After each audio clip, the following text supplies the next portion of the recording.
Dana looked at the detailed map that Quinn and the other tanks of the Overlord-ranked groups had made of the dungeon they were going to today.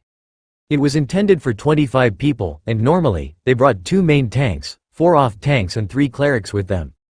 That was enough that the other 16 spots could be pure damage dealers, and they shouldn't have any issues. Today, they had an extra cleric, one of their regulars. They didn't want to trust all the healing to the new members, and one of their clerics was a black dragon, who would be better suited to dealing damage than healing most of the time. Ophelia would be assigned one of the off-tank roles on the right flank. The hope was that with Tessa in the group, the extra buffs she could give them would make up for the loss of a dedicated damage dealer. Little did they know, Noctia was fully geared for damage output, and her equipment had both crushing blows and shatter on it, so if she stayed in dragon form her paw and claw attacks would be devastating. In summary, keep in formation A until we get to the first boss, where everyone but melee fighters should be at the edge of the marked circle to remain out of the area damage effect. Do not stand in the fire. Then, return to formation A as we move through the second section. There is a chance that we will get earth elemental spawns out of the walls or piles of rubble after the front line has passed, which is why we bring 4 off-tanks.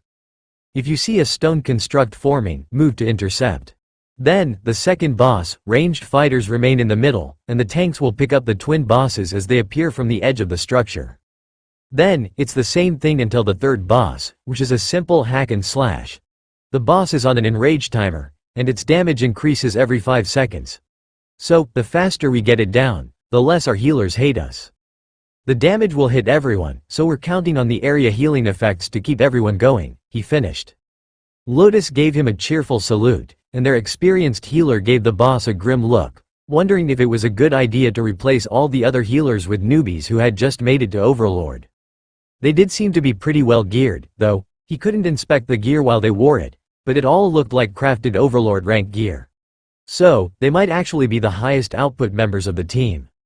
With everyone assembled, Quinn led them all to the dungeon and paid the group entry fee. The guild in charge of this particular dungeon had decided to collect in advance, but for the more experienced guilds, the fee wasn't that high. The loot from the dungeon wasn't great, even on a good day. When they stepped into the dungeon, the usually carefree Lotus suddenly became focused, and Ophelia winked at her before transforming into a massive dire bear that made every other member of the group look tiny. At least until Noctia transformed into her dragon form. The black dragon was assigned to the tail position of the group with Dana, who laughed and motioned for Tessa to hop on the dragon's back the way she usually rode Thor. It would give her a better view of the battle, and she was already used to mounted combat while healing. Noctia gave Dana a wry smile as she was chosen to replace Thor for the run. He was technically still an overlord, so maybe they could bring him along on the next run, once they had proven to themselves that they could do it without the overpowered defensive buffs. Tessa's blessings made everyone pulse with faint red holy light, and Quinn led the group into combat. That was when they realized they were about to have some problems. Dana sent her golems to the front lines, while she remained back to attack from a distance, despite being a blade specialist. Her position here was to defend the healers. But the golems' tripled attack speed and auto parry managed to pull earth elementals away from the tanks on the first pull, and when they used a taunt to get them back, the ones on the other side were drawn by Ophelia. The damage differential was simply too high. The first fight ended abruptly when Noctia stomped on the elemental attacking Ophelia, and Quinn motioned for them to pause. "Alright, I will admit, that wasn't the greatest start.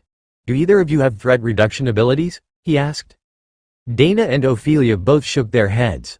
"We will talk to your guild leader after the run.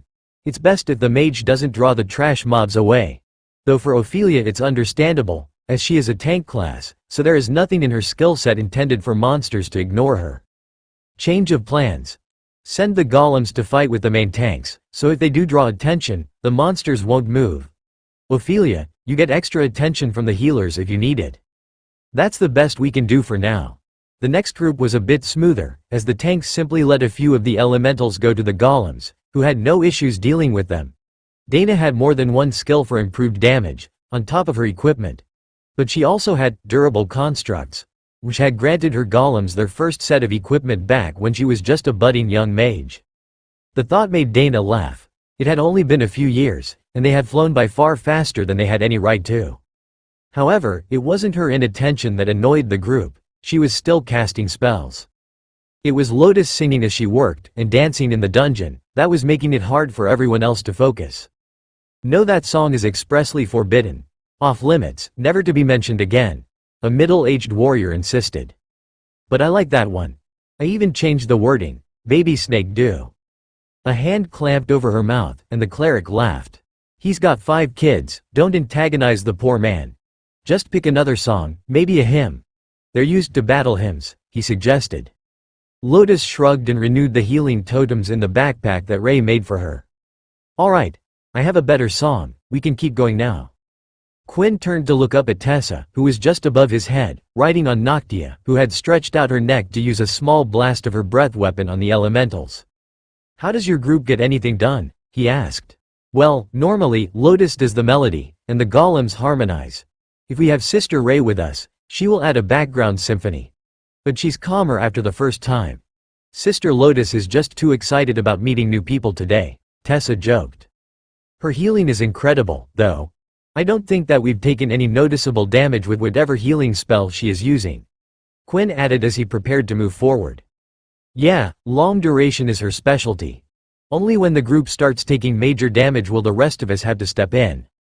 The group moved to the first boss, and the ranged members moved to the left and right, remaining along the outermost ridge of the clearing, where the boss's attack skills shouldn't hit them if the tanks placed it properly.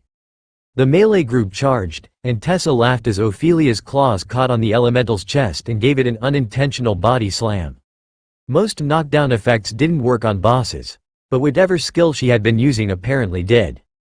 The mages unleashed their spells on the defenseless boss as the rest of the warriors got into position, and then Quinn stepped back with a smirk and let the boss engage Dana's golems.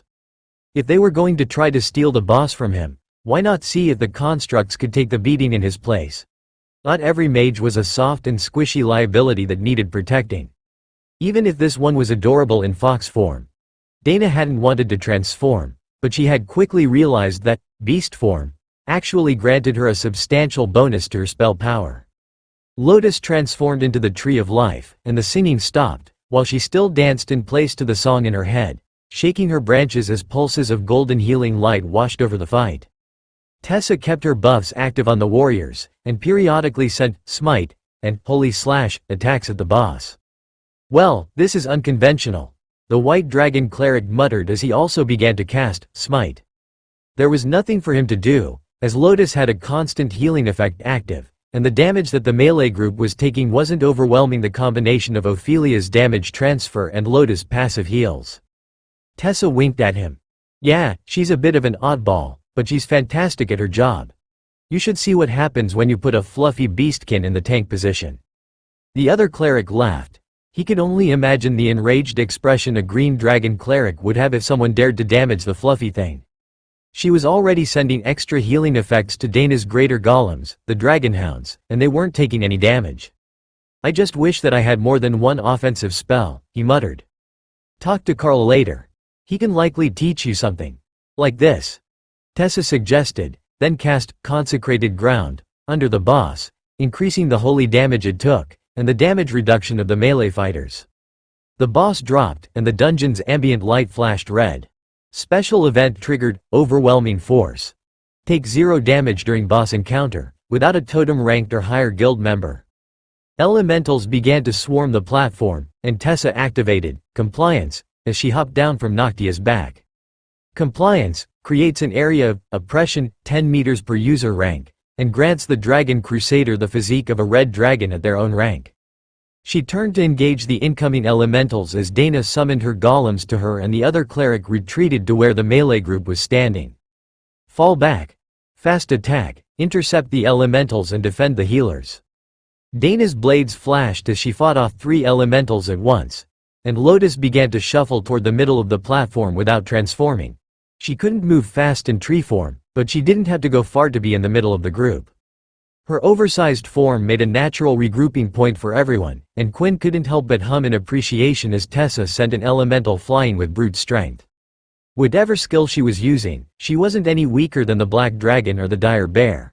It had to be some form of draconic strength. There weren't enough tanks to deal with 20 elite earth elementals at the same time, but with the 6 of them, plus Tessa and Noctia, They had enough to protect the ranged fighters and stop the initial charge while the other warriors and rogues got in position. Finally, the White Dragon Cleric needed to start casting healing spells, as the elite golems were using earth magic to target the fighters close to them, and the damage was more than Lotus Tree and her healing totems would cover. She could add more spells to increase her healing output, but she had a partner who hadn't been doing anything. So, she didn't. Lotus didn't consider Tessa a healer, she was the support member, with the buffs. Even when she wasn't on Thor. Dana and her golems quickly hacked through 6 of the elementals, creating a hole in the attacker's formation. But more were coming from the edge of the open area. Melee, move back. Let us grab them again before you engage, Dana ordered. Quinn looked over when he heard that musical voice, but Dana was already moving with her golems to grab some of the elementals and pull them back to the circle. A mage tank? Since when was that a thing? But, she was good at it. That auto parry skill was an absolutely broken ability. The only things that she had to actively deal with were the magical attacks. Their fists weren't able to touch her or her golems. As the elementals fell, more arrived, and each wave was more powerful than the last, to the point that both Lotus and the White Dragon Cleric were beginning to run low on mana. But each wave also had fewer attackers. That let Tessa retreat from the line and add her own healing to the effort, and the others' mana began to recover. Noctia was going to do the same thing, but her body was so large that it blocked an extra attacker worth of the circle. If she retreated, they would need 2 people to replace her. For a moment, Quinn thought that they had finished the special event, as no more elementals were coming. Then, the building at the edge of the boss fight area began to shake. Stone by stone, it rearranged itself into a massive earth elemental boss and stomped toward the fight. Ophelia huffed and stomped her foot, using Gravity Slam to slow the boss and let the others know that she would take the lead tank role against this oversized opponent. She was the only one other than Noctia who was close to its size, unable to be stepped on or knocked over. The boss rumbled, a sound like stone grating across stone, and Ophelia roared as she charged, claws clashing against stone clubs as the titanic combatants engaged. Gods above, that is terrifying, Quinn muttered as he joined the attack. On 4 feet, Ophelia was twice the warrior's height. Standing upright to engage with the elemental, she was simply enormous. Ophelia grappled with the giant elemental, who wrapped her form in a massive hug, smashing its clubs into her back as she tore apart its sides with her claws. She twisted as she sidestepped, turning the boss away from the group, so that everyone else was attacking its back. The boss twisted its wrists and got the clubs between them to push Ophelia away for a moment. Then the two collided again, shaking the ground under them. And not just because Ophelia was using Gravity Slam on her attacks. The group was hacking large chunks out of the elemental's back, faster than the stone was reforming. But the healers could see that even with the damage reduction of consecrated ground, Ophelia was slowly losing health. Eventually, she would have to switch out with someone. But there was nobody who could take her place, the boss could just step over them. Or on them, as had happened to one unfortunate warrior. He had survived, but judging by the amount of damage and blood, it was not a pleasant experience. Finally, an attack made one of the boss's legs crumble, which effectively ended its mobility and let Ophelia retreat for a few seconds to regenerate. It was still hopping after her, but now she could just drag it around in front of her without taking too much direct damage. The rest of the melee fighters followed, circling around the mages in the middle. It looked ridiculous, but it appeared to be an effective tactic to deal with the boss. Quinn made a mental note to do that next time, if they happened to trigger this special event again in the future. The first boss had focused entirely on Dana's golems, so it was possible that she could trigger it on most visits if it was a repeatable event. With a crashing of stones, the boss collapsed, revealing a large glowing orb in the air above its corpse. Event completed. Please select rewards. Appeared in everyone's system interface. Uncommon Class Advancement Token, Grade 3 Skill Book. 25 skill points, Amulet of Elemental Protection. The whole group stared at the notices. Did they get to choose individually? Was this one reward for the whole group? And in a few cases, what are skill points? The Uncommon Class Advancement held no real appeal to Dana and the members of the Darklight host. They all had uncommon or rare classes already. However, they could tell that the rest of the group was tempted. So, if it gave the same thing to everyone, they would hold on to it, and see if they could pass it off to someone else for a nice bit of profit. It didn't say that they couldn't. Dana noticed as the first few eyes glazed over, indicating that the member was in the class selection menu. If you're picking the token and plan to use it immediately, do it now. We will guard you. I already have a rare class. I will pick a different reward, she informed the group. The chances of dungeon mobs moving to attack them in an area that they had cleared was low, but never zero. That caused all but one of the group members, other than the Darklight host members, to vacantly stare at nothing as they picked a new class. I've got an advanced class. I'm going to take the skill points, the Blood Knight explained. Dana made her selection, and then smirked as she saw the outcome. Grade 3 skill book granted, Golem Duplication. Her first instinct was to use it, but she put it in her inventory instead. If she gave the skill to Carl, she could let him learn it, and then make him make her a copy and teach her the skill. That way, she got the skill, got to keep the book, and Sister Ray would have a small army of golems. The spider would be overjoyed if that applied to her undead as well. The skill wasn't clear if it was only golem titled spells that it duplicated, or all summons. But she had 2 types of golems plus her epic guard, so she would find out soon enough. Lotus giggled as she made her selection, and Dana rolled her eyes as she realized that the nature priestess's healing totems had turned into 4 dragonfly-winged pixies that were waving little wands around and sprinkling dust everywhere, which vanished a few seconds later. Now they last until I dismiss them, and the healing doubled, Lotus explained. Tessa patted her diminutive friend on the head and smiled. I upgraded Consecrated Ground to level 3 directly. Same spell, greater effects. Noctia turned back into a human and shrugged. I took the skill points. I've only got a few of my class skills. I need to get the rest, and I didn't start out with Carl to get all the bonus points that all of you did. Ophelia chuckled. I got a skill book of Spell Lock. It prevents casting of the element of their next ability for 10 seconds if the hit lands.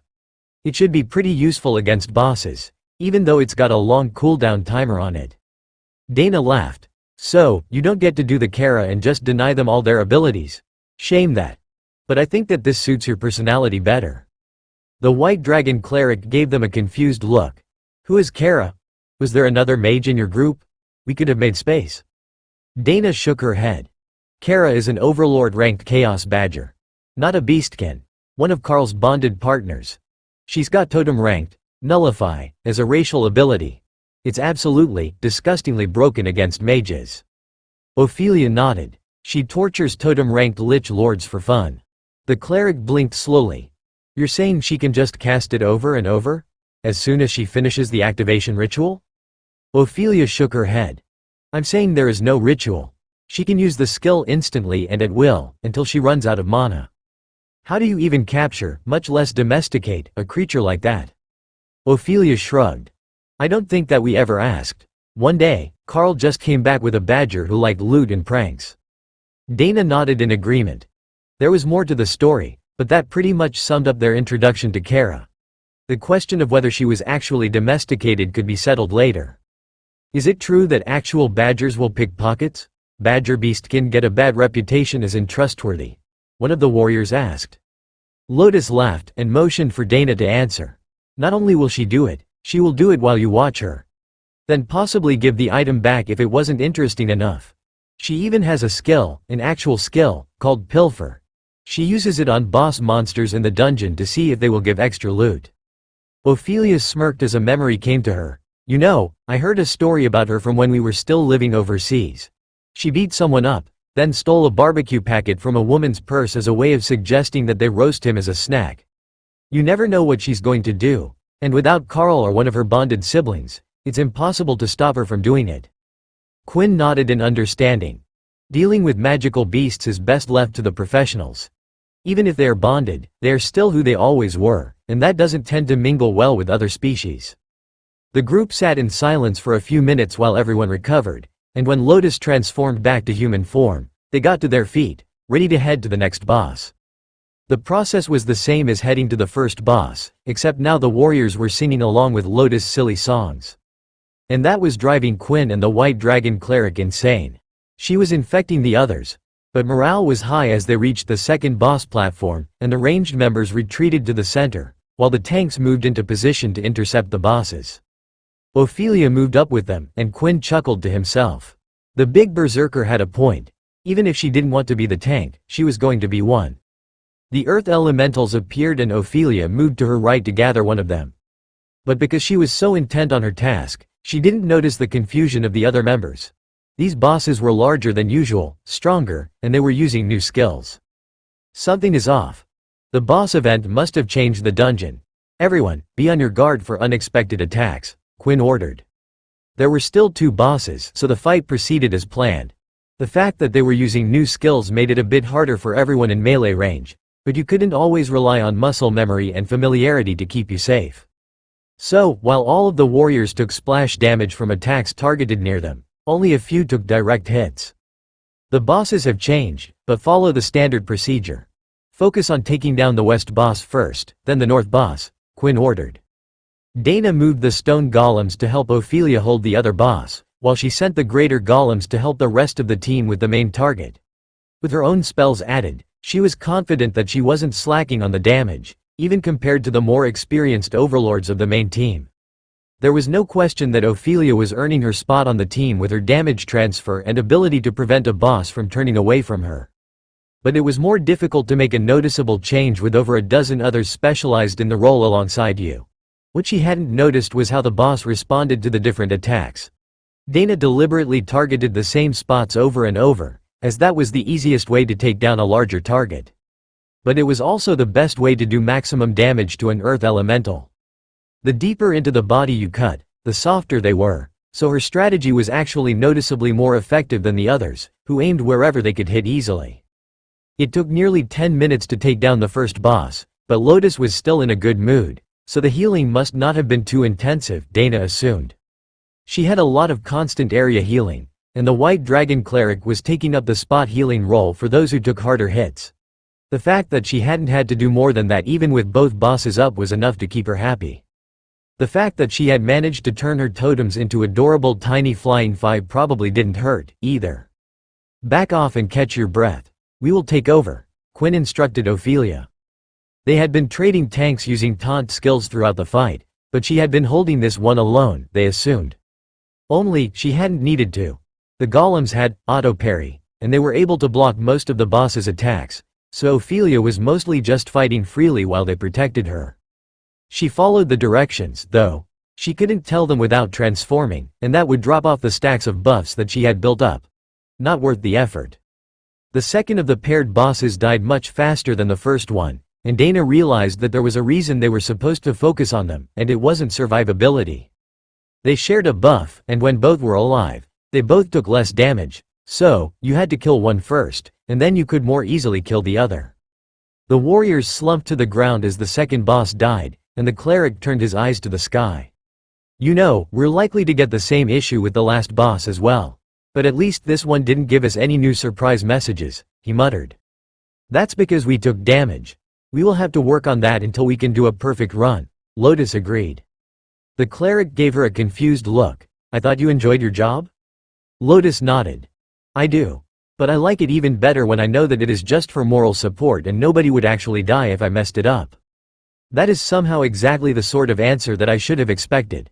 Fortunately, the rest of the dungeon is just a straight damage test, and it looks like our team has more than enough, even with these tougher bosses. After a short rest, they all got moving again. But their motivation was a direct contrast to Carl's current situation, as he worked his way through stack after stack of clothing that Ray had made. There would be enough that he could put a dozen pieces a day on the market and not run out for the rest of the month. But Carl suspected that Ray would have objections to that plan. She wanted her clothing distributed. In fact, she wanted it so much that she had wandered out into the city to start selling some of it herself to people who looked like they needed a makeover. Carl sighed as the gargoyles reported that there was a large group of women at the house, about to knock on the door. He had put the items up for sale, but when he listed them on the Alliance sale boards, there had been no option to do direct sales like there was in the store. He was avoiding putting totem-ranked equipment in the guild store so that he didn't get in trouble with Lord Drode if it made its way into his city. If he put them up in the general store, someone would definitely start reselling them, or a certain fashion-obsessed spider would start giving them to the employees, and that would cause even more questions and envy. They were already wearing clothes worth a small fortune as their uniforms. If they were high fashion as well, the demons would never let them sleep. It would be an eternal loop of design requests. The gargoyles led the pack of excited young ladies into the house, where they quickly surrounded Carl's work table. I have separated them into 3 different groups, based on the major buffs. The secondary abilities vary, but if you stick to one pile, you will get a similar major buff. Please don't mess up the sorting as you look for your perfect item. I was going to hang them on racks, but you got here a bit faster than expected, Carl explained. The ladies laughed. They had been waiting to see if he would put anything in the store today, as they had the day off. So, the moment that he did, they had been ready to start organizing a shopping trip. Tien quickly made a set of racks with hangers for the clothing, and the shoppers began hanging everything up after they had lifted it to admire it. That saved Carl a lot of effort, and then the next group could just turn them to look at them, or hold them up to compare them to themselves. That was less effective with bonded clothing, as it didn't always come in your size, even though it would adjust to fit once you put it on. "Are we sure that this is for outdoor wear?" one of the ladies asked, holding up a bright red cheongsam with gold dragon designs on it. The cloth was very light, and while it wasn't transparent, Carl could see how easily it flapped in the breeze. "It looks like an outdoor-type dress for hot weather. I will ask Lady Ray. It won't flap like that when you have your legs in it. Plus, there are straps to hold the upper thighs slit shut if you're shy," she explained, knowing which dress he meant as soon as Carl asked. "She says it's fine once you put it on, and you can limit the movement of the upper section of the skirt. There are straps, see? They'll keep your modesty." The maid shuddered a little and put it back, where it was immediately snatched back by a young warrior. "This is perfect. If I wear it with my jade bangles, I will be the star of the club tonight." She took out a bag of precious crafting metals, and a stack of hound pelts. They were the most popular crafting material drop, so everyone would have plenty to trade.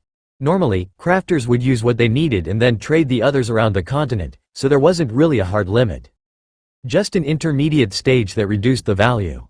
But Ray had no intentions of selling raw pelts. Instead, she would make a full line of fur and leather clothing to sell completed. There were plenty of cold and mountainous regions of the Dragon Isles, and the dwarves adored fur fashion. Having people sell her all this hound fur opened up a whole new market full of people that she could decorate. "Is there a chance for a budget line? I could use a few more dresses for formal occasions, but buying them all as totem-ranked armor is extreme," one of the warriors asked. Ray says that she will have plenty of it coming once she has distributed enough armor. "Around here, people wear their armor everywhere, so it's almost their casual fashion. Her goal is to spread her brand and see people in her clothes, so the armor came first," Carl explained again. The warrior sighed. "I was afraid of that. All right, I will have to bite the bullet and buy a few more today so that I have something for the winter formal." "Winter formal?" Carl asked. "Oh, the year's biggest festival. It's a party to celebrate the shortest day of the year when earth magic is at its strongest. Everyone dresses in their best and gathers for parties all over the city. But don't worry, we don't actually get cold here, so the ladies can wear their best."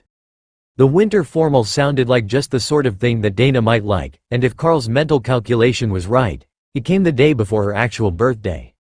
This year would be a big one for Dana, as she had just turned 18. Openly telling others that would be a bit awkward, though now that they were here on the shores of Lake Narrowledham, where the strongest of adventurers gathered, it wasn't so unthinkable to be an overlord before you were a proper adult. "I will make sure that the ladies are ready for the winter formal. I'm sure that Lady Ray will make them something special so that they don't look too impoverished," Carl joked. The mostly totem-ranked group laughed at his description. There was no way that the ladies of the Darklight host could be said to look impoverished.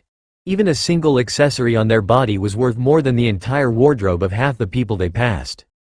They could wear the simplest of clerical hassocks, and still be flaunting their wealth with a single bracelet or ring on their finger. "Will you be making accessories anytime soon? Or are you focusing on armor and clothing?" one of the warriors asked. "No, I will have accessories available in a few days. I've finished with the first big load of outfits, enough that it should hold everyone off for a few days. Now, I can plan for the winter formal, help the rest of my beasts advance to totem rank, and work on accessories." The warrior gave him a sheepish look. Even as a crafter, he had a lot going on, and the monthly totem rank dungeon was coming soon as well. He would certainly be wanted for that, and he would need to have all his beasts ready beforehand. Though, as they recalled, he didn't actually need them in combat. "Once we finish with this mass purchase, I have devised an intensive training program that should help everyone advance before the dungeon run," Carl informed the group. Tien flexed, which made Thor and Hawk laugh. He didn't need the advancement, but some training would do the tiny fox good. Hawk smirked and squawked, waking Kara up from a nap. She was on her back, feet in the air on a pile of loot, using the stolen Lich Lord's sarcophagus as a mattress. Time to work. You need exercise and training. Carl says we should all be totem for the next time we work. The bird gloated. Kara considered that for a moment. Playing with Carl sounded fun, but she was having a good dream. Sister, help me out here.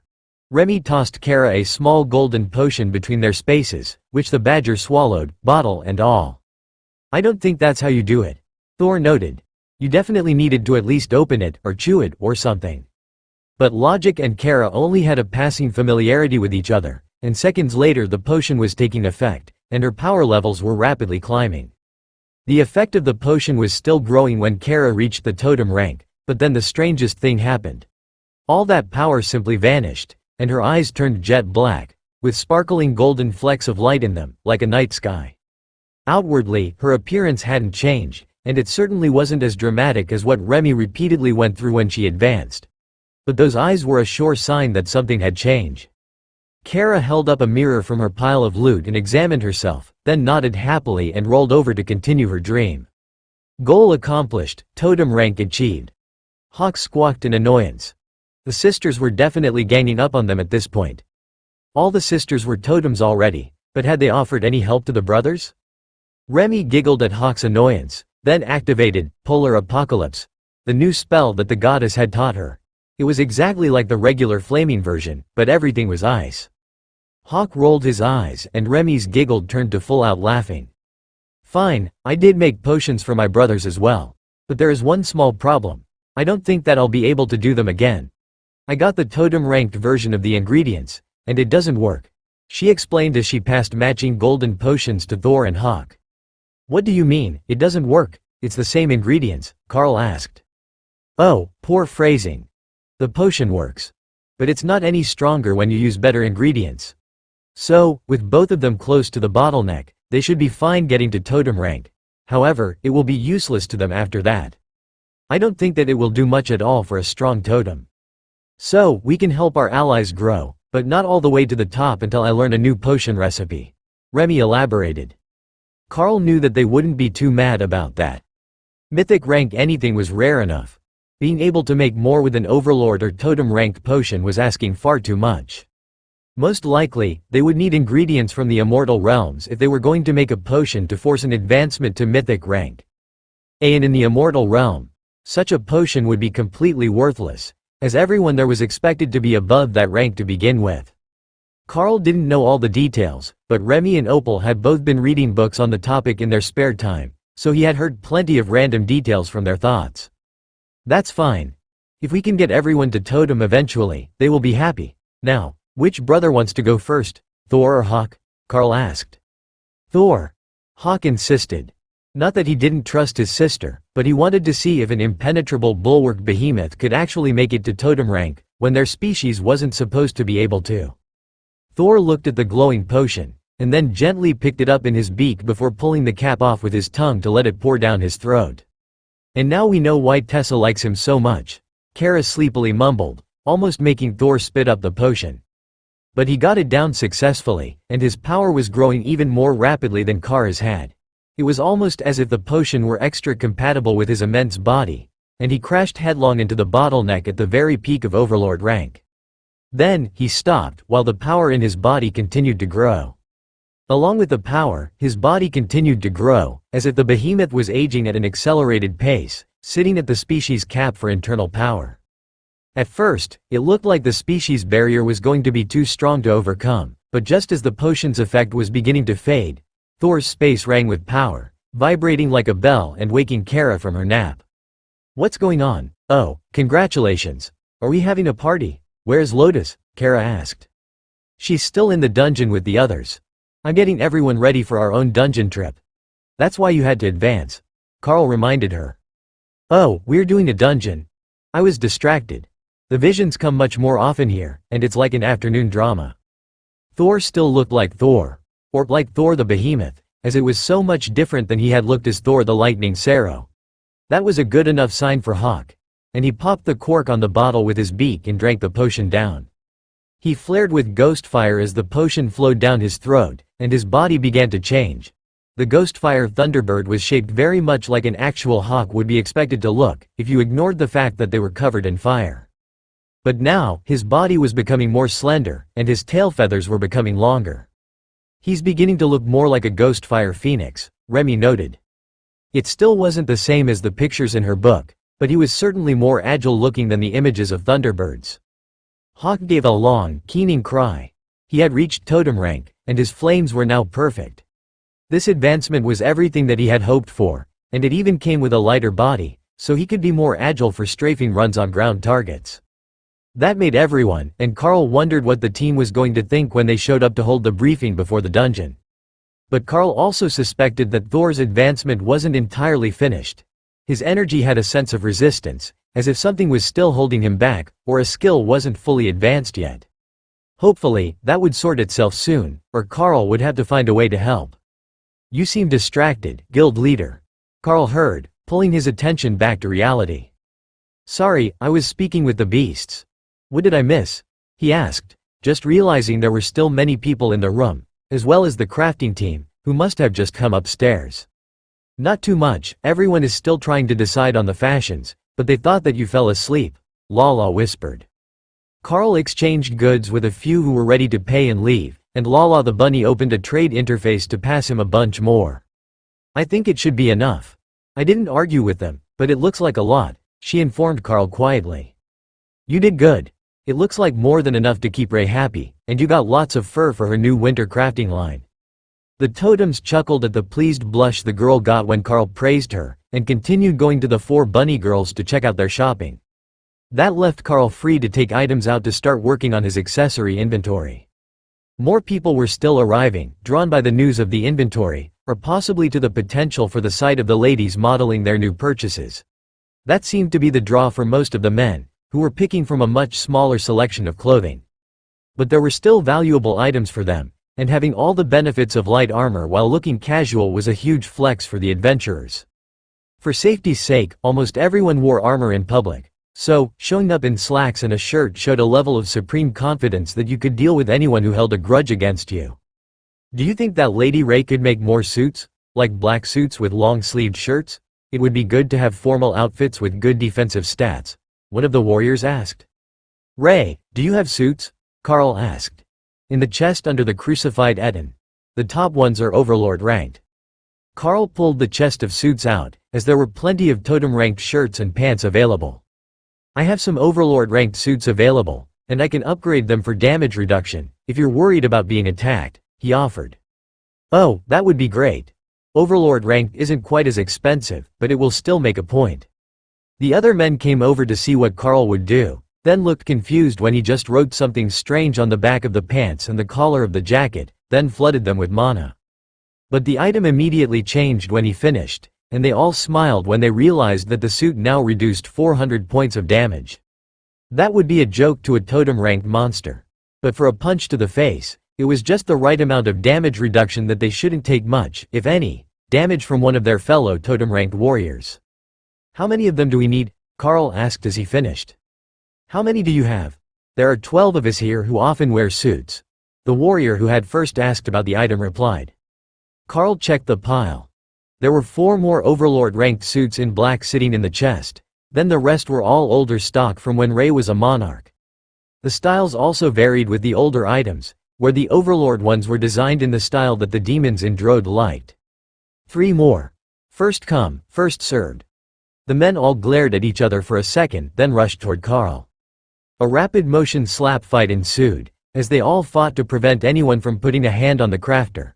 First come, first served was a cruel mistress, and they were not going to give up their chance at a spot without a fight. A hand landed on Carl's shoulder, and he looked up to see a smirking female mage. "I will take one, please," she announced. The warriors instantly began shouting at her. "Evil woman, what tricks are you playing? You've never worn a suit a day in your life," one of the men insisted. "Plus, it wouldn't even look good on you. Just stick to the frilly dresses and leave our fashion for us." Another warrior agreed, while trying to pretend his effort was to push her away, not to claim the next spot in line. Oh no, you don't. First, she needs to tell us what sort of stunt she's pulling. One of the other warriors demanded, pulling him back from Carl's seat. With a flip of her auburn curls, the woman smirked at them all and held up her left hand to show off a diamond ring. Have you all forgotten? I am a married woman. And my husband is standing right over there at the back of the room, she declared. Jethro. You no good slimy dog. How could you do something so underhanded? The man next to him, who had long since been pushed out of contention for the final 2 spots, demanded. All is fair in love and war. And today, my love went to war for me, he declared proudly. The other men laughed at his proud assertion. He wasn't wrong, though. There was no restriction that they couldn't have someone order for them. All right, you all sort out the order while I work, Carl insisted as he got started on the next suit. While Carl and the totems argued about casual wear, the overlords were sitting on the ground in the dungeon, looking over the corpse of the final boss. You know, we may have miscalculated slightly on this run. Who would have guessed that if you didn't take any damage on the first boss, the final boss would start out enraged? Quinn laughed weakly. Ophelia shook out her fur and transformed back to werebear form. But look at the loot. You guys told me that we shouldn't expect much, but we've got 9 epic grade pieces here from a single run. Plus, look how happy Ruth is. Ruth was one of the group's mages, and was currently engrossed in lovingly cradling an overlord-ranked epic grade staff with maximum spell haste and reduced mana cost on it. As far as epic grade weapons went, it was among the finest and perfectly suited to most mages. A true rarity with random stat generation. Are you sure that you ladies don't want to bid on any of these items? Quinn asked, looking at the pile that he had arranged on the floor for inspection. Lotus laughed and flopped down on Ophelia's lap. We're already wearing nothing but epic gear. While some of the pieces are good, it's more of a side grade. Is that a word? Not really better but sometimes better, she explained. Quinn nodded in understanding, while the group's only other cleric smiled at the tiny nature priestess. We should do this again. As stressful as it was to realize that the final boss was going to be enraged from the start, nobody died. Plus, we got more usable loot today than we have in a month of twice weekly visits. For that reason alone, it's worth it to try to do the first boss without taking any damage again, he offered. Lotus nodded. The final boss hadn't actually been bad. She had set up in the middle of the room, and they had fought it at the edge, while slowly moving backwards so that it didn't turn on the melee fighters behind it. She had to actually flex her healing muscles today, but only a few times did Tessa need to join the healing team to prevent mana depletion, and Noctia had remained in dragon form, doing damage the whole time. Lotus frowned for a moment, then continued. You know, if we got everyone the good gear, you could probably change the whole composition. 4 clerics was definitely too many today. Even 2 would have been enough if we had time to craft fully healing specialized equipment for them both. The group didn't look sold on that idea. 3 healers was the bare minimum for a group this large. Many groups kept the balance the same as when they were doing 5-person dungeon runs. 5 tanks, 15 damage dealers, 5 healers. The extra tanks mostly worked as damage dealers, but they would swap out roles, so nobody got too tired before a boss fight. Well, that's mostly up to your guild, isn't it? You're the only ones in the alliance with access to that much overlord-ranked equipment, Ruth joked. Lotus shrugged. The Carl is weak to puppy eyes. If we beg him properly, I think that we can get him to spend at least half a day making equipment for the overlords. It's easier for him than the stuff for the totems and myths. Ophelia tickled her little cleric and laughed as Lotus squirmed. We are working on getting the power level of the others up, but it will be a while before we have other overlord rune masters. Monarchs might be coming soon enough, but an overlord will take a while. Lotus nodded in agreement. They could make the Lala bunnies into monarchs right away. And those dragonkin guys too, she supposed. But she would have to talk to Remy about doing the whole guild. They would need better materials to work with. They had Dora and those orcish druids with the good jokes working in the Drode Guildhouse. If they were advanced to monarch, they could make all the wooden accessories anyone could want. The druids were still commanders, as far as she knew, but Remy could probably fix that. Remy was good at fixing the boring spots. And that was how the next few days saw Carl stuck in worker mode, making a constant stream of accessories. Ray and Thor were working the retail side, selling off all the casual and formal clothing that Ray was making, and which Carl had quickly upgraded. But Carl was spending nearly every waking minute upgrading accessories that the crafting team had made from Overlord and Totem-ranked metals and stones. Almost all of it was Overlord ranked and contained targeted buffs, starting with the healing specialist buffs that Lotus had requested. But he was also doing some more creative ones for the totems, who had more specialized skills. With the rarity of non-class acquired skills, adding even the seemingly simplest of spells to different items had become the most lucrative of abilities. Especially healing. Just for laughs, Carl had put Sacred Heal, Tien's combined healing and cleansing ability, on a mythic-ranked holy stone set into a totem-ranked bracelet.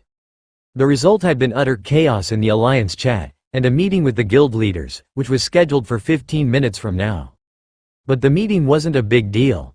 If they had more mythic holy stones, he could make more of the bracelets. It was the notice that he had received when he completed the item that had Carl excited. Verified, Fundamental Rule Compatibility, Divinity.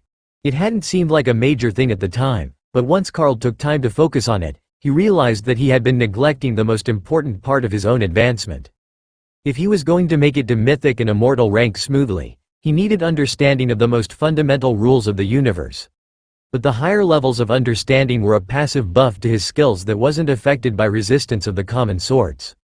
Carl finished making another batch of attack speed and skill power rings, the most common Overlord ranked request, and prepared for the meeting. There were only 2 healers in the Mythic group from the Alliance, so it shouldn't be a big deal for them to decide who got the first bracelet. But the way Dave had spoken in the message made it sound like things weren't so simple. A knock at the door had the gargoyle on main floor duty running. They loved answering the door. Of course, there was a gargoyle on the roof, so they already knew who was at the door, but the small creatures would visibly pout if someone else opened the door while they were running for it. So now, nobody bothered. It was their job, unless you were right beside the door. Dave led the group inside, and Carl immediately felt the power of one stranger in their midst. The others he had all met, at least briefly, while making equipment. But this one was powerful. "Carl, meet Azov, the immortal regent of Sholaha," Dave began. "And avatar of the White Dragon.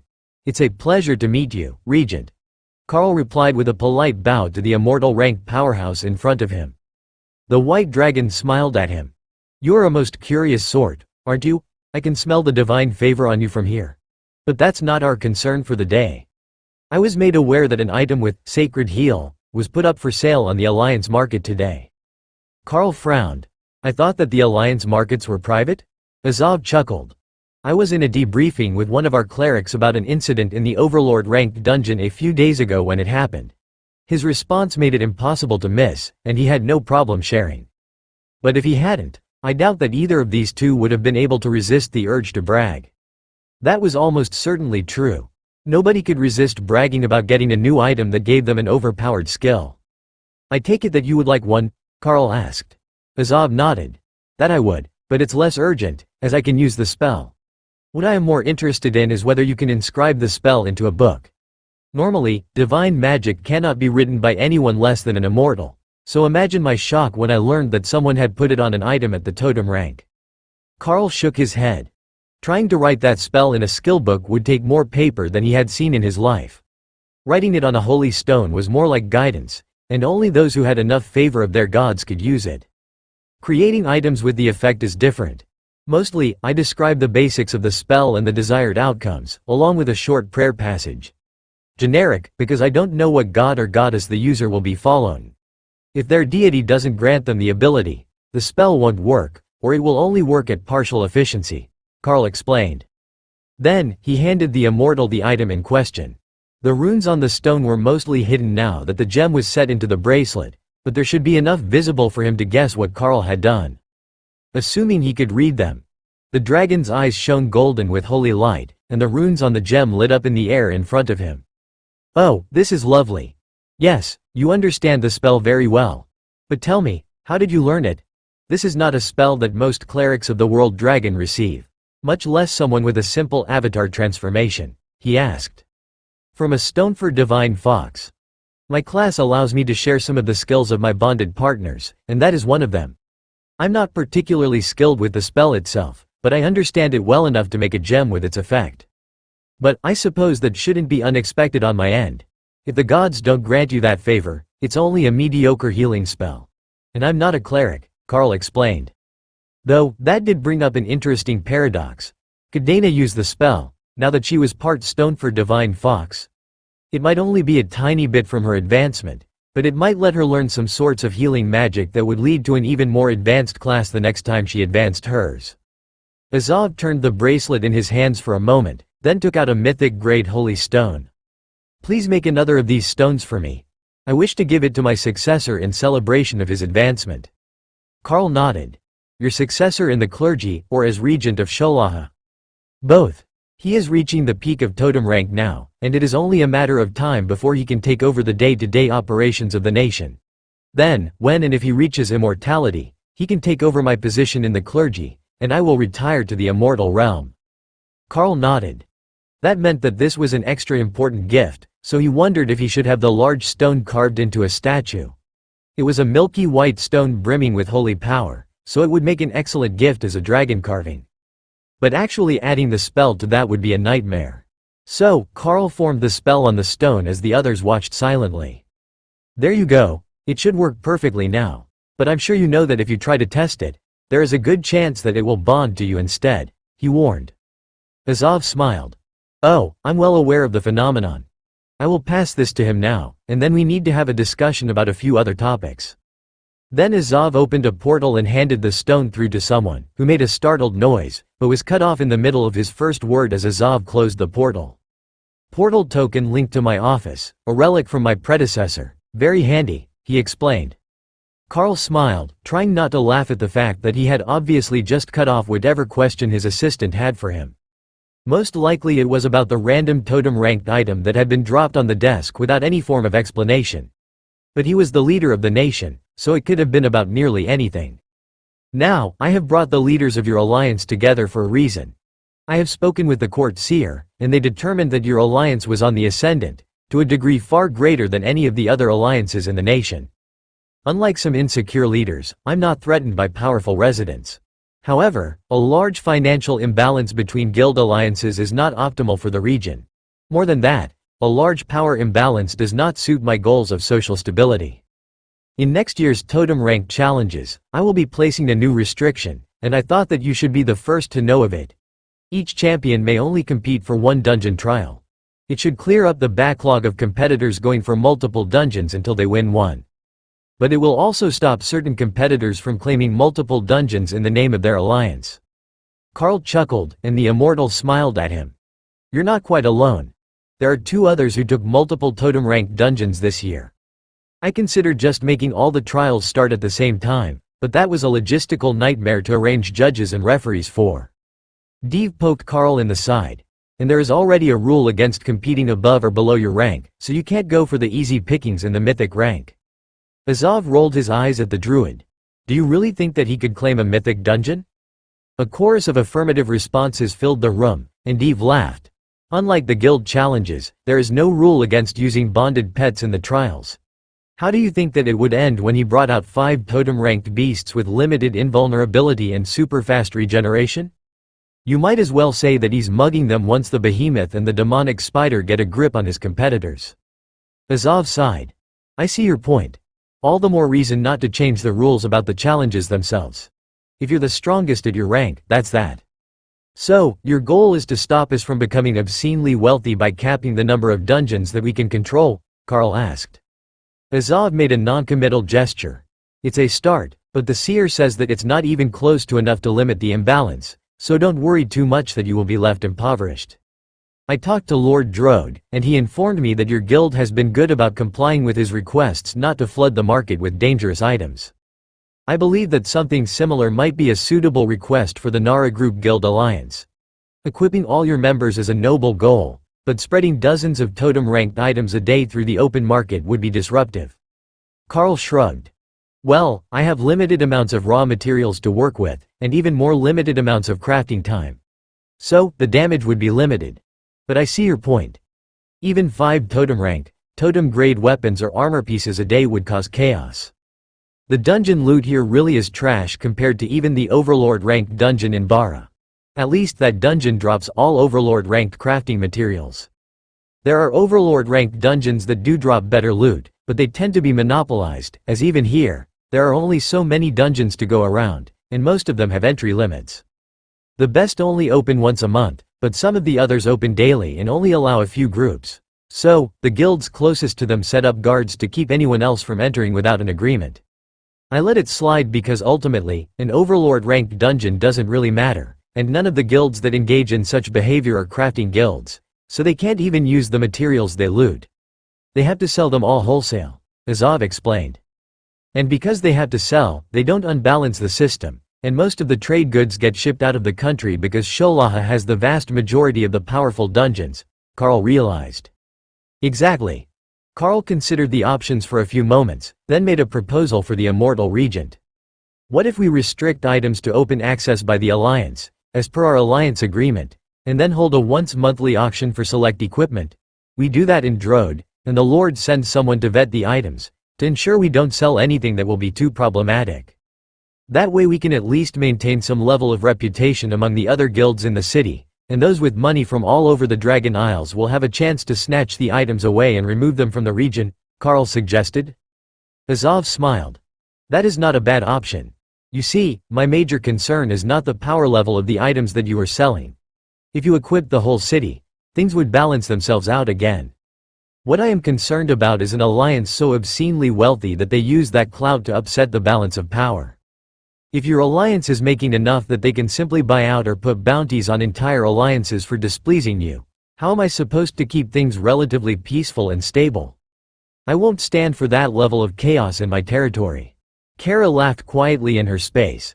He was definitely talking about Supreme Lady Matilda right now, and extending his opinion of her to Carl. Carl smiled. Fear not, the Drode branch is somewhat less chaotic than our Guild Elders branch.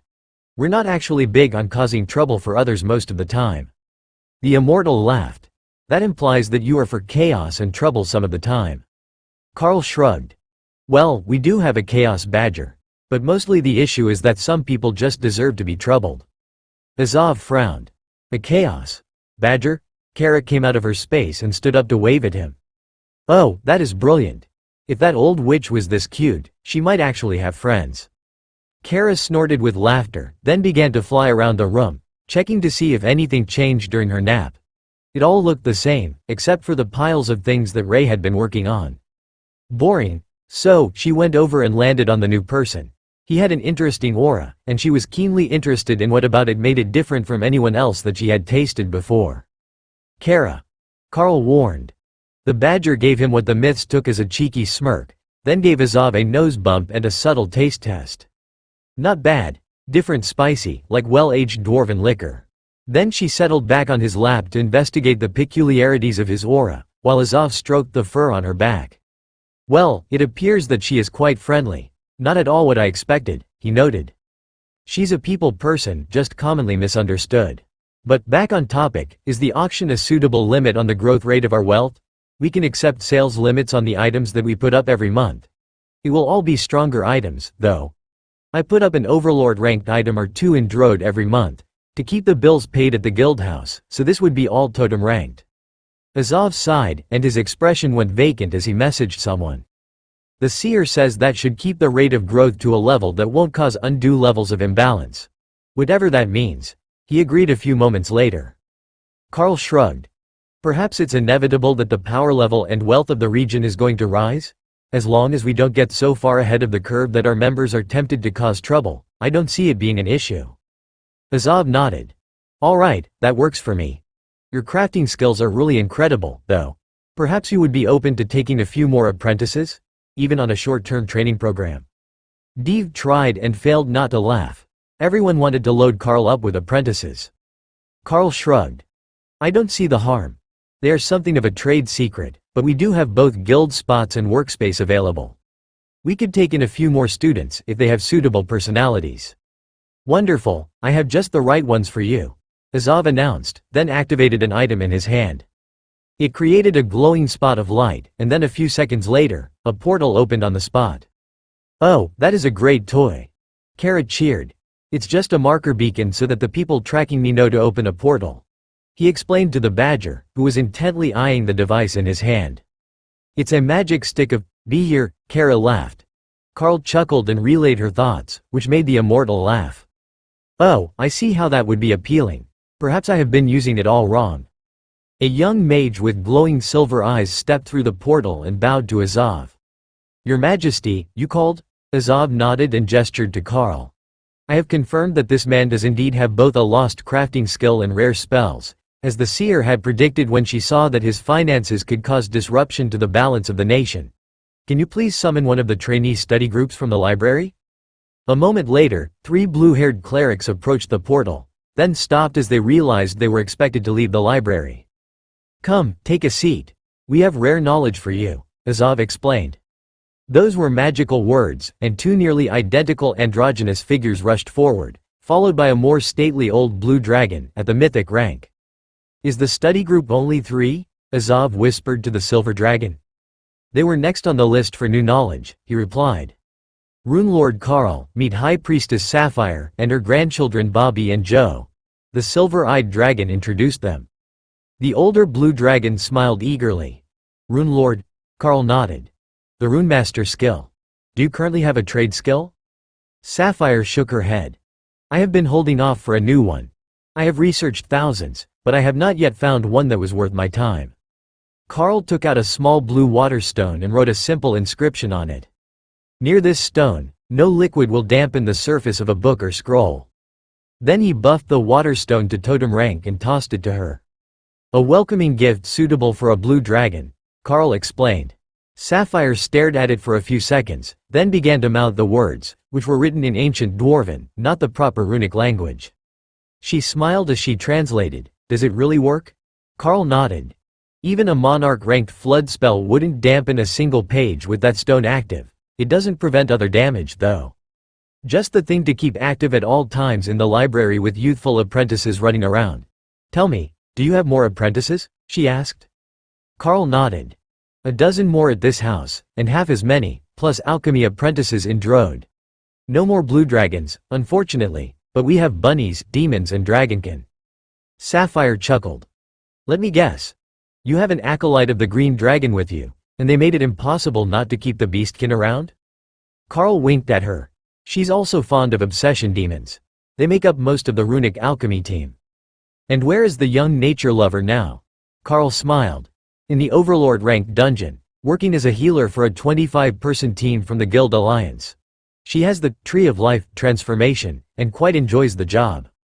"Do you have other clerics in the guild?" Sapphire asked, and Dave chuckled. The dragon turned a curious look his way, and the druid shrugged. "I think that the Darklight host is collecting them.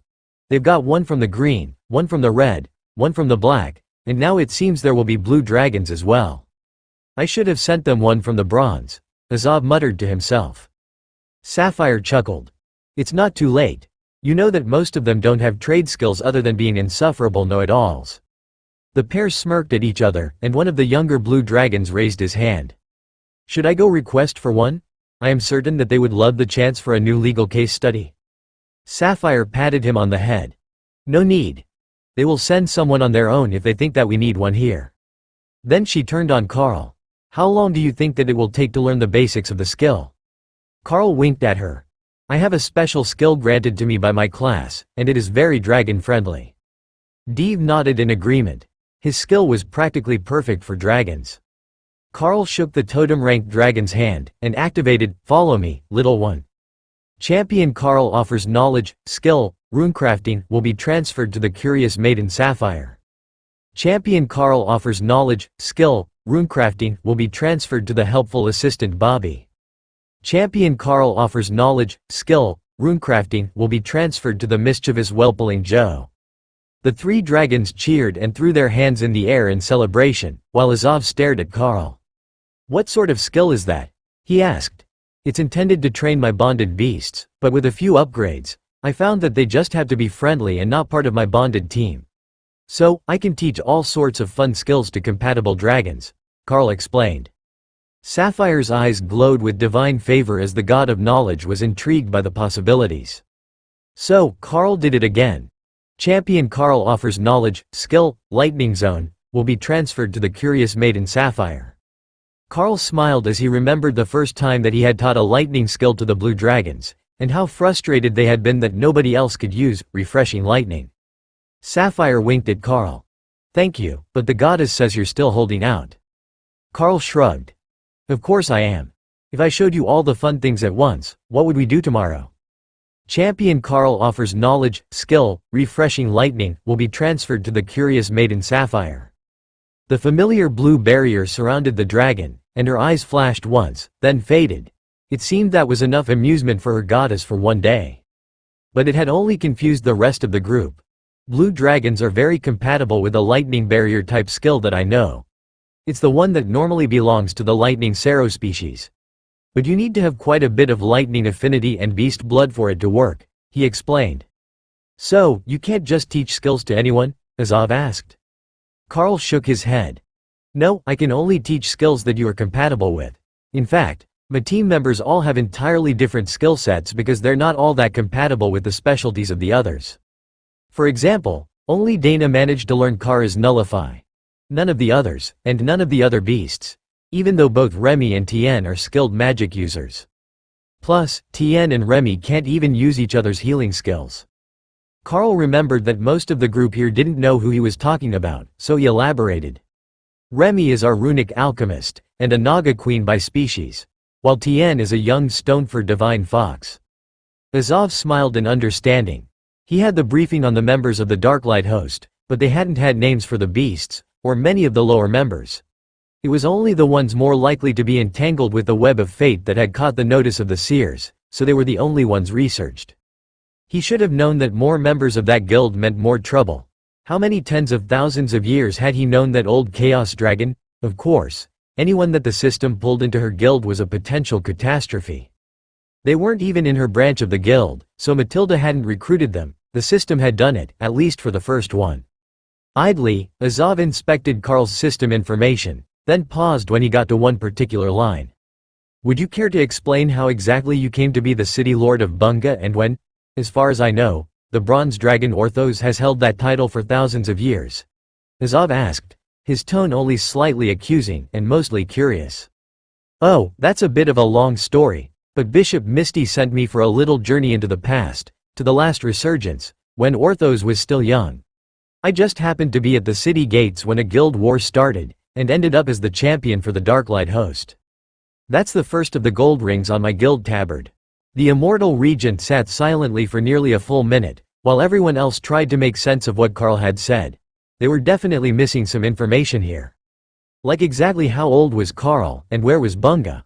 That was the moment when the entire Overlord-ranked team burst into the front doors, laughing and joking as they celebrated the immense amount of loot that they had gotten from their day's work. They all came to a stumbling halt as they realized that there was an important meeting of some sort going on in the main floor's main room. "Our apologies, Your Majesty. We weren't expecting guests," Quinn stammered, but Azov just smiled and waved off his concern. "It's nothing so serious.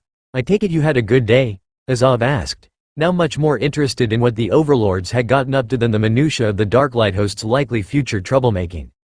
"Indeed, Lord Regent. You see, we managed to trigger a special event today, for taking 0 damage during the first boss. It gave us an extra boss, and then enhanced bosses for the rest of the run. Plus, we got 9 epic grade items from a single run, all Overlord ranked," the warrior explained. 0 damage during the first boss fight? Quinn nodded in agreement. "The golems took the lead, and Miss Ophelia has limited invulnerability. Apparently, the dungeon doesn't count damage done to golems. So, when we finished the fight, nobody in the group had taken any damage at all." The immortal regent frowned, then tapped his chin in thought, which made Kara complain that he was no longer stroking her back. His aura was nice, like you could get lost in it forever, and she didn't want to get up yet.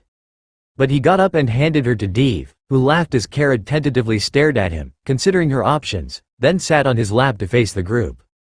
Being closer to where the immortal was seated was still best, and Deve already smelled like Badger. "Whose golems were used for the primary tanks?" Azov asked. Dana raised her hand.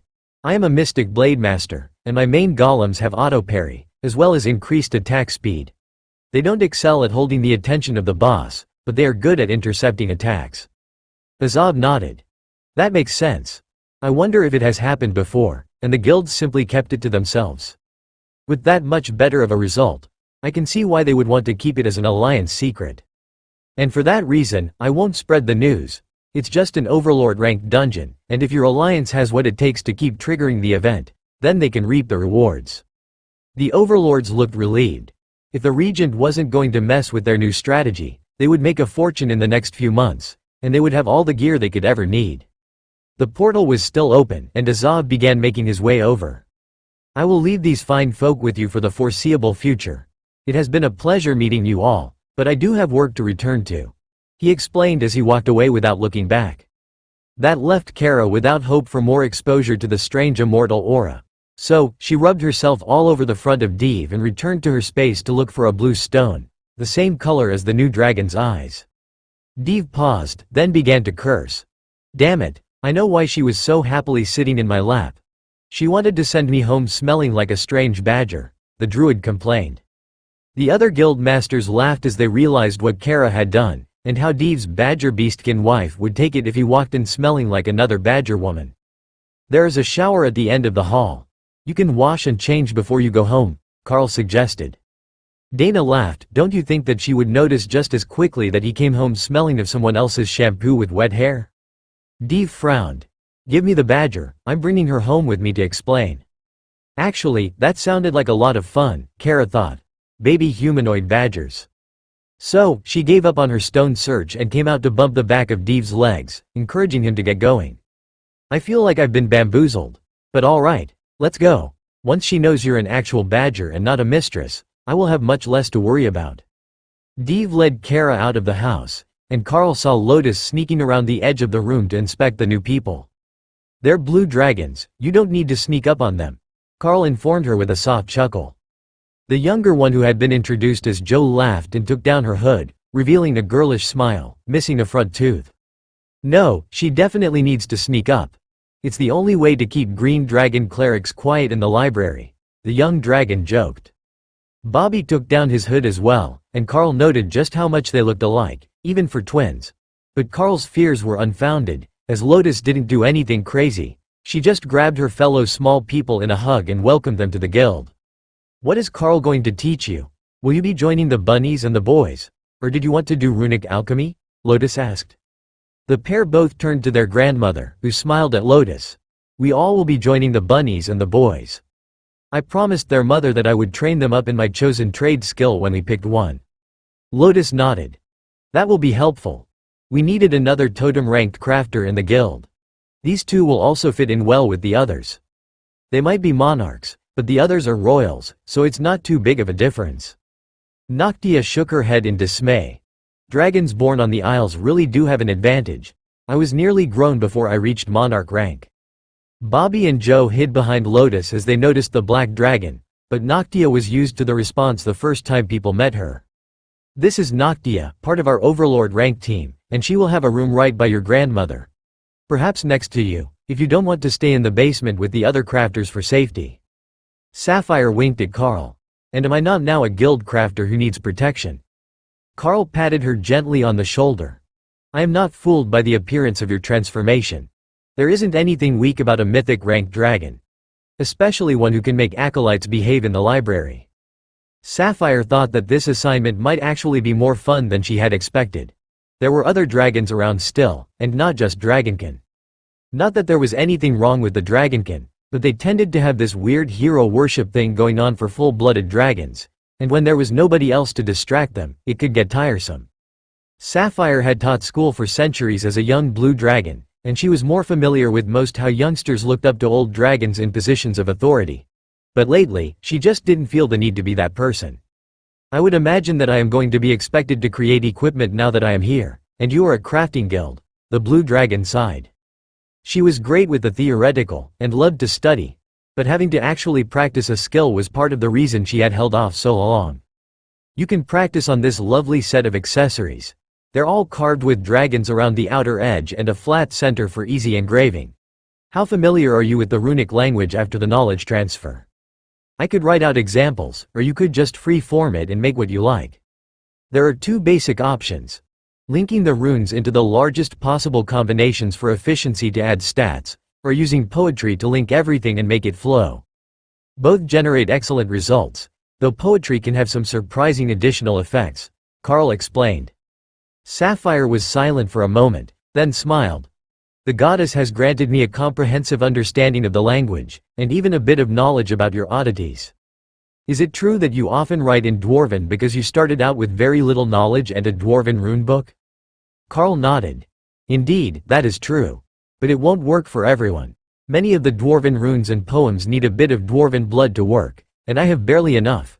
As for you, I have no idea how that would work, given the dragon's affinity for magic of all sorts. Did you have something in mind? It is a guild custom to make the first item for your own use? That was a curious custom, Sapphire thought. So, your crafters just make a random thing that they want as their first training item? She asked. Carl nodded. I will write the runes on the chalkboard if they need a guide. I believe that it helps build confidence, and many choose an item that will help them in their work. The acolytes downstairs mostly chose to make rings that gave a greater chance of a higher grade outcome when crafting. Sapphire nodded in understanding, while Bobby and Joe began to get excited. That was a brilliant idea for a first item. That sort of luck item is not my style. Sapphire began. Instead, I would think that an item that would reduce the mana expenditure or increase my regeneration might be more appropriate. Carl smiled. Both are possible. Mana storage is one of the most commonly requested benefits of our equipment at the higher ranks. Especially for the armor pieces, as they have enough raw material to hold a truly outstanding amount of mana, where a small ring struggles. The dragon slowly blinked her glowing blue eyes as she thought about the answer, but Ray solved her dilemma for her. I have library blue robes for you. If you want to start with those, you can have all the benefits without jewelry jangling as you work, Ray offered. She held up the robes, which were a bit fancy, but well suited to the fashion sensibility of the old blue dragon. Those are lovely. Is that all silk, with a lace shawl? You have lovely taste, Madam Spider. Ray stood a bit straighter, enjoying the praise for her work. Making clothing was a very rewarding endeavor. People sang her praises everywhere that she went. Now she knew how Remy felt when they went to the Naga temple. There are two options, either decorate the outside of the robes, or turn them inside out and do all the rune work on the inside of the clothing. Once it is activated, you don't need to worry about it wearing off, Carl explained. Inside it is. Now children, pick a bracelet, that will give you more room to work on, she instructed Bobby and Joe. How about a staff? Shouldn't a working cleric have a walking staff? Joe asked, which made Noctia and the other clerics laugh. You've been around old people too long. The walking staff is just a prop to remind people that they're old and dignified. It has nothing to do with location. Besides, you need both hands to work. You can't hold a staff all day. Noctia explained. Oh, right. Bracelets it is. Thank you for your wisdom, High Priestess. Sapphire rolled her eyes, and Carl handed them both a pair of Overlord-ranked bracelets. They couldn't upgrade them that far, but they were made from some sort of dark blue translucent stone that would go well with their robes. A knock at the door distracted everyone, and the gargoyles happily opened the door to let Guild Master Raj back in, with a totem-ranked mage following him. Sorry to interrupt when I know that you're busy, but one of our teams has a minor emergency. They were supposed to provide a tank for a mixed alliance run, but he's missing in action, and the other tanks ran this morning. They can't enter again today, the big man explained.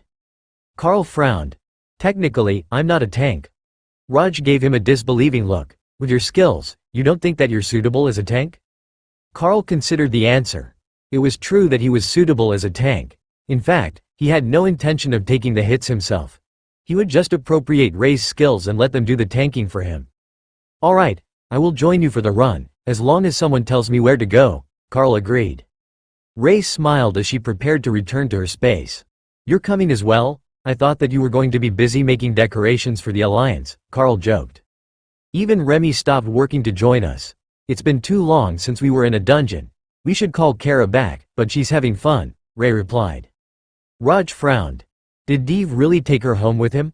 That's an even worse idea than showing up smelling like her. Ray laughed. She's playing with his children now. They like flying around the lobby.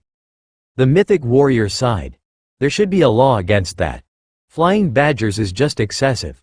Cruel and unusual punishment to the cleaners should apply in this scenario. Dev has experience with them. He took all the crayons away before he let them near Kara. But she's being careful not to crash into the walls or decorations. And the lobby of their guild manor has been child-proofed, since their members have so many kids staying there, Ray added. Carl turned to the mage. What is our part of the group like? We're supposed to provide the main tank, 2 healers, and 2 mages. We've got everyone but the tank waiting. Alright, let's go join them. It's annoying when people keep you waiting for a run. I take it this is a 10-person run? Carl replied. The mage shook her head. No, it's a 25-person. They were just short a few people with members on vacation. Their alliance isn't as large as ours. So, they have 20, we bring the 5. Alright, that works. Just let me inform Kara that we're headed out, and we can leave.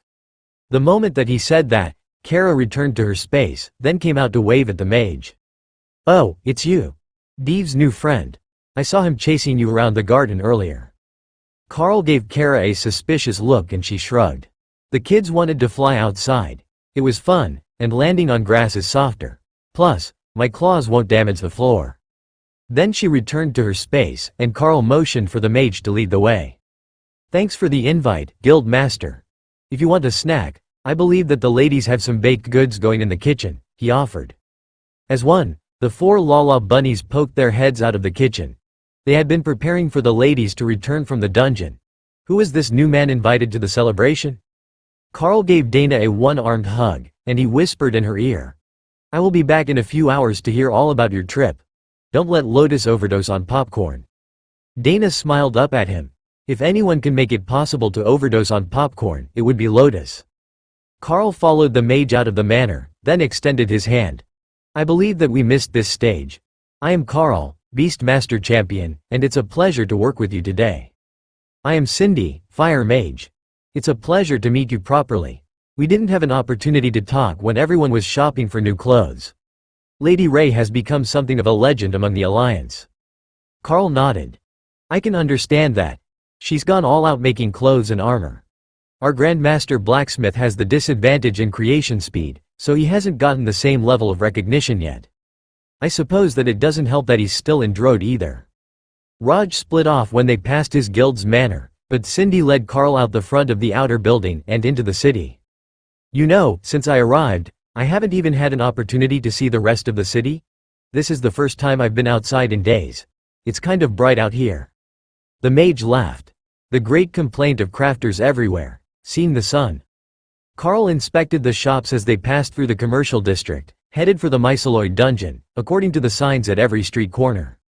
They stopped at a coffee shop, and Cindy gestured to the other members of the team. This is Marcus, an arcane mage, and these are Don and Reggie, our clerics, she explained.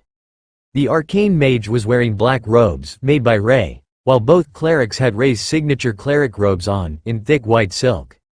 It looks like our fashion line is becoming quite popular, though it is odd not to see the trademark spider logo on the white robes, Carl joked. The Dragonkin man known as Reggie rolled up his sleeve, revealing that there was a small white spider embroidered into the robes. I put them in hidden spots on the cleric robes, so it doesn't upset their gods, Ray explained. Mr. Carl, what form will you take to tank the battle? Will you be in dragon avatar form? Some of the myceloids are pretty big, Reggie asked. I was intending to have my summoned creatures do the work of tanking for us. Spectral knights are excellent tanks, and they come equipped with shields and heavy armor. If they do the heavy work on the front line, we shouldn't have a problem holding the enemy back for the damage dealers, Carl explained. That's unconventional. But do they have life leech or regeneration? I need to know what the healing strategy will be. That's why we insist that if they require both healers, we also provide the main tank, the balding dragonkin explained. They have both available to them. They heal when they deal damage, and I will have a trollish regeneration level self-healing effect on them, as well as an eternal lightning barrier. Honestly, I don't expect them to need much healing at all. It is the rest of the group that you'll have to focus on. I have a skill called Territorial, which causes intimidation on hit, which should keep the attention on them. But they don't have a proper taunt ability, Carl informed the healers. Bestial Champion would double the effect of all buffs that he cast on himself or his bonded partners, but he wasn't sure if that would apply to buffs on the Undead Army spell constructs. If they have problems, I will step in, and I can roar in dragon form. It's pretty effective, he added, just in case. What Carl didn't realize, because he had never been with a group that stood a chance of pulling the monsters away from him, was that intimidation was a form of taunt effect that increased the likelihood that the target would focus on you. Ophelia had a lesser version of it on all her attacks, and it had made it nearly impossible for her not to be the main tank. But Carl could activate it at will, he just never bothered. He also had overwhelming presence, which would cause a terror type of effect, and freeze enemies in place for a few seconds. So, between the two, Carl was fairly certain that he would be alright. "Do you have a lot of combat buffs?" Cindy asked. "I've got plenty of buffs, and a varied selection of combat skills from my beasts. I suppose the biggest ones would be Shatter, Sharpness, Crushing Blows, Devastate, Rampage, Pack Tactics, Territorial, Limited Invulnerability, Trollish Regeneration, Bestial Champion, Brutal Pugilist, and Avatar." The other four simply stared at him as he listed skill after skill. "And all of those are active?" Reggie asked. Carl nodded. "I don't always use them all, but Territorial will be essential for my role as tank, and the rest all increase damage for my whole bonded team. Well, for the whole team if I extend some of them over everyone in the dungeon. But the majority are passive skills. I don't even know what some of those skills do. Like, what even is Devastate?" Marcus asked. Carl laughed. "Skills that do more than 10% of the target's health do double damage." "Of course they do. Because you weren't strong enough already. I think that our employers for the day will be pleased with the group that we chose. I know that the healers will," the arcane mage joked. Reggie and Don nodded. They were very pleased with this setup. They finished their drinks and got up. "All right, the others should be at the entrance to the dungeon. Let's go show off." Carl tried not to laugh. Their whole group, himself included, was wearing the latest fashion made by Ray. He wasn't in armor, he was just wearing a casual outfit with a polo shirt and slacks, but they were still totem-ranked items made by Ray. City guards stopped them when they reached the staging area, and waited for someone to introduce them, so they knew who was entering. 5 members of the Nara Group Guild Alliance joining 20 members of the Jackalope Group, Cindy explained. "On your left. Entry fee, please." Cindy handed over a bag and the guard ushered them through to meet the rest of the group.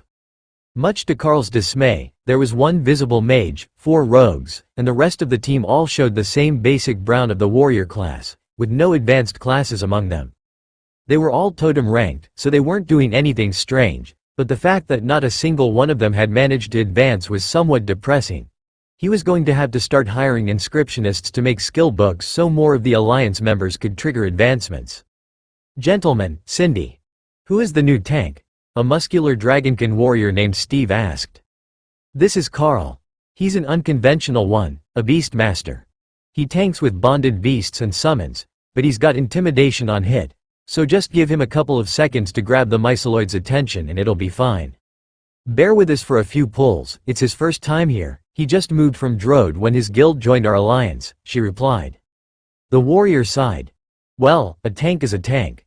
If that's what your healers want, we won't argue." He led the way into the gate of the dungeon, with Carl right beside him. Once Carl was sure that everyone was inside, and verified the head count, he called out the team, and then began adding summons. Bodyguards, Epic Guard, Haint, Dire Bear Golems, and then the Undead Army. "Thor, you're responsible for positioning the bears and the undead to tank for the group. Be sure to listen for instructions," Carl instructed. Thor nodded happily and bugled in joy at getting to smash giant mushroom people. "They look tasty." "That's not what I was expecting. Also, I think that your partner just robbed one of my warriors." "Kara, give him back his sword." Kara shrugged and handed the weapon back. She was just taking a look, it was a bonded weapon anyhow. "Are you sure that these beasts are all suitable for combat?" Steve asked. Carl nodded. "Don't underestimate her, the Chaos Badger is a monster in combat." But Steve was looking at Hawk, who had gotten Thor to shrink him so that he was the size of a large bird, but he was in Lord of Destruction form, so he was in ethereal blue form, like a lesser fire elemental. "Oh, he's been reduced in size for the fight. A 30-meter-long ghost fire Thunderbird isn't exactly dungeon-friendly. It doesn't affect his power, only his mobility," Carl explained. "What did we get ourselves into?" one of the warriors asked as Ray summoned all of her undead and golems, then moved them to the side, so everyone knew they weren't the tanks. They looked similar, but hers blended into the background as she activated perfect camouflage on them. Alright, what do I need to know about the first few pulls? Thor looks like he's going to run off and eat someone if we don't let him at the mushrooms. Steve laughed. One of the major loot items at the end of the battle is a magical resource called mushroom steaks. They're a totem-ranked food that grants combat buffs, though. So please don't let him just eat everything. Thor nodded. Got it. Leave the loot items alone. Eat the bodies of the mushroom men. There were even some tasty-looking new herbs growing off to the side of the path that he was going to need to pick for his space. Once he was satisfied that everyone was in position, Thor bugled and started the charge, with the dire bears flanking him and the undead army taking up the outside of the formation. It wasn't nearly as fun without his knight, but when he collided with the first myceloid warrior and trampled it to the ground, Thor decided that maybe this dungeon wasn't going to be too bad. The warriors were right behind them, only waiting a few seconds for the undead army to get in position. Thor instructed them to go past the myceloids so that the warriors could attack without passing through the line. That seemed to work pretty well, and they were even considerate enough that they didn't try to interfere with his stomping. Kara was disintegrating bits of it, but other than that, everyone had picked another target. Naturally, that was because the massive behemoth was standing over top of the fallen monster, using earthquake, lightning zone, and consecrated ground as he stomped on the myceloid. Nobody dared to get too close and risk being squished by his enthusiasm. Hawk, go grab another group and get it over here. We're almost done with this one. Carl shouted, loud enough that all the warriors could hear him. Cindy frowned. That was not how this was normally done. But the monsters had died more than twice as fast as usual, and the healers were looking bored, with nothing to do. Have you even cast a spell yet? She asked Dawn as the cleric lit a cigarette. What one? Nobody is taking any damage. The undead have full control of the myceloids, and these ones don't have any area attacks that strike behind themselves, only in front. That monster man's damage reduction is absolutely insane. I understand that he's the one who makes the gear, so naturally he has the best, but this is beyond that. I don't think that he listed all of his own defensive abilities, only the ones that he thought we would recognize as important, Dawn explained. How so? She asked as she cast Rain of Fire over the myceloids. He said he's got limited invulnerability, but I think that he's got at least another 20 or 30% damage reduction from a skill, plus what is on his gear. Which isn't actual gear, as far as I can tell. He's got an epic grade armor spell, and I can't tell if he's wearing armor underneath it or just accessories. But normally, only spell buffs spread to summoned creatures, and those spectral knights are regenerating more damage than they're taking. That made sense to the mage. The behemoth species were all known to have immense amounts of damage reduction, and that skill might have been shared with Carl. However, Thor wasn't taking any damage, as far as she could tell. His stomping had so badly mangled the myceloid warrior that it couldn't even fight back at this point. Hawk used Meteor Shower to get the attention of the next group of myceloids, who were intercepted and pulled away from each other by the spectral knights before they reached the group. The undead had to shift their position a little to get on the far side of the new arrivals, but the transition was nearly seamless, with fresh enemies replacing the old ones as they died. I like his style. Smooth and efficient. No messing around or waiting between groups for the tanks to get their act together. No waiting for them to get the attention of the whole group and not just one or two. If we can teach someone else this skill, I recommend that we put them in consideration for the off-tank position on future runs, Reggie noted. Cindy frowned. There weren't any necromancers or warlocks in their alliance, though. So, who could even use that spell? Patrol, pull the group away from the road. The leader of the Jackalope group called. There are only 3, I will hold them until we're ready for them, Carl declared, then put his bow away and grabbed the Sword of Champions before he activated Avatar to make himself large enough to handle 3 myceloid warriors the size of ogres. Just like Ophelia's weapons did when she transformed, the weapon vanished as Carl shifted, but the buffs it granted remained, including the life force transfer. So, he really is a tank. One of the warriors muttered as Carl swatted 2 of the patrol members to the ground, then flapped his wings and blocked their sight of the rest of the group. Cindy smiled fondly at the memory of the show his guild had put on, dramatizing his guild war duel against Jerome. Yeah, he's a wonderful tank, he just doesn't seem to need to do it much, she laughed to herself, as the warrior wouldn't be able to hear her over the battle. You weren't joking, Thor. These things do smell wonderful. Have you gotten to taste them yet? Carl asked. Every bit as good as I had hoped, and then some. I hope that we can grow more mushrooms with the stakes that drop as loot after the run. Kara laughed. I grabbed some of the small ones growing along the road. Don't worry, I made sure they weren't going to be a sentient thing before I took them to storage. Thor's sisters really were kind-hearted girls. The fight here wasn't too bad, so Thor sent the bodyguards and the Haint to go assist Carl, ensuring that he didn't have to fight alone. Just Carl's bodyguards, though. Remy's bodyguards were too mixed up with the warriors to get away easily. Do I go get more? Hawk asked as the second group was about to die. No, let the group finish them off, and then they can work on the patrol before they take a break and get a drink. We're not in a rush, we can casually walk through and snack as we go, Carl replied. Thor smiled as he tore another piece off his new target. This dungeon was really kind to him and Hawk. Not only did the enemies roast well, they were vegetarian snacks. Once the patrol was down, Carl curled his tail under his feet and settled down on the pathway with his wings tucked and Kara sitting on his head. Did you know that dragons could loaf?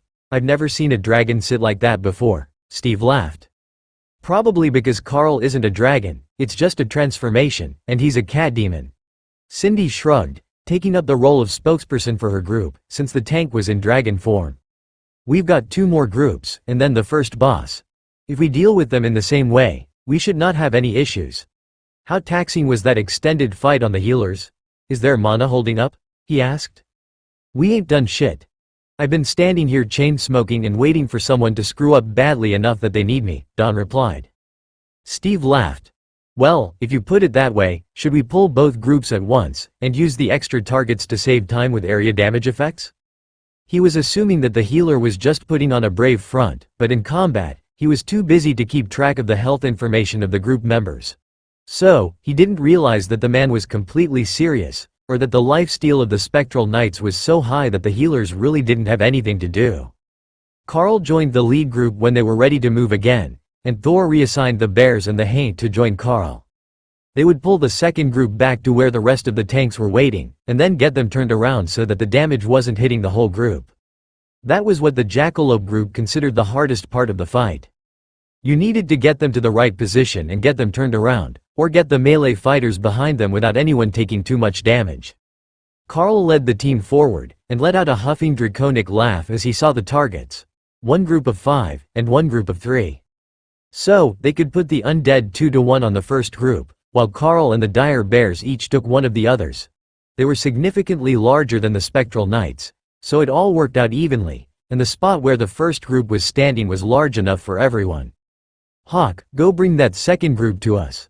We will grab them and put them at the exit, Carl instructed as the team edged around the clearing, waiting for Thor and the undead to charge. Thor charged, and Hawk darted off to go get the second group, while Carl shifted the bears into position. The Myceloid warriors came running, and Carl bombarded them with Void Blast spells, but for some reason, they were intent on charging right past him and into the other melee. One massive claw stopped the one closest to the defenders, and Carl slammed the Myceloid down on its back as the bears brought the others to a halt. A few solid hits were all it took to change the monster's focus, but the initial targeting concerned Carl. It looked like they were smart enough to realize once they saw the rest of the team that their allies were in danger and not from the closest enemies. Did he just choke slam a Myceloid warrior? Don whispered to Reggie as they watched the fight. Pretty cool, wasn't it? I heard that their overlord team has a giant dire bear berserker, 5 meters tall. I bet that she could do it as well, Reggie agreed. The day that the Darklight host has a whole team of totems to work together, the dungeon bosses will cry tears of blood, Don joked. This group was already bad enough, and there was just one Darklight host totem in the group. Wherever they had gotten their extra skills, it was clear from the stories of the Overlord-ranked teams going on in guild chat that there were no unexceptional members in their ranks. You know, having oversized tanks in this dungeon is definitely the way to go. See how much easier it is for Carl and the bears to deal with the Myceloids than it is for the undead. None of them are being overwhelmed. The 3 big guys can simply slap the Myceloids around and keep them from doing anything effective, while the undead block and parry like normal. The next time they're doing an intake, let's ask Raj if he can find us a bear totem berserker. Reggie commented, only halfway joking. Or maybe a red dragon. A red dragon paladin would be an outstanding tank in this dungeon, Don agreed. The warriors spread out to attack everything, sacrificing individual kill speed for easier constant damage when they weren't interfering with each other. They could all see that the healers were slacking, and they weren't injured, so all of the usual tactics were ignored for the fight, in favor of maximum overall damage. The barrage of skills rapidly whittled away at the life of the myceloids, and as they began to fall, Thor herded them into a small circle, where the warriors of the jackalope group could hit everything with area attacks. Conserve mana. Don't wear yourselves out before the boss fight, Steve warned as the group began to get a bit too enthusiastic about the fight. With so many golems to keep the myceloids off them, they didn't have to worry about targeting secondary opponents, or being attacked unexpectedly. It was the most enjoyable fight they had engaged in for years, and they had gotten a bit carried away early in the dungeon. The last of the creatures fell, and Carl shifted back to talk to the team leader about the boss fight. The system could translate serpent to common just fine, but it was easier to speak face to face than to look down on the person you were talking to. Steve gestured toward the boss. Alright, this is what will happen for the new members. It's strange saying that, as nobody takes newbies here. But the boss will send up puffs of spores with every attack and movement. They are toxic, so don't let them touch you, and don't step in the patches where they land and bloom. But we will also assign 4 people to destroy the blooms on the ground, as the boss will heal when he steps on them. There is a small safe spot behind the boss's back, which is where most of the melee will stay. The tank needs to be in front of him and keep him from turning until he moves to go to a healing patch. Then the melee scatters until the tank picks him back up again. Once he gets to his chosen spot, he will call all his spores back and heal. For that reason, it's urgent that we destroy all the spores on the floor. After that, it's rinse and repeat. Carl, we're counting on you to keep him as still as possible. Don and Reggie will keep you cleansed, so that the poison of the spores doesn't get too intense. You're pretty durable, so they shouldn't suffer too badly. Some tanks need nearly constant cleansing, or it's a pain to keep them alive. Got it? Don't knock him over, don't let him turn. Make sure the team has cleared the floor, Carl agreed. You lead the way. Turn him if you can, if not, we will circle the edge of the platform, Steve agreed. Remy was looking forward to this boss. Toxic spores were always good for something, and she fully intended to collect some for her future experiments. She had plans for a potion that would increase the imbiber's poison attack damage, but she was missing some ingredients. And where better to get them than from totem-ranked sentient fungi? Carl shifted back into dragon form and charged the boss, while Hawk circled overhead, waiting for the spores to start to fly. The healers don't look happy about this fight, Remy noted after transforming into spirit snake form so she could just float over the battlefield and not worry about weird squishy things touching her scales. Thor nodded. The spores must be a real problem. But we've got Brotherhawk. If Ghostfire doesn't take care of the spores, nothing will. Ray just laughed and used Night Haunter to make herself incorporeal. She also wouldn't have to worry about what she stepped in. The myceloid boss was so large that even in dragon form, Carl was still the smaller combatant. But deep blue ichor poured from rapidly healing wounds when he clawed at the creature, and it turned to face him without hesitation. Carl heard the others coming behind the boss, and then noticed that the spores which flew from the splatters of blue blood had a puffy top, like a dandelion seed. That let them float across the battlefield, and while that also made it easier for the mages and clerics to shoo them away with a wave of their staff or wind magic, it also meant that they could land anywhere in the combat area, including among the melee fighters, who were actually doing quite well at using skills to destroy the ones that got too close. Ray, we need to stop making him bleed. We're making it worse, Carl realized. They had both been using hemotoxic strikes, and the boss was bleeding freely, though he was healing a third of the total damage that they were doing. That number would surely go up once they stopped him bleeding, but half the area was on fire 30 seconds after the fight started. Carl caught one massive fist of the boss and punched him in the face with a closed draconic fist. Yes, that worked well, and it didn't make him bleed any more than necessary. Most of the warriors didn't have any such option, so the back of the boss was bleeding much more than the front, but they aimed their skills up, so the spores from the blood floated well away from them.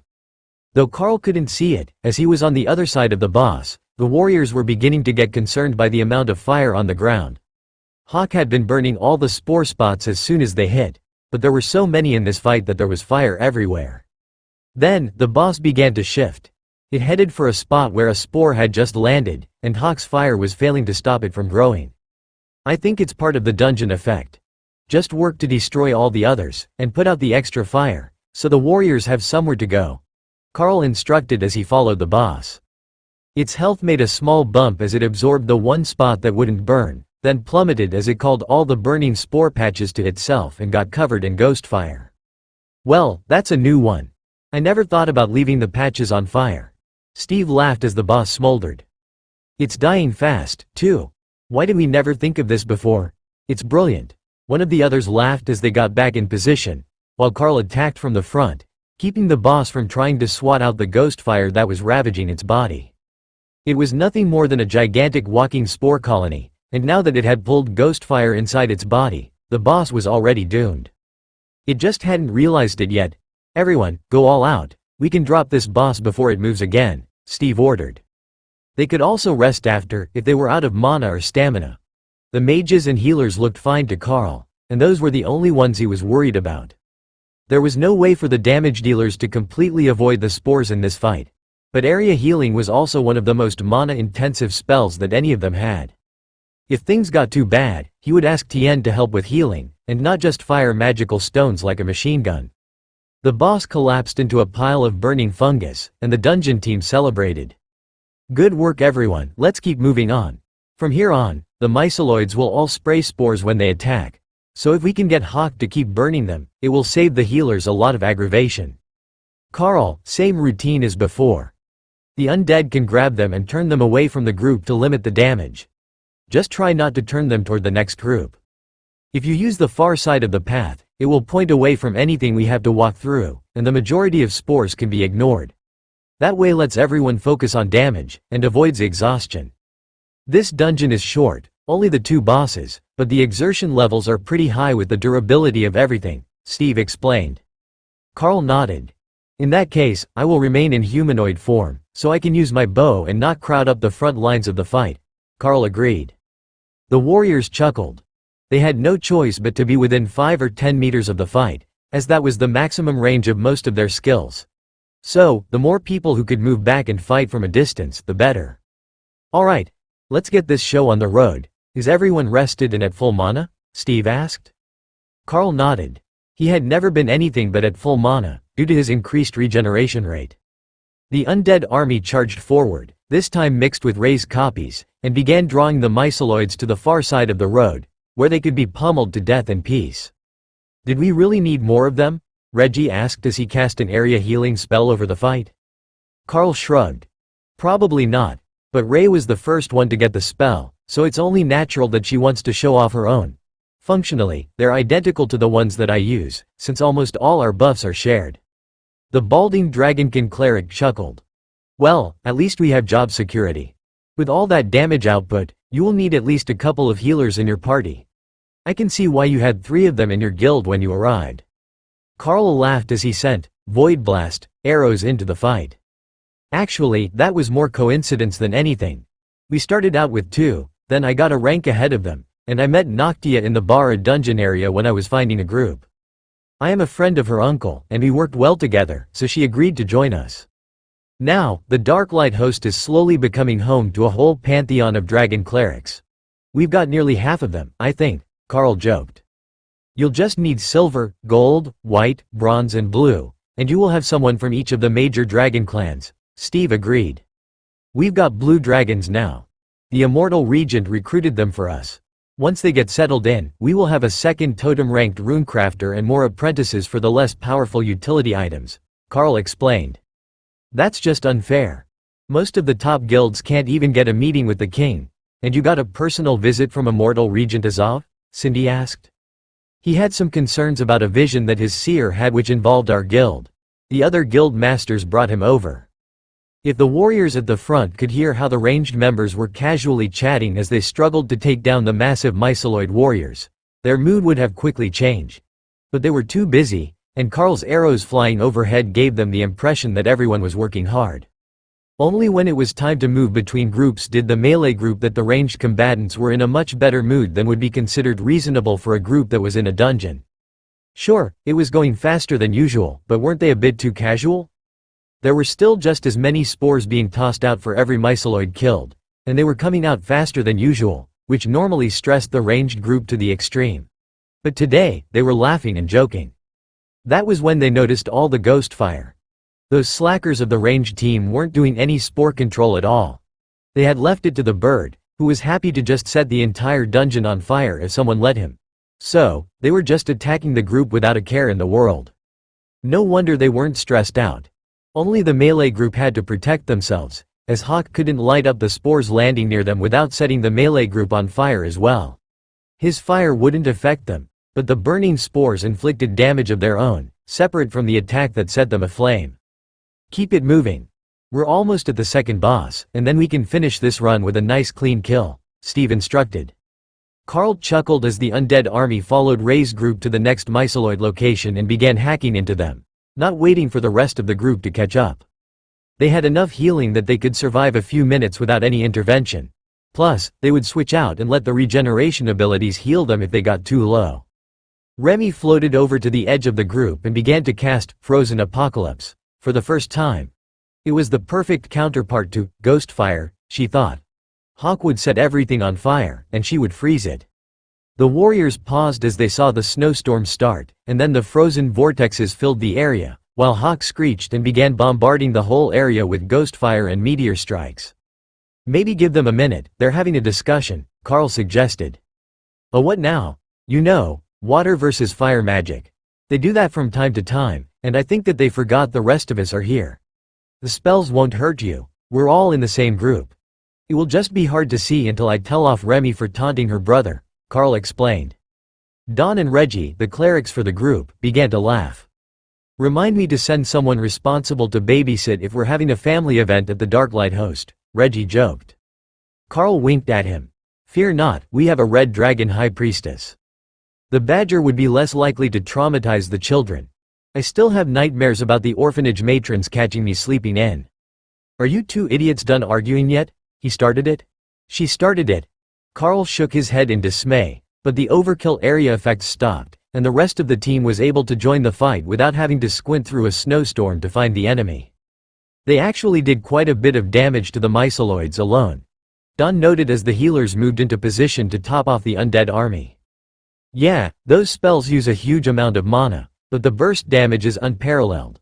Not many classes can output area damage that will keep up with epic attack abilities, Carl agreed. The cleric sighed. If only more damage dealers had skills on that level, we might not ever have to struggle with enraged timers again. But speaking of that, we've got another one on this boss, but it's a progressive enraged timer. He gets more powerful every 5 seconds. But there's one special mechanic. He will target someone for elimination, and once he focuses on them, they have to run or risk getting squished in a single shot if they're not the tank. Even if they are the tank, it's better to run because the boss deals a huge amount of bonus damage to the targeted member. If that one dies or the timer expires, he will pick another one, but it resets the enraged timer, so that's something. However, he won't pick summoned creatures or golems. It has been tested. Carl nodded. I think that we might be able to deal with that more easily than even the spores. Not that Hawk isn't having fun burning spores. I haven't seen him this happy in quite some time. The rest of the group wasn't sure that happy was the word that they would use. The bird was attacking the spores as if they had personally insulted his mother. But Carl knew better. That was Happy Hawk. Alright, Carl, you're up. The boss hits like a truck, and it is an area attack, so only one tank in front of him is best, Steve instructed. Don, Reggie, are you ready? Carl asked. Go on, Monster Man. Let's see you work. Carl transformed into the avatar of the World Dragon and charged into combat, then choke slammed the boss and began punching him in the face. He learned that from the badger, guaranteed, Don laughed. 100%. Deve's wife did it to me one time, Reggie agreed. Kara smirked. She was going to be good friends with this badger woman, she was sure of it. It was just a shame that she hadn't had more time to taunt Deve. The boss rolled over with surprising agility and strength, then began to glow with a bright red light. Nope. The boss's enrage effect faded, and Carl wasn't sure who was more confused, the group or the boss. Kara was flying overhead laughing. Mythic ranked, Nullify, was so much fun. More damage would have been great, but an extra rank of nullify was the all-around most entertaining option. The warriors might not understand why the boss wasn't enraged, but they weren't going to question good luck, and they joined Carl in his efforts to dismember the massive myceloid before it could reactivate its effect. But it wasn't in a hurry to enrage. Instead, a beacon appeared over Kara's head, and the badger laughed as she flew straight into the monster's face and clawed it before flying away and letting Carl block its advance. If I didn't know better, I would say that the boss was actually mad. Not enrage effect affected, but mad. Reggie whispered to Cindy as Carl wrestled with the boss, holding it in place as Kara taunted it from 10 meters away. The other cleric nodded.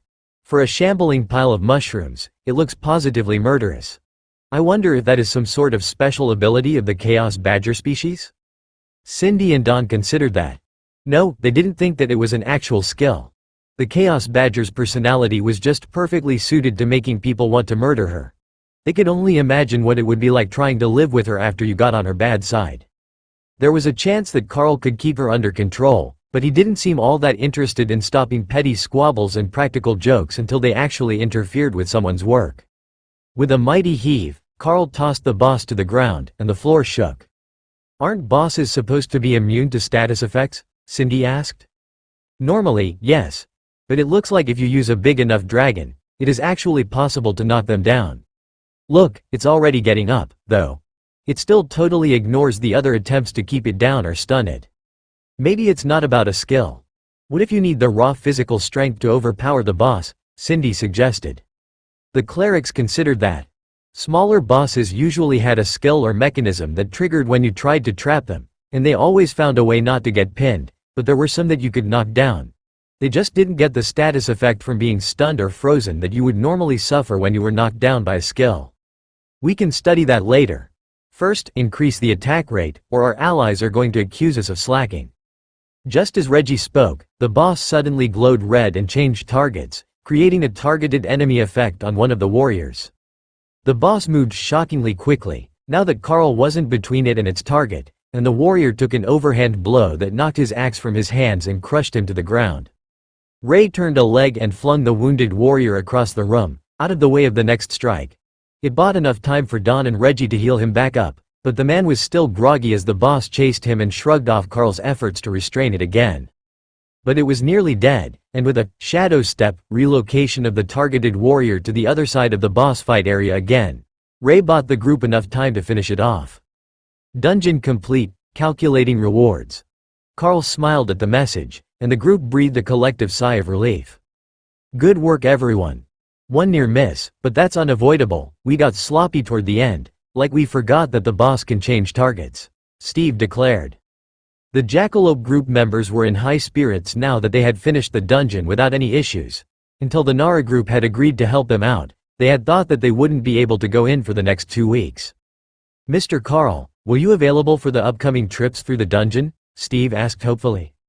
I'm not sure yet. I was a last-minute replacement, as the other tank had a bit too much fun last night, and he wasn't in any shape to work today. I'm actually head of a crafting guild, so I'm normally at work at this hour. Carl explained, still in avatar form. The warrior looked around at Carl's bonded beasts, then back at the massive dragon. The math wasn't mathing. You're a crafting guild leader? As in, you yourself have a trade skill? One of the other warriors asked. Carl nodded. If you look carefully at the equipment my lovely companions are wearing, you will see that all 4 of them are wearing robes made by myself and the Lady Ray. Cindy and Marcus gestured to the spider symbol on their robes, and the 2 clerics turned up their sleeves to show the matching maker's mark. Life really isn't fair, is it? I bet you've even got a pretty girlfriend and everything, the warrior grumbled. The 4 from Carl's group began to chuckle, while Kara held her belly and rolled with laughter. His wife is a divine fox beastkin, Remy explained, as nobody else was in any shape to speak. You know what? I won't even be mad if we have to deal with a lesser tank next time. This guy is just too enviable, the jealous warrior complained. Cindy nodded in agreement. It only gets worse from there. She's an overlord-ranked battle mage of some sort, and her golems have auto parry. Her guild alliance group managed to do the elemental dungeon with 0 damage taken on the first boss. They even got a system achievement for it. Isn't that loot ready yet? They're trying to make me cry now, the warrior jokingly pouted. There was nothing for a few seconds, then the system sent them a message. Rewards distributed. Everyone sorted through their loot, looking for something worth celebrating.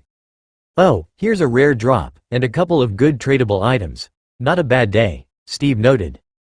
A few of the others nodded. Yeah, the drops today are pretty decent. Cindy smirked. Epic talisman. I win today, boys. The others groaned, and Carl gave her a questioning look. Oh, it's a dungeon thing. We bet the first drink of the night on who gets the best drop item, she explained. Carl nodded and checked what it had given him. A bunch of random rare quality items, and a lot of alchemy materials.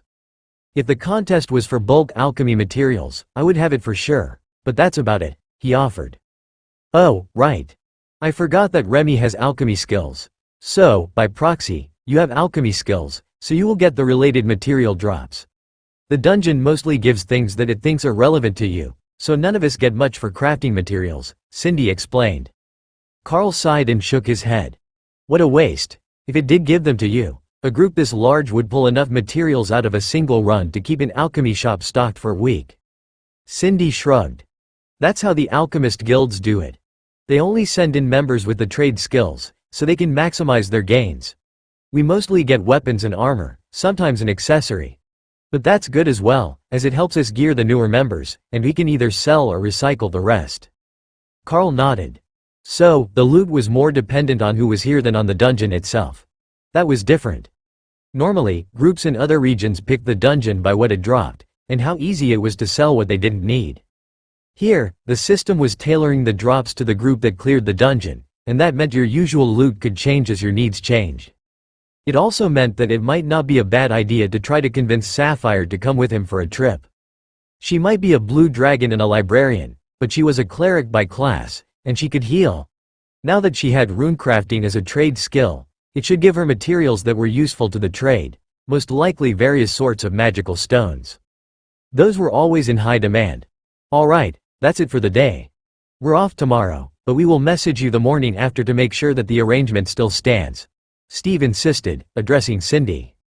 Of course. Even if we can't get Carl to come again, we will have another tank lined up. If the worst case scenario comes, perhaps we can borrow the lovely Lady Ray and her golems, or Sir Thor. Thor snorted and stomped his foot in enthusiastic agreement. Either of them would have made a viable tank for the dungeon, as long as Ray's undead had intimidation, like Carl's did. Though, they just felt more like damage dealers than tanks. Something about them just had that aura of aggression.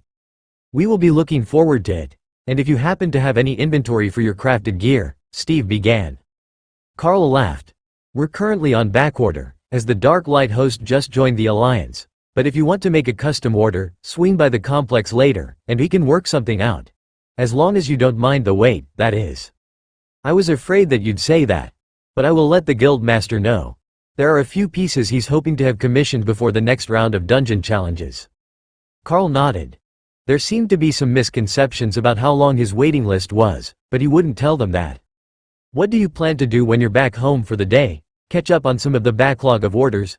Cindy asked as they walked through the city, now accompanied by the transformed figures of Ray and Thor, who were admiring the city as they went.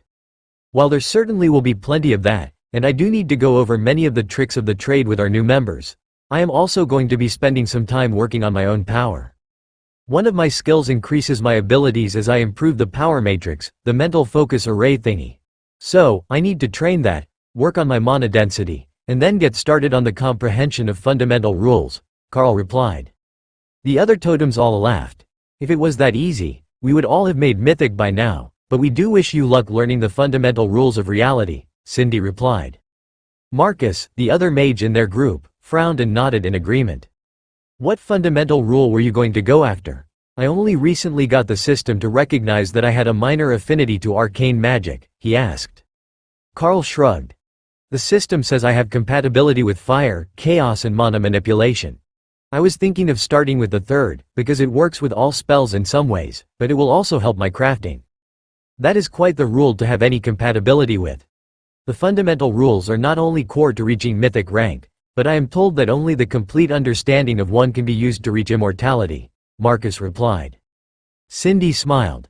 And I am working on the fundamental law of fire. If I could speak Hawk, I might actually make some progress this year. In his space, Hawk laughed. If it was so easy for others to learn the true glory that was fire magic, everyone would be using it. But he liked her enthusiasm. Well, if we happen to work together again, you can spend some time watching him work. There was plenty of fire to go around today. But I don't suppose that the other totem-ranked dungeons are like this one. Cindy shook her head. No, this isn't one that we usually do. The Jackalope group has the agreement to work in this one, and we were joining them. The totem-ranked dungeon that we control is another Earth Elemental one, similar to the Overlord-ranked open dungeon that the rest of your guild went to. Except that instead of elementals, it's got rock giants and mountain boars. Hawk's happiness flooded Carl's mind at those words. I don't suppose that the mountain boars are an edible species? He asked. Cindy nodded, but looked confused. Well, yeah. But nobody eats totem-ranked meat except the dragons. Even for dragonkin, that's just brutal on the stomach. Oh, right. Beasts. I don't know how I forgot about that. Thor laughed a little at her confusion. Most of them, anyhow. I am strictly vegetarian. Ray likes meat, but prefers blood, while the others love good meat. Well, not Opal, but she mostly sustains herself on mana, so that's a bit different. Oh, there is a great coffee shop here, run by vampires. Did you want to stop in? I think that both Thor and Ray would enjoy their offerings, Reggie suggested. The moment that the cleric opened the door of the coffee shop, Ray began to smile. Oh, I am going to like this place, she muttered as she ignored the group and made her way to the counter. Ray takes blood very seriously. Give her a moment to pick her favorite, and then we can all order, Carl explained. Reggie chuckled. The Lady Ray, as everyone called her, was an open book. There was very little subterfuge to her attitude, she just said and did what she wanted all the time. She was shockingly sneaky, though. He was sure she hadn't been using any active skills, but every time he looked at her, she was in a different position than he expected. I will try the Forest Hind wine cider, mulled and served lukewarm, not hot. Sir Thor will take a matcha latte, and Carl will take an iced milk tea, Ray ordered. Cindy waved from behind her, and the clerk waved back, then rang in 4 more drinks. We're here enough that we have a usual order, but it's one of the few places in town that the vampires can get a good drink, and one of the big group's main tanks is a vampire druid. It's a weird combination, have you met him yet? She explained. Carl shook his head. No, he hasn't come by to request anything, and he wasn't at the show. Oh, right. He was out visiting his kids. I will send him over later. We're both part of the same guild, and our rooms are just down the hall from each other. Ray smiled. Send him to me when you get back. I have all sorts of druid fashion made. They usually like natural materials, not metals. The mages laughed at Ray's eager expression. I think that he would love your fashion sensibilities, Lady Ray. He shares your taste in fashion, and you even order the same drink here, Cindy joked. Oh, perhaps there is someone worth talking to this evening. So few understand true fashionability. Cindy smiled at the memory of a certain mythic mage in an idol dress, showing off for the crowd at the guild house when she returned. Ray's version of what was peak fashion was definitely different than most people. But her personal outfits in humanoid form were very similar to what the vampire in question preferred. If anything, they might be more flamboyant, with an even greater love for lace and ruffles, than even Lady Ray. Oh, I am certain that you two will get along famously. I will get him a drink to go, to encourage him to stop being a shut-in and go visit. It's not like he needs to go all the way outside if he's just going to your guild's villa, Cindy laughed. Once their drinks were empty, Cindy went and ordered 1 more mulled blood wine to go, and the group returned to the Alliance compound. Ray visibly relaxed once they were out of the direct sun, as she could shadow step nearly anywhere in the compound, thanks to the directional lighting used. The others thought that she was just happy to be back home, but those with more attuned senses knew her happiness was that of a predator back on its own territory. Ray spotted the vampire in question looking out his window and sniffing. He had clearly noticed that someone was bringing him a drink, so Ray went to recover him. The startled squeak that he made when she shadow stepped into his room and then grabbed him to bring him outside made Reggie laugh, but Cindy was struggling not to facepalm. Nilla, this is Lady Ray, the leatherworker and tailor who is making everyone's new armor. She has the same favorite drink that you do. Marcus offered, as Cindy was fighting hard not to drop the drink. It's a pleasure to meet you, Lady Ray. I must say, your movement skills are exceptional. I didn't even notice you enter until you grabbed me. But Marcus, How many times have I asked you not to call me Nilla? The maid shrugged. You smell like cookies. That's not something that a man wants to hear. And now the Lady Ray is looking at me like she would like to taste me. Carl shrugged. She probably does. Cookies and blood isn't a terrible combination. The vampire laughed and shook his head. You guys are the good kind of weird. My name is Naxaramus Orivius Dante, totem-ranked druid from the Dante vampire lineage. It's a pleasure to meet you, Naxaramus Orivius Dante. I too shall call you Nilla. Ray replied, then grabbed his hand and the coffee from Cindy. Come along, we have wonderful things to do today. The man was clearly confused, and a bit afraid that he was about to be taken to a private place and killed, but the others were laughing, so he had some hope that his guild alliance wouldn't do that to him. Somehow, I should have known that the spider and the vampire would be instant friends. We should all be getting back inside, though. There is planning to be done, and the boss wants all the totem-ranked and higher members to be involved, Cindy explained. Carl nodded. It's best to have everyone on board for the planning phase of what I'm assuming is a business venture.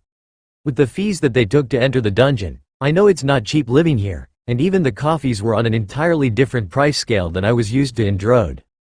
The group broke up and Carl returned to the manor, then went to the basement to head for Drode, so he could visit with the crafters there. The minor detail that Carl had forgotten was that there were not many totems in Drode, and that the appearance of a new one was cause for alarm if they entered the city without notice or at least greeting the guards. So, only seconds after he entered the library, the city guard entered the shop, wondering who had come to visit. Greetings, gentlemen. I know I've been away for a bit, but I thought that I should come in and check on the guild members. The Dark Light host has recently joined the Nara Group Guild Alliance in Sholaha, and we've been working hard to introduce them to the level of luxury that our members produce. The guard laughed as he realized it was just Carl, at totem rank, who had set off their alert.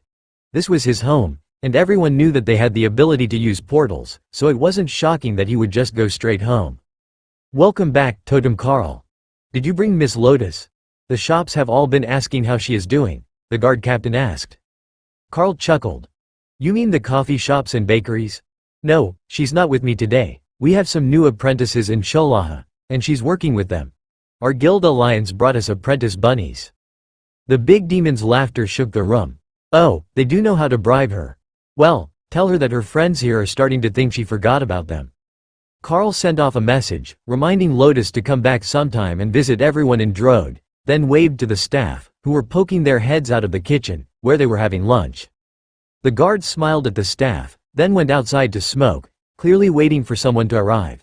Most likely Rashid or Damesk, as their territories within the city were closest to the guild house. Unless you counted Old Jones, the magma dragon whose home was on the outskirts. His territory ended on the other side of the fence, so he was close as well. But it was Governor Shin who arrived moments later, still folding his wings and panting from the exertion of flying over. Abbeys, would you kindly make us some tea? I believe that the city governor requires refreshment, Carl instructed.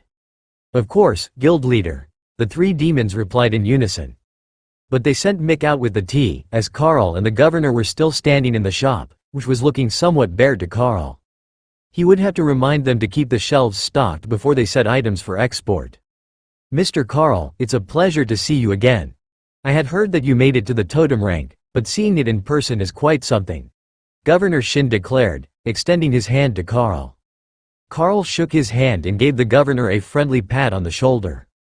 A lot has happened since I left to go please the dragon gods. Would you prefer to sit inside or outside? We have a lot to discuss. Governor Shin flexed his wings and tapped his chin. Outside, I think. The benches in the backyard by the statue would be private enough with a sound barrier over them. As they stepped outside, all of Carl's other guesses about whom the visitor might be arrived at once. Damesk. Rashid and Jones all followed them around the back of the house, and Jones erected a privacy spell over them, while Carl inspected his golems. They were all overlord ranked, and he could certainly make better ones now. But they looked comfortable on the walls, right at home and familiar with their surroundings. No need to change what wasn't broken. First off, congratulations. Secondly, more congratulations on joining one of the Sholaha Guild alliances. Tell me, have you managed to get a spot on one of their dungeon teams yet? Governor Shin asked. Carl nodded. Indeed. Not only have I gotten a spot, but the ladies are all overlords now, and in high demand for large group dungeon raids. The combination of skills with multiple talented healers seems irresistible to the locals. The governor nodded in agreement. I can't argue with that. They're an excellently balanced group, and they don't have 3 or 4 warriors like most others would. I swear that the imbalance of warriors has to be a cruel prank by the gods. But it seems to be getting better recently. That's not why we're here, though. Now that you're a totem-ranked resident, there are some considerations. I'm sure that you're well aware, as you were here when Jones advanced. Did you wish to claim a portion of the city for yourself? Or perhaps an honorary title? Carl shrugged. Honorary titles are fine. I am not so interested in the management of more people than just my guild members, and we've already got a guild villa in Zalaz as well, with more crafters being recruited. There is a totem-ranked blue dragon among the new arrivals, so you might be getting another powerful visitor soon. She will be leading a large part of the training team once she's fully settled into her new skills, but the focus will be on equipment for the totem and mythic ranked adventurers in Sholaha. The dungeons there have terrible loot, for the most part, and the crafting skills of the Darklight host are in high demand.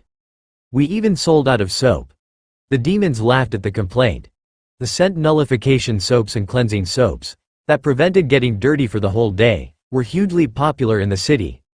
They were quickly becoming the guild's signature item, as not only wealthy adventurers could afford them, and they were used daily by an increasingly large portion of the city's population. The fish markets might riot if the supply stopped. So, if we just slap a polite title on you, that's all you're after? Jones asked. He was more aware of Carl's personality than the others, and knew that the monster man really didn't care about such things. As long as the city didn't interfere with him and his guild, they would just continue doing as they pleased and using Drode as a crafting base. Carl nodded. We might need to recruit a few more people soon, with all the added demand, but mostly for the Drode market. With the powerful dungeons, Sholaha, and especially the Zalaz region along the shores, wants overlord ranked and higher craftsmen to make what they need. So, for the bulk products, I might recruit another half-dozen junior alchemists. Powerful gear is best as a limited supply item, and the Immortal Regent has asked me not to go overboard with it. So, it's mostly the little things and housekeeping items that are in huge demand. There are millions of people gathered around Lake Naraledum, and with the head tax, it's impossible for them to get affordable help. Therefore, everyone we meet wants the simple things, like rings that can clean their house in minutes. So, you are looking for more staff for the Darklight host? Well, we can't really object to that. It's clear that while your members don't really live extravagant lives, they are clearly very wealthy. We heard from Davis's grandmother that you give them all a share of profit on their products, and they have been buying up bulk reagents lately to supplement what they are obtaining elsewhere, or growing somewhere, Governor Shin noted. Carl nodded.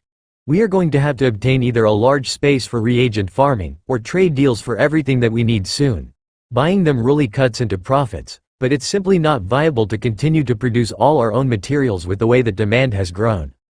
They did grow a lot of it in the illusionary city, on the roof of the alchemy lab, but what they needed was another, tiny world, set up for them just to farm.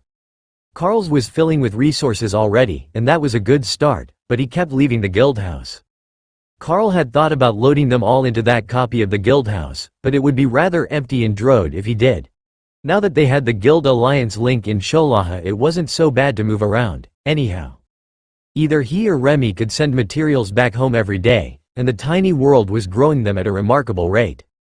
Perhaps a handful of farmers, druids or nature clerics as well. We need someone to tend to the resources and ensure that they are growing to their potential in the space we have, Carl added. Jones chuckled, as he knew what Carl meant. At totem rank, the tiny world was only tiny in comparison to an actual planet. The amount of space inside was far larger than any farm or even a small city. Alright, we can find suitable applicants for you if you would like. We have connections, and we have a decent idea of what you need. Powerful, without trade skills, and suitable for either alchemy or taking care of precious resources. Governor Shin agreed. That would be wonderful. Make sure that you get ones that don't have strong ties to family or others in the outside world, as they will be rather isolated as they work, and I will bring them back here on their days off, Carl explained. Got it. No kids who need to support their families with more than money, Jones replied, giving Carl a sly smirk.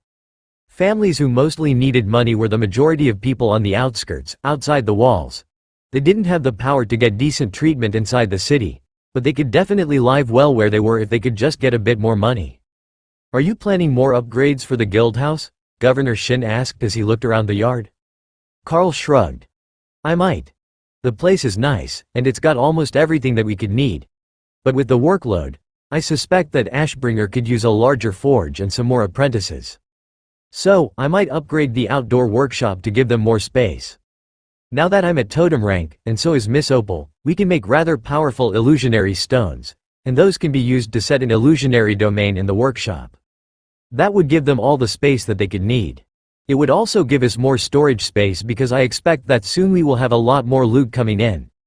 The ladies are all overlords, and they get a cut of the trash loot, which we sent back home for the crafters to rework. The sector leaders of Drode sighed enviously. Perhaps we should have been more ambitious and joined one of the raiding guilds near Lake Narrowledham.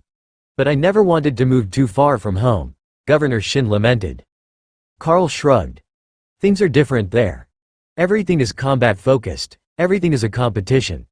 The tax to live in the area is so high that unless you're doing totem and mythic ranked dungeons as part of a guild, you can't afford to stay.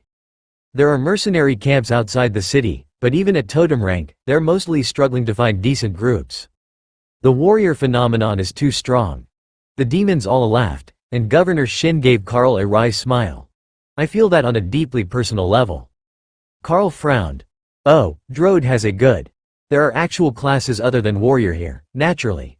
It's so bad there that they have to recruit from the outside to get anything else. Every totem ranked group is over half warriors, not counting the advanced classes, just warriors.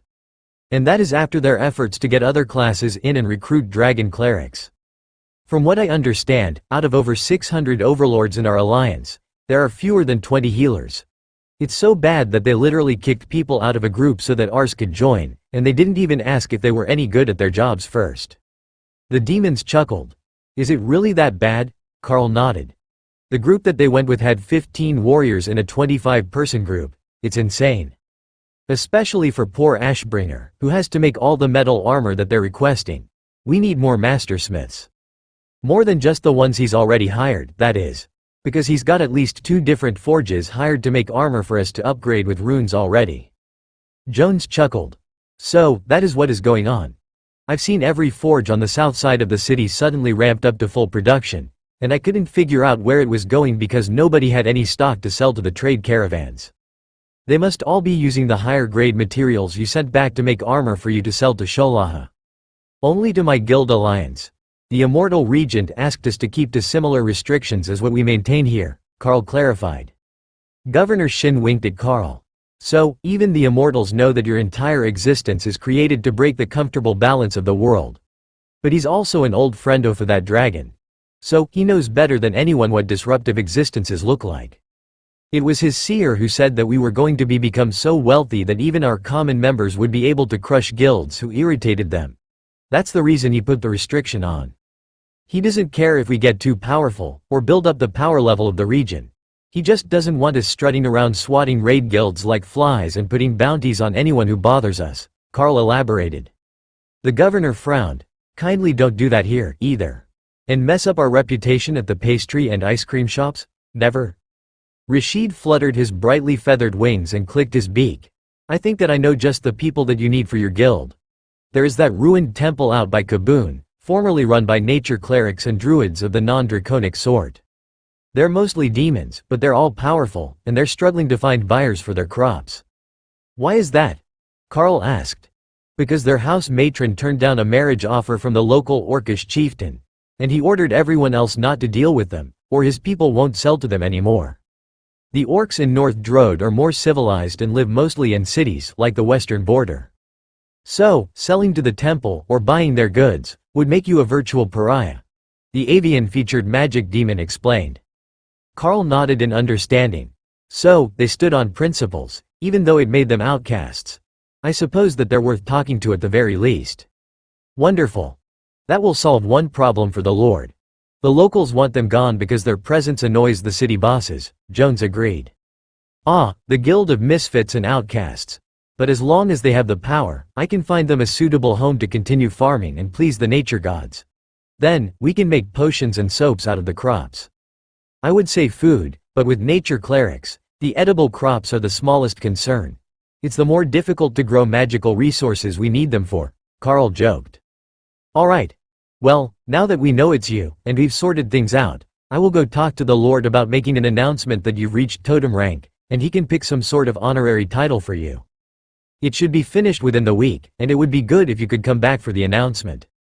There will be at least a few days' notice of the exact time so that you can plan time off to return.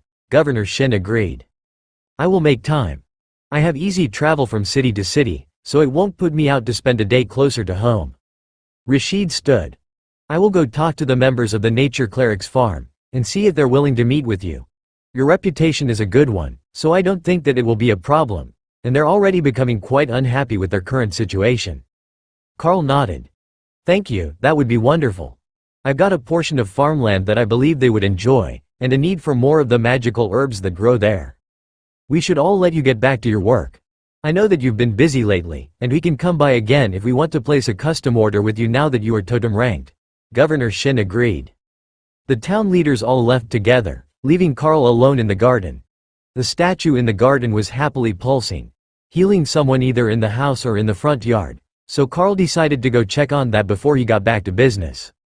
A group of merchants were in the front yard, slumped against the wall and looking relieved. Is everyone all right? I can call for a proper healer. Carl asked as he realized it was every member of their party that needed the healing. The merchant gave him a weak thumbs-up gesture.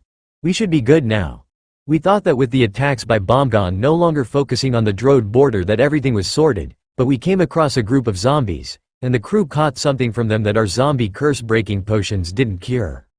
We had commander rank healing and cleansing potions, but they didn't last long, he explained. Carl frowned. Where is your caravan now? Outside the outer city. The guards stopped us and escorted us here for quarantine while they inspected and cleansed the cargo. Carl sighed in relief. At least they hadn't brought a contaminated caravan of goods into the city. Alright, they can do their jobs out there. You should be alright in a few minutes, I think. You're already looking better. Where are the guards that escorted you? The merchant smiled and gestured at the shop. They went in to flirt with the vampire. Carl looked over his shoulder. No hitting on Mick, you old lechers. Soft laughter came from inside. Don't chase away all the cute guard recruits, boss. Mick waved at him from the door, and Carl saw that the pair of guards who had come with the merchants were clearly still teenagers, fresh out of training, and probably no older than Mick was. Come to think of it, they were likely no older than Carl was. It was just that nobody could tell his age in this transformed state. Fine. I won't scare them away. Just make sure that they're fully cleansed before they touch you. We don't need a plague spreading through the guildhouse. Mick nodded, then her red eyes flashed with mischief. I have an idea. Gentlemen, this is our new signature cleansing soap. Take a bar and go wash both yourselves and your uniforms. Davis, I'm going on break. The fallen angel laughed at the vampire and the two blushing guards that she was dragging up the stairs. Is that even allowed? One of the guards on gate duty asked, standing at the entrance to the compound with a smoking pipe in his hand. Carl shrugged. I'm sure they'll be fine. Even if she bites, the totem will heal them in a few seconds. The gate guard puffed a smoke cloud and laughed. Those two are not prepared for the attentions of a hormonal teen vampiress. I will pray for them on my break. The merchant in the yard was already looking much better than he had been, and he gave Carl a suspicious look. Is that any way to run a shop? Carl frowned at his rude tone. We're right next to the gates. All the guards are friends to our staff. It's not like she's flirting with strangers. Besides, I don't hear any complaints from the involved parties. Probably because the shower room was soundproofed. The noise brought Ashbringer out of his forge between projects. Oh, Carl. Welcome back. What brings you in today? How are things in Sholaha? He asked. Excellent. We've got the manor house all set up there, and we just got some new staff. So, I wanted to talk to you about how we were going to balance things. We really do need more full-time smiths, leatherworkers and sculptors. The runecrafting team includes a number of royal-ranked apprentices now, and Remy is working on a gift for everyone that will help your growth. That will bring a number of you close to the point where you can make what Zalaz needs. But we're still nowhere near the number that we need. The Immortal Regent said that we can sell Overlord-ranked gear to Zalaz without too many issues, so I was thinking of expanding the forge and sculpting workshop. Ashbringer nodded. I have found a group. But they've got some conditions that only you could fill. They're all dwarves, you see. He subtly glanced at the guests in the yard, meaning that he didn't want to detail it in front of them. All right. If you bring them over tonight, I will work it all out for them. How is the outbuilding working for you? It's not too much trouble being in a secondary building? I was going to expand it for the purpose, Carl asked. Ashbringer knew that he meant with an illusionary domain, not a larger building, so he just shrugged. Even in the rain, it's good to get outside for a few minutes a day. It keeps you grounded in the world when you're getting lost in your work. Expanding this building should be just fine. I can make a basement level to the workshop as well. Dwarves like dens, don't they? Tien suggested. That is a wonderful idea. We might not even need to make an illusion. But we're right on the ocean. I don't think that basements work here. They would just fill with water, Carl replied. The little fox extended his senses out. Carl was right. Only a few meters beneath their feet, there was water in the stones. Not a good spot for a crafting den. Sister Opal would have to help with this one. Tien inspected the building that they had to work with and conferred with Opal, who showed him dozens of illusionary design ideas, each more fantastical than the last. Putting the dwarves in the mountain in the tiny world would be better, wouldn't it? But then they would travel everywhere with the Carl, instead of being here where they could put stuff in the shop. Tien asked, replying to an idea Opal had shown him. Keep the ideas to what will work here in Drode. These people have families and lives in the city. We can't be carting them all over the world with us. Carl reminded them before they got too off track. Opal flashed an image of turning the main building into a 10-story tall stone keep. Tien could do it with the magic that he had. Focus, just an illusionary upgrade for the forge building, with new workspaces inside. Opal lost interest for a moment, then began flashing images too fast for Tien to understand them. That's too fast, I don't know what you want, he complained. Then Opal settled on one. The inside of Bara, with the mountain exit being the door of the workshop, and everything else arranged like the dwarven city in a mountain. There were workshops, forge buildings, a few houses, an inn with a tavern on the main floor, and a small market square. It would all fit in the space she had imagined, and if Tien coated everything in stone, you would have to actually dig to damage the core illusion to break the world. Oh, that is wonderful. I like it. That is a beautiful den for dwarves, the little fox realized. Opal found a totem-ranked illusion stone among the belongings her siblings had dropped in her space. That would be a suitable core for the illusion. Then, once it was a shell, Tien could build the core structures, and she could make it pretty with illusions for everything that wasn't stone and metal. I think that we have an idea. Can you grab the rest of the staff out of the workshop? Tien and Opal will begin the process right away, Carl explained. Ashbringer raised his hand to his lips and whistled, which brought Loras and Wendy running out of the workshop. Time to upgrade your working conditions. The area will be closed for the next few hours, so take a break, Carl explained. Wendy laughed. There is a fresh list of sundry items from the Guild Alliance, and our shoppers should be back soon. How about I take Loras with me? We can make the deliveries and then have something to eat? Carl nodded. Bring snacks for Lotus. She should be around the house in Zalaz today. At least, I didn't hear about them planning a dungeon visit. Sending her more short people would also make Lotus happy. Now that the workshop was empty, Tien and Opal both came out of their spaces to work on the upgrades. Opal had the stone ready, and her plan was to have Tien bury it under the workshop, so it would be harder for anyone to find the core of the illusion. Then, they could work on making the illusionary city real. The guard on break at the entrance made a pacifying gesture to the gate, letting them know that it wasn't more random totems showing up, but Carl's bonded partners. Seconds later, the floor of the workshop had been replaced with totem-ranked stone, and the illusion stone was buried, with the spell activated. Carl, we need you to make a recharging stone and put it on the door. The spell shouldn't take much to keep active, but Opal can't make it recharge itself. Tien translated from the images she was showing him. Charades were more fun than making his sister speak out loud. Besides, even if he was wrong, it was still a good idea. Carl set a small arcane stone in a metal amulet and linked it to the charging stone the pair had placed underground. Ashbringer, this is for you. It keeps the illusion they're building charged with mana. It shouldn't take much to keep it going, according to them. The stone will constantly channel mana to it, but if it needs more, someone will have to top it off, Carl explained. What all are they putting in there? Ashbringer asked. Oh, I think that you'll be happy when you see it, but it's a surprise for now. The question is whether we're going to be able to get enough crafters. It's the obsession demons with carving obsessions, or anyone else with sculpting talent, that I'm worried about finding. Dwarves are a great option, but I think that we're stealing enough of them to work the forges, so we might not be able to find enough to just work with stone. The demon at the entry laughed. I don't think that will be a problem, but you might have to ask some to relocate. There are plenty of dwarven sculptors with what the dwarves consider mediocre skills in Bara. You could recruit them to bring them here. Carl sighed. I should have known that trying to stock a workshop would turn into an international excursion and hiring fair. But I have connections. Give me a moment to send a message and I might be able to find someone. Carl thought about what to send for a few seconds, then sent a message to Slate Petros, the totem-ranked shaman from Bara. Shaman Petros, I am hoping that you could help the Dark Light host find a group of sculptors for our workshops. We will provide accommodations in Drode for them and their families, suitable wages, and benefits. Their power level isn't important, only their skill with sculpture to create base items for our runecrafting teams. Carl sent. There was a short delay, then the shaman replied. Carl, congratulations on your advancement. I can contact the Sculptures Association on your behalf. They represent all dwarven sculptors. They will want to review the work contract and living conditions before they agree to send anyone over. Let me know when they are prepared, and I will have a portal mage bring me to you. Everything will be ready within the hour.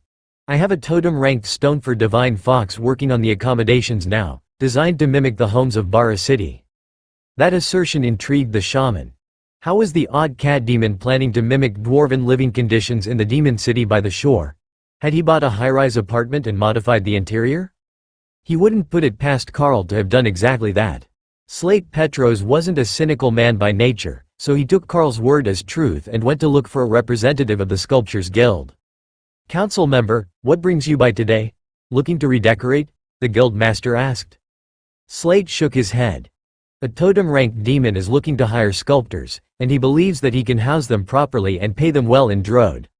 I don't know how many he needs, but I would say at least 10, possibly 20. He also said rank doesn't matter, as they will be using a rune master to upgrade the items. But you know how that goes. The Sculptures Guild master nodded. Rank doesn't matter, but it would be best to send him a master sculptor and a bunch of apprentices or new journeymen. Demand for a true masterpiece is less common, but a workshop needs many good apprentices to finish bulk orders. I know one who is looking to move. Do you remember Carrick? He just got divorced, and his wife's father is on the council. I hear that he's had it hard, and he would like a posting outside of Bara. The shaman smiled. Indeed, he knew the one in question. Their marriage had been an arranged one between wealthy families, and once their kids had grown and moved out, things began to get ugly. He had personally repaired some of the damage from their public fights. A message was sent to the troubled master sculptor, and a group of apprentices on the job board, informing them that negotiations were ongoing for a permanent placement in Drode so that they could turn it down if they didn't want to move. Many of the apprentices did, but they got more than enough positive responses, including from Master Carrick. Alright, let's go inspect what this demon thinks would be suitable housing for a master craftsman, the elderly sculptor insisted. He motioned for a mage to open a portal for them, but Slate held up his hand to stop them.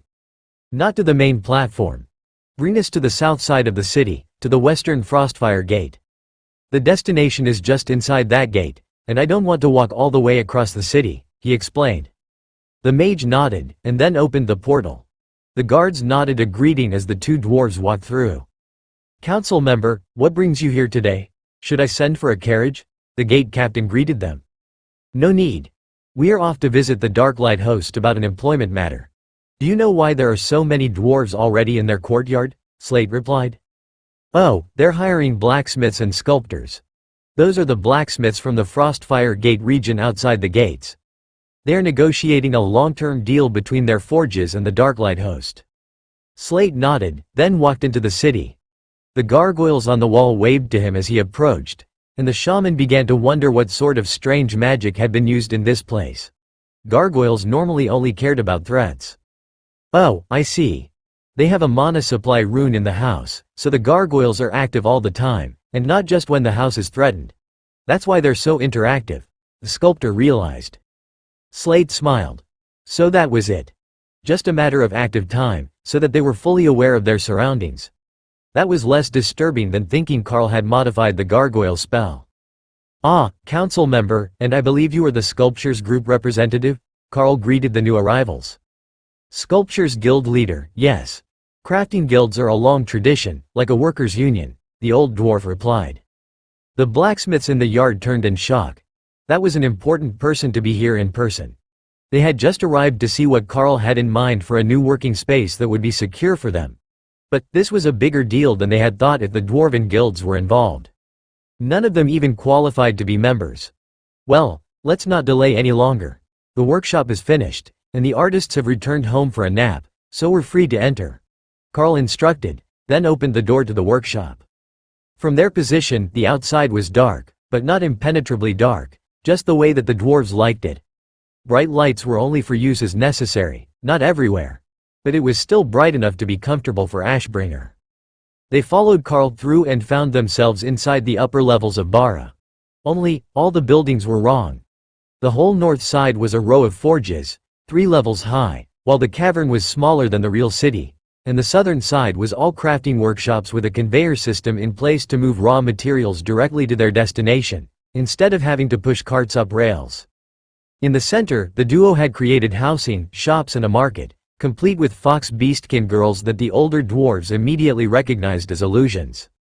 "We've got housing for 300, one large tavern, a small market for workers, stocked from the guild store, and workspaces. It's not too elaborate, but you can just walk out and be in the city, so I didn't think it needed much more," Carl explained. "Oh, that looks just like my parents' house back home," one of the smiths noted. Carl nodded. They were designed to replicate the houses in Bara. "They're a bit bare now, lacking furniture, but we can furnish them when we know how many residents we will have. Now, let's tour the space, then sit down with a drink to discuss numbers." The dwarves nodded eagerly. The facilities here looked spectacular, far superior to their forges in the suburbs. All that was left was for Carl to come through and use his skills to empower the forges themselves. The actual stone was already totem ranked, and everything that Tien could make was in place. "Let us start with the sculpting areas," the guild master insisted. Carl nodded. "Smiths, you're free to explore. I will upgrade the forge fires if you decide to move in. Just let me know if you don't like the layout, and I can alter the setup easily enough." Carl led the remaining pair over to the first of the workshops.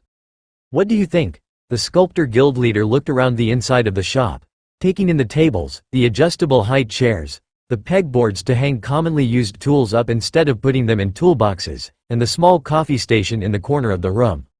There was a single box of biscuits and a coffee carafe waiting, and the old dwarf smiled.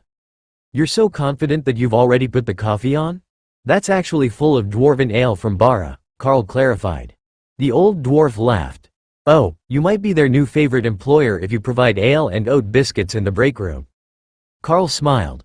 "I can always buy more.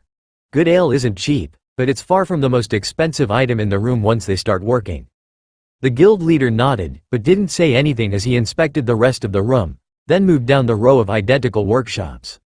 The tables could all be moved as needed, and the chairs were adjustable height, so either dwarves or taller demons could work at the same tables comfortably, or the dwarves could work standing up. "Well, I can't complain about the working conditions. The raw materials conveyors are a nice touch, and the temperature is just right. Let's go look at the housing, but if it's as good as it looks from the outside, I don't think that it will be an issue signing a work contract between the Sculptors Guild and the Darklight host. We have plenty of workers looking for full-time employment, and while it will take time to get them all moved to a new city, we can finalize the agreement tonight." Carl led him to the closest of the housing blocks. "There are private houses for masters and families, but these are the basic units we set aside for apprentices and junior journeymen." The unit wasn't large, only 40 square meters, but the bedroom was soundproofed, courtesy of Opal, and there was a proper kitchen, complete with an ale keg rack. "Not bad. I don't know how many of the apprentices can actually cook, though.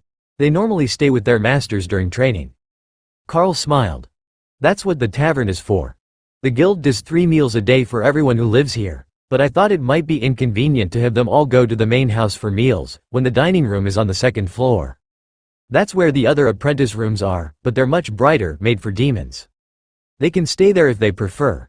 But we will have kitchen staff for the tavern, so there will always be food available as part of their compensation package." "I like it. Let's formalize details. While Carl and the dwarves were busy in the tavern inside the workshop, Dora, their half-dragon shaman, plus Larry and Daryl, the orcish druids, had come to inspect the new workspace. This was much more spacious than the last workshop had been, and they might even consider moving all their work to the second building, and not just the part that made a mess. "Who are the orcs?" the Sculptures Guild leader asked. "Our druids and a shaman. They are all skilled in earth and nature creation magic, so they make the majority of the royal and commander-ranked crafting materials for bulk items. It's easy to make a flawless branch to carve, but much harder to make it into something worth selling. They're all close to advancement, so we will have a lot more royal plus some monarch-ranked materials soon," Carl clarified. The smiths from the suburbs already knew them all, as the trio often went to pick up the orders they had completed. The easy familiarity calmed the old dwarf, who hadn't been sure if orcs and dwarves would get along well, given the orcish reputation for savagery. "Does your guild do other crafts as well?" the sculptor asked. "Alchemy. But they have a separate workshop, as their art is one of silence and focus. Putting their potions in the forge didn't seem like a great idea." The dwarves both laughed at the idea. It would be a terrible idea, even just for the fumes. Carl placed the standard work contracts on the table, and the dwarves both went into professional mode, inspecting every clause.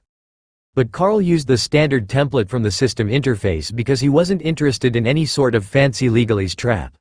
He told the system what he offered, the terms he wanted, and it made the contract for him. 2 pints of ale later, the contracts were signed, and the tavern was beginning to fill with dwarven smiths from the suburbs. "Master Ashbringer already signed off on our work agreements. Thank you for the opportunity, guild leader," a smith from the next table informed Carl as the barmaid brought him over their lunch of the day, beef and potato stew with bread and carrot cake cupcakes. "Why cupcakes?" one of the dwarves asked. "Half the crafters have a sweet tooth, and we may have let Lotus write suggestions on the menu." That made the local dwarves laugh, and Petros explained to the guild leader. "He's talking about a green dragon cleric. She's practically a walking sweet tooth, and every bakery in town knows her name," he whispered. Carl nodded. "We're looking to get a few more, but they will be working on a farm that the guild controls." The sculptor waved his hand. "As long as it doesn't affect the contract with the Sculptures Guild, I don't mind what other endeavors you're into. If it makes food like this, I doubt that any of the workers will either." Carl laughed. "The druids and clerics made most of this. But we hunted the meat in Gabble a while ago and stored it. The advantage of system storage." The old dwarf sighed in satisfaction as he ate. "I will make sure that you get a proper master sculptor to certify your other workers. Then I will talk to the Blacksmiths Guild. None of the smiths here is part of the guild, or certified by the dwarven masters, but there is no requirement that they live in a dwarven city to get certified, only that they study under a dwarven master and get certified." Carl raised his drink in a toast. "Tell the smith that I can teach him the dwarven runecrafting techniques to him if he agrees. I managed to obtain an introductory tome from the last resurgence, and it will elevate his smithy skills to a whole new level." He placed the tome on the table to show the old man that he was serious, and Slate gave the book an envious look. "It's true, I've seen him use dwarven runes in his work. If you know a master willing to come certified journeyman, he won't lose out," the shaman agreed.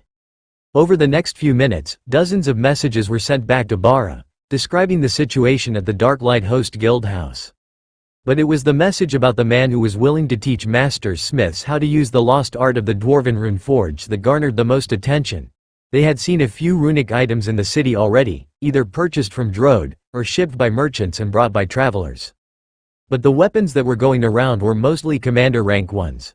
The common items that the guild house kept in stock, not the sort of masterpiece that they were looking for. However, having seen them was enough to let everyone know that there was a chance that this was a real offer. The question was, who is willing to relocate to learn it? Dwarven master smiths were usually over 100 years old, and had long-lasting ties to their home forge, which had usually been in their family for many generations. The only ones who would be willing to go would be a disgraced master, who wouldn't qualify for the task of certifying journeymen, or someone from a family with more than one recognized master. There were some of those in Bara, but few enough that the Sculptures Guild leader wasn't sure that they would get a volunteer without spreading the message all over the Dragon Isles. There were plenty of other dwarven nations with master smiths. But favors were best done close to home. The staff that Opal had created for the workshop village continually refilled the drinks and food as the sculptor argued animatedly with his system interface, looking for someone to do the job and weeding out members of his guild who he didn't trust unsupervised. I have a team of sculptors coming, and the master is an earth mage, so he can help with your guild's material shortages. The cost won't be low, but I am sure that we can work that into the contract, he finally announced. Carl smiled. That will work wonderfully. The standard contract has profit sharing in it, and clauses for additional work, including raw material creation. If it needs to be amended, just let me know. A copy was sent through the system interface, and Carl waited for everyone to read it and decide if they would sign. The whole process was highly entertaining to Slate, as he had never seen a workers' guild simply accept a contract before.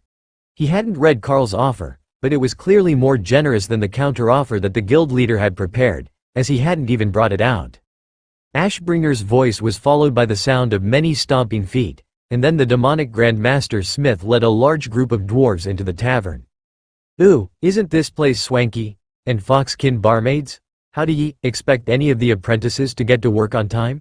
An old dwarf with a bald head and thinning beard demanded.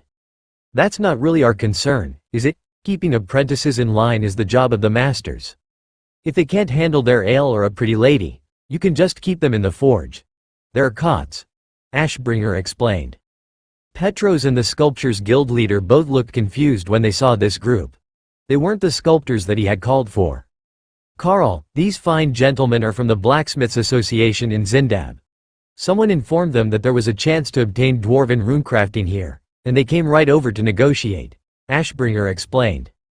Slate Petros gave the smug group of aging dwarves a confused look. How did you learn about the opening so quickly? I wasn't going to put it up on the open board until tomorrow. The totem-ranked dwarf standing beside Ashbringer smirked. I have my connections. The two dwarves glared at each other, and then Sapphire walked in with Bobby and Joe behind her. The Drode city leaders were definitely doing some day drinking today with all these ranking visitors just showing up in the city unannounced. Or, they might have just decided to ignore whatever went on at the Darklight Host Guildhouse. Oh, everyone is here. Guild Master, we had some questions about an item that I wanted to make, but it looks like everyone is here already, the Blue Dragon announced. Oh, you know these fine gentlemen? Carl asked. That might be an overly generous description, but yes, I know them. I taught both of the young masters Petros primary school. She gestured to the old man beside Ashbringer and to Slate, who smiled gently at her. Teacher Sapphire. I see that you have found a new target for your curiosity. Did the Darklight host promise you a new skill to get you out of the library? Petros asked. Didn't just offer. He already taught it to me. I'm closer to recovering a lost art of the dwarves than either of you, and I can't even use it when I do, she gloated. The balding old man snorted in amusement, then shook his head. Hassan Petros, Master Dwarven Smith from Zindab, formerly of Bara. It's a pleasure to meet you, Guild Leader Carl. Is that ale that I smell? Carl gestured to the table. Come and eat. There is plenty of food ready. We have sculptors from the guild coming, but it seems we might not need to wait for smiths. Slate raised his hand to stop them. Before we get started, when did you move to Drode, teacher? I could have sworn that you were in Zalaz, looking for knowledge with the mythic dungeon teams. Sapphire nodded. I still live there, but the Darklight host has locations in both cities and a portal between them, so I came here with my questions. It's not a big thing, shaman. I will be back home in an hour or two. Perhaps closer to 2. The young apprentices here are most interesting. Carl smiled back at the dragon. At least the chaos of the guildhouse didn't put you off your desire to work with us. They really are a great bunch, and we've got a whole new workshop made here. If you want to relocate the workers from the Alliance Manor, there is much more room here. It's loud, though, so it might be wise to have the runecrafters stay there while the sculptors work here. Sapphire waved her hand dismissively. We will work it all out. I memorized all 296,000 possible compound runes last night, and I've got a fairly good grasp on them, but I came across an item that you made, and the outcome had no bearing on the actual instructions and the runes. She held up her handwritten copy of the runes, and Carl laughed. Read it in Dwarven, not runic. It's a poem, of sorts. Sapphire gave a very undignified giggle as she read the short poem about handsomeness and virility that someone, most likely Loras, had written on the commander-rank charm bracelet that she had seen. The primary function was personal grooming and cleaning clothes. But the little poem gave a small bonus to the wearer's attractiveness and strength. Read in Dwarven, it said, only the most rugged and manly know the value of cleanliness, but in Runic it was basically gibberish about strong arms and beards. It had started as a joke by Carl, doublespeak that had a meaning in both Runic for function, and ancient Dwarven for poetry, but the dragon hadn't realized that other than herself, Carl was the only one present who spoke the language fluently. Ah, I get it now. I wonder if it works in Draconic? Sapphire pondered, then walked off to sit at another table and work on a bracelet. The dwarves chuckled and Carl shrugged. Blue dragons get like that with new knowledge. Give her a chance to test her theory and she will come finish her conversation with you. But on to important topics. I see that we have a totem and a lot of overlords. Are you all part of the same guild or group? I don't see a system tag for an organization. Hassan shook his head. No, we all research together, but we're not part of any sort of formal organization. That's a good thing, I think. If you're part of another group, it's a separation level between the crafters and the sales of the products. If you were going to be learning here, and working here to make products, but there was someone in the middle looking for a cut of your income, we would have to adjust the deal so that you wouldn't end up broke, Carl explained. The blacksmiths nodded in understanding. Oh, yes, that would be an issue.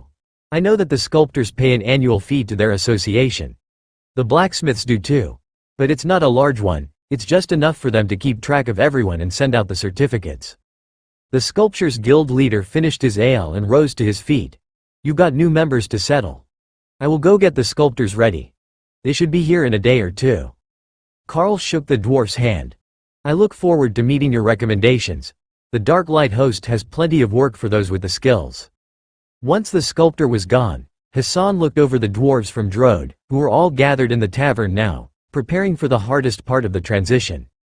The bargaining for the best forge spots. Ashbringer raised his hand to get everyone's attention. As the lone guild member among the smiths, I will be the arbiter for the forge choices. The third level forge by the entrance is already taken, but you may choose any other, he ordered. What if we were guild members? Hassan asked. Then you would have gotten to choose first, as the totem-ranked smith. Then me, as the longest-serving overlord. Ashbringer joked. Hassan smiled. Well, I wanted the one at the back of the room anyhow. I don't like apprentices walking back and forth in front of my door all day. So, that works out perfectly. Now, should we do this by lottery? Ashbringer shrugged, and Sapphire looked up from her work. I have an idea. We used it to pick chairs when I was teaching school. Everyone, write your name on a piece of paper, and put it in the cup for the forge spot you want. Then, I will pick one name for each spot, and any spots that weren't chosen will be available for the names that weren't picked. So, it's up to luck whether you get your first choice or not, the blue dragon suggested. The dwarves considered that, and then reluctantly nodded. Sapphire smiled, and took out a cloth with holes cut in it, and a collection of cups. You can go in any order you like. I will be using magic to pick the slips, so it doesn't matter who goes first, she instructed, using her well-trained school teacher's tone. Carl laughed as the dwarves had a silent slap fight over who would get to drop their names first, which ended when Sapphire gave them an unamused look. Form a single file line. One at a time, drop your name in the chosen cup, she ordered, and the dwarves all fell in line, well trained by a childhood of blue dragon clerics teaching basic school. They did fight over the spots, but they followed her orders, taking their positions by internal hierarchy that Carl didn't understand. While they were all overlords, they were from 2 different cities and at least 4 different forges. So, he hadn't expected it to go so smoothly. Such was the power of the blue dragons. The line went through once, and then Sapphire lifted the curtain and removed 6 cups. There will be a second round, she declared, then cast a spell that caused names to lift, and then fly to the various forges. Carl smiled. Once everyone has chosen forges, I will upgrade them with runes. Each forge can be slightly different, if you have preferences for your forge fire. The victorious dwarves cheered, and Ashbringer patted Hassan on the back. You should have him do yours first. If you've got a favorite form of forge fire, or other conditions that work well with your skills, his runes can do a wonderful job of recreating them.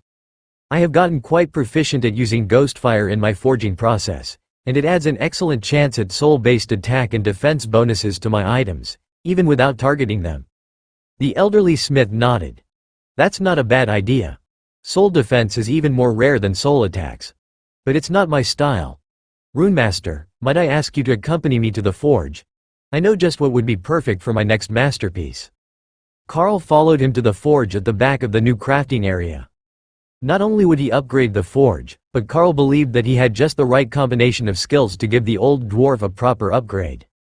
If he mixed the language proficiency for ancient Dwarven, which wasn't a skill, but was listed by the system, with runecrafting, it gave him the option to make a new type of skill book. Book of Dwarven Runeforging. Requires master level or higher blacksmithing or runecrafting. Requires bloodline, dwarf. The forges weren't actually different. They were all the same, except for their position within the workspace. At least for now. Before we start with the forge upgrade, I have a question for you. How would you like to join the Dark Light host? Carl asked. Hassan frowned and took out a carved stone pipe to take a long drag. Becoming a proper guild member at my age? I suppose there might be advantages. Being in the guild will also let me access the guild storage, and I'm too old to be lugging raw materials across the forge, even if there is a conveyor from the storage room. Alright, I will accept your offer, guild leader Carl of the Darklight host. Guild member added, Hassan Petros, champion Carl offers knowledge, skill, dwarven runeforging, will be transferred to the prematurely balding Hassan. The dwarf glared at his notifications. Why the hell did you have to bring that up? I'm older than Slate is by 10 whole years, he grumbled. The messages are actually set by the system. I don't get any input into them.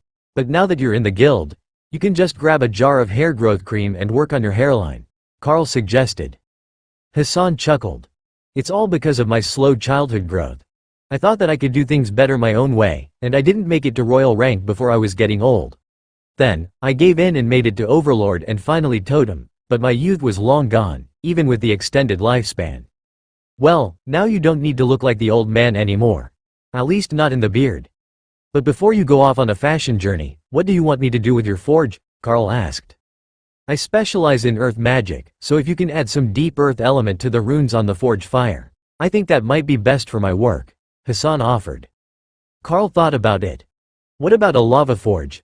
I've seen the demons using them, made of superheated stone. With runes, there is no reason that I can't make a totem-ranked lava forge, which can be hot enough to melt anything you want to work with. Oh, now that sounds interesting. Alright, let's go with that. Carl began writing the runes, including the spell inscriptions for ghost fire and earth manipulation, onto the forge.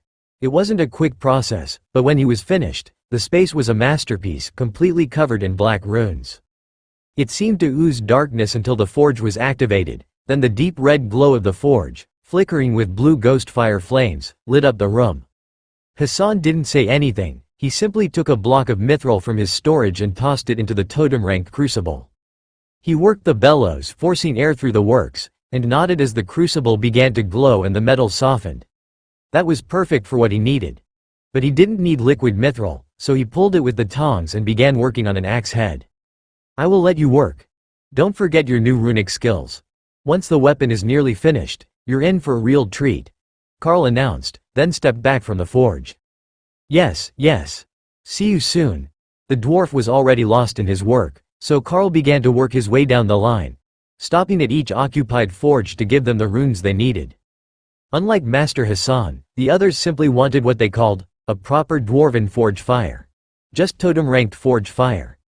They would add all the bonuses to the items themselves, while keeping the forge itself as a neutral factor that didn't add or remove from any other effects they wanted. That was the great downfall of a specialty forge. You could only make certain types of items with a heavily elemental forge, like Ashbringer, and his demonic limitations. Master Hassan would only be able to make a few types of armor and weapons at that particular forge. But that was enough for him. It took until late evening to get everything sorted and all the forges operational, including the unused ones that they didn't currently have a blacksmith assigned to. But it revealed a small oversight on his part. They had forgotten to get the dwarves to pick an actual home before they got too deep into their work to care about anything else. That was easy enough to fix, though. He just put up a map of the work area in the tavern with a sign-up sheet for housing. It was included in their work contract, or in the case of Master Hassan, his guild bonuses. Later, Carl would ask the others if they also wanted to join, but he also hadn't offered them the bonus skill yet. They could learn of its value from Master Hassan. He had enough excitement for the day, and just wanted to find his Dana to cuddle up with and have a nap. Carl found her in their room in the Zalaz house, eating snacks while helping Ray decorate the bunnies. The crafters had a day off coming up, and they wanted new fashion to go out into the city that marked them as Darklight Host Guild members, but which looked good enough for a day out on the town. The issue was that Ray wanted to dress the bunnies like princesses, and the bunnies wanted to wear something sexy. Carl was inclined to side with Ray. The bunnies' personalities were far too innocent for the sorts of outfits that they wanted. But he did recall something about the bunnies worshipping the goddess of fertility. "What about a compromise, Ray? Can you make what I'm thinking of?" Carl suggested. He focused on the image, and Ray gave him a concerned look. But she made the dress, which was not only shorter in the hem than what Ray had wanted, but also had transparent silk panels up the sides, showing most of her belly, and a fair bit of side boob. Dana gave Carl the same look that Ray had, and mouthed the words, "No sexualizing the bunnies." However, the other three were all gushing about how amazing their friend looked. The bunny god is a fertility god. As I understand it, they don't like wearing too much clothing unless it's a work uniform. This is a good compromise. They're still adorable, but not all covered up, Carl explained. Ray looked over the effect, then added stockings with little red bows that matched the color of Lala's eyes, and tied a silk bow in her hair. That was better. But Dana just thought that it looked like Ray had gift-wrapped the bunny for someone. Lala loved it. The other three were given dresses in the same style, but different colors, so that you could tell that they were together, but not identical. All four dresses had the Darklight Host's black and white emblem on the left sleeve, in case anyone could miss that they were spoken for. But Carl suspected that the 8 Dragonkin would not be willing to let them wander unattended. They were extremely protective of their little sisters. "Ray, I have a big plan for today. Do you think that you can help me make it work out?" Carl asked. There wasn't any better moment, and he had been putting this off for far too long.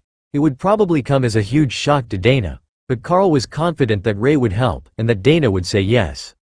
Once the bunnies were finished with their outfits, Ray motioned for Dana to get up. "We're throwing a party, you need a new dress as well," Ray announced.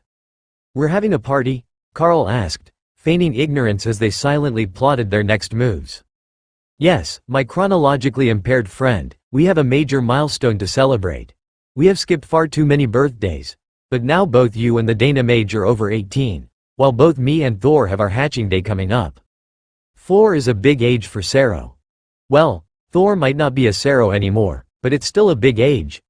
If he were a Sero, this would be the year that he hit his full adult growth," Ray explained. "Oh, that is a big one. You're right, I shouldn't have forgotten that," Carl agreed. Ray winked at Dana, who realized that the spider had made the event up on the spot so that she had an excuse to continue her work. Then Ray got a flash of inspiration. "We need to have a mating ceremony." "Yes, that is perfect. I will talk to the Lala bunnies about the details. Now, get naked and raise your arms to the side so I can work." Dana stared at her, not moving, but Carl moved to stand behind her. "What do you think? Would you like to mate, my lovely Dana Mage?" he whispered in her ear, then smirked as Dana's face flushed bright red. While she was distracted, Carl took a platinum ring from his pocket and used earth manipulation to quickly add runes to it.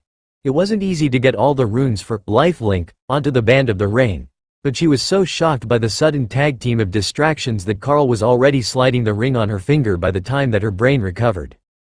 Carl turned her to face him, and Dana's eyes filled with happy tears as she saw him on one knee, then noticed the ring on her finger. "Dana, will you marry me?" Carl asked as she stood frozen. Kara laughed from her pile of loot as she ate popcorn. "Ooh, this is good, you broke the Dana. You totally screwed up the order of operations," Thor noted. "It's going to work." Remy insisted. "Maybe if we add more sparkles?" Opal offered. Dana mages only get excited about Carl and new magic. This should work, Hawk disagreed. 1,000 possibilities flashed through Dana's mind. The difference in their growth rates, the centuries of life ahead of them. All the new places to see when they were still on very different levels. The fact that Ray was impatiently waiting for her to undress so that she could start on what was totally not a wedding dress. Dana was sure that she could feel Kara watching them from somewhere, but she tuned that all out. She loved this crazy little family, and she couldn't see herself giving up on Carl to go another route. Yes, I will," she agreed, and flung herself in Carl's arms. "I'm going to have to wait to make the dress, aren't I?" Ray mentally complained. Then silently Shadow stepped out of the room to leave Carl and Dana alone. Even Kara left her space to go play with the gargoyles. They could use a bit of privacy for this part. And a reinforcement of the soundproofing spells in the bedroom.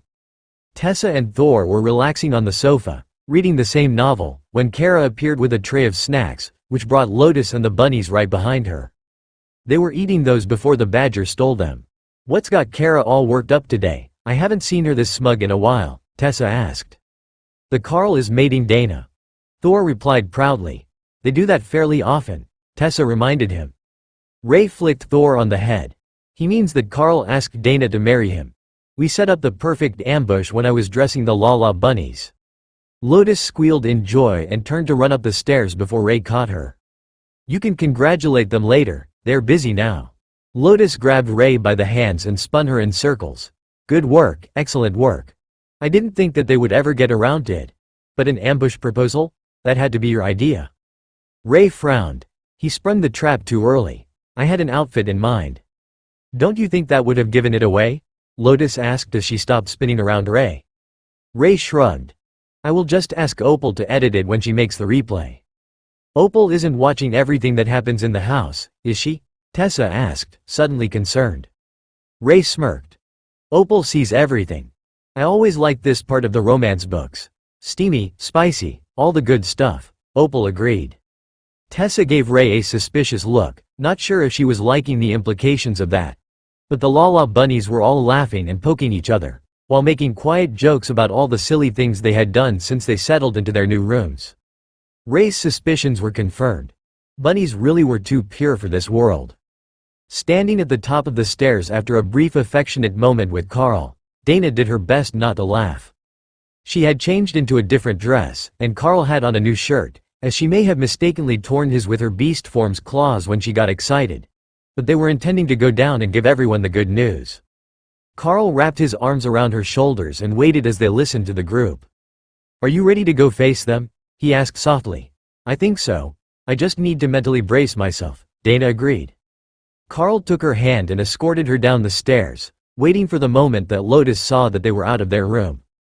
"Ah, there she is. I have to see it. You got a ring, right? A pretty one?" Dana held out her hand, showing the platinum ring with its runes and the diamond set in it. "Ooh, and it's a Carl special." Lotus held up Dana's hand so that everyone could see. For 2 seconds before the pair were swarmed with bunnies. "Congratulations, Miss Dana.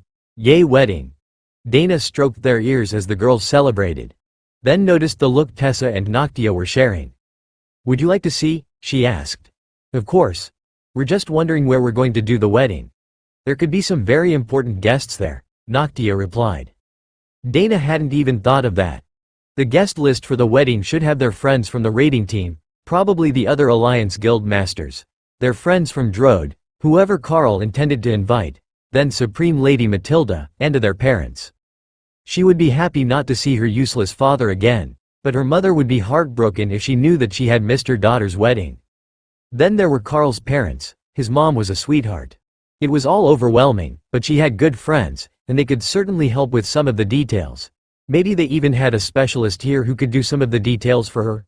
Wedding organizers were a thing in the Golden Dragon Nation. Carl noticed when Dana began to hyperventilate and picked her up to set her on one of his hips. The distraction when he bounced her broke Dana from her thoughts and she swatted at his shoulder. "Put me down, I'm wearing a skirt." Carl relented, then kissed her forehead. "Welcome back. I thought we'd lost you for a moment. Don't worry too much, we have a bunch of clerics, including one who is centuries old. I am sure that at least one of them has trained for this moment." The air shimmered around them and an old woman in black robes walked through with a familiar totem-ranked vampire, who was being led by a leash on a collar around her neck.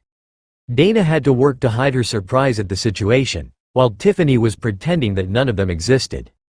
"Oh, right. I will end your punishment early, but no trying to run off on me again," Matilda insisted, then ended the spell that was linking Tiffany to her. The collar and leash vanished, and the vampire was magically changed into a white and red dress that matched what Ray had just dressed the Lala bunnies in. Tiffany sighed and rolled her eyes. She really was only leaving for coffee. She had no idea what sequence of events would have led to her not returning, as the Chaos Dragon had seen in her vision. I heard my name and wedding planning, so I came as soon as I could, Supreme Lady Matilda declared. Then Azov, immortal regent of Sholaha, stepped out of a portal beside her. Matilda, we have talked about this, he began, then saw how excited everyone was. Wait, I missed something. Carl smiled at the confused immortal. I would like to invite you to my wedding. We haven't set the date yet, but Miss Dana said yes to my proposal. The immortal sighed, then smiled. I would be honored. And now I understand why Lady Matilda felt the need to suddenly show up here. Matilda looked around the room. Will we even have enough room here? We might need to rent a venue. Azov, do you have a good spot in the city? I'm sure that we can touch up the right venue to be suitable for a wedding. Then the dragon plucked Dana from Carl's hands. We are going to have so much fun. Come along ladies, we have much to do. Then, everyone was gone, leaving Thor and Carl standing alone in the living room. We will be back later. I will take care of the Dana, Kara assured Carl from wherever they went. Try not to let her get too overwhelmed, and don't let them talk over her ideas, Carl agreed. Matilda knows. Well, she knows many things, but she also knows how to do this. The badger had a good point. A dragon that could see the future was probably a wonderful wedding planner. Carl winked at Thor. Well, what should we do today? They've stolen our women for the wedding planning. Thor shrugged. I was thinking of transforming to go have a nice nap in the tiny world. The pond in his space had been made for when he was still Saro-sized, and Thor couldn't bring himself to alter it. So, he either needed to reduce his size, or he wouldn't totally fit in the pond.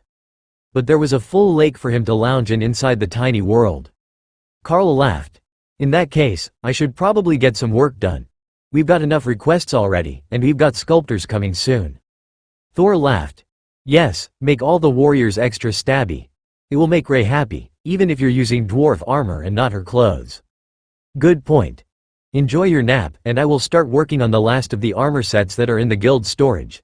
Let me know if you get any fun ideas for later. Carl was nearly out of armor sets when he got the message from Sapphire that the sculptors had arrived.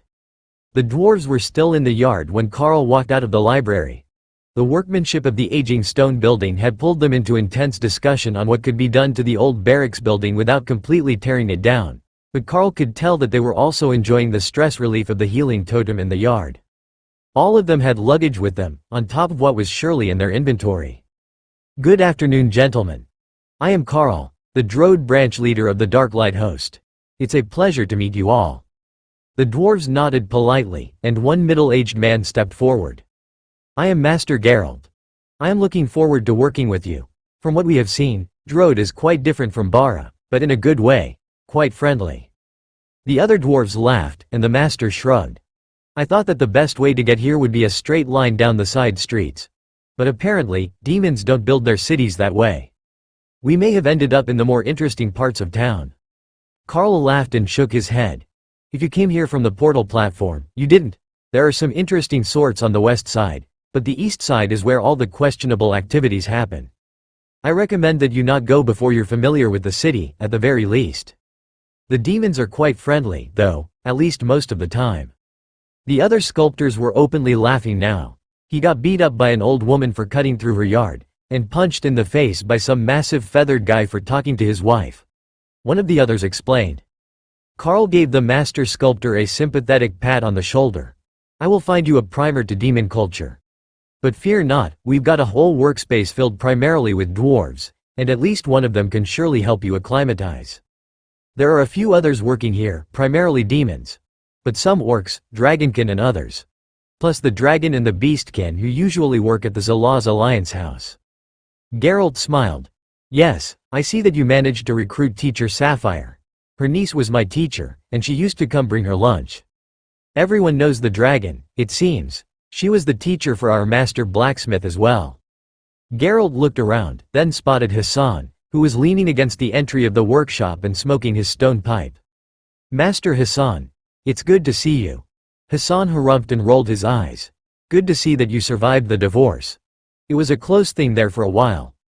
Well, welcome to Drode. Come take a look at your new workspace, it's across from the forges. The sculptors all looked confused at the comment. The building was only a little over 10 meters wide.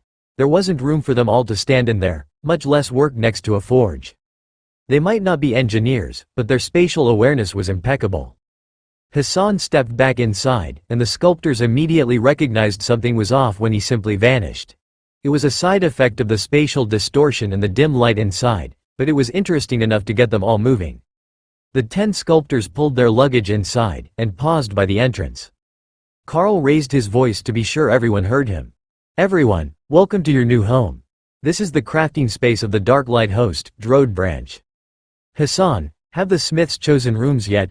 The master smith nodded. "We did it after we ate. It's not like the place is crowded. There are hundreds of rooms." Carl nodded. "Well, there is workspace for that many, if you're working 3 shifts at the forge, or working in pairs."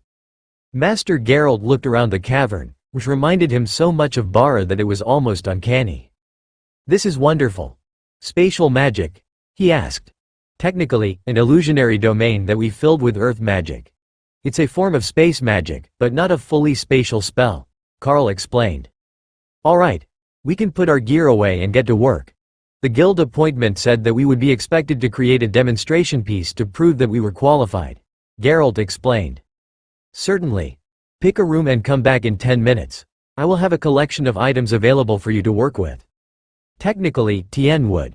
But it was the same thing for the sculptors. Like the smiths, they had gotten 1 totem and 9 overlords.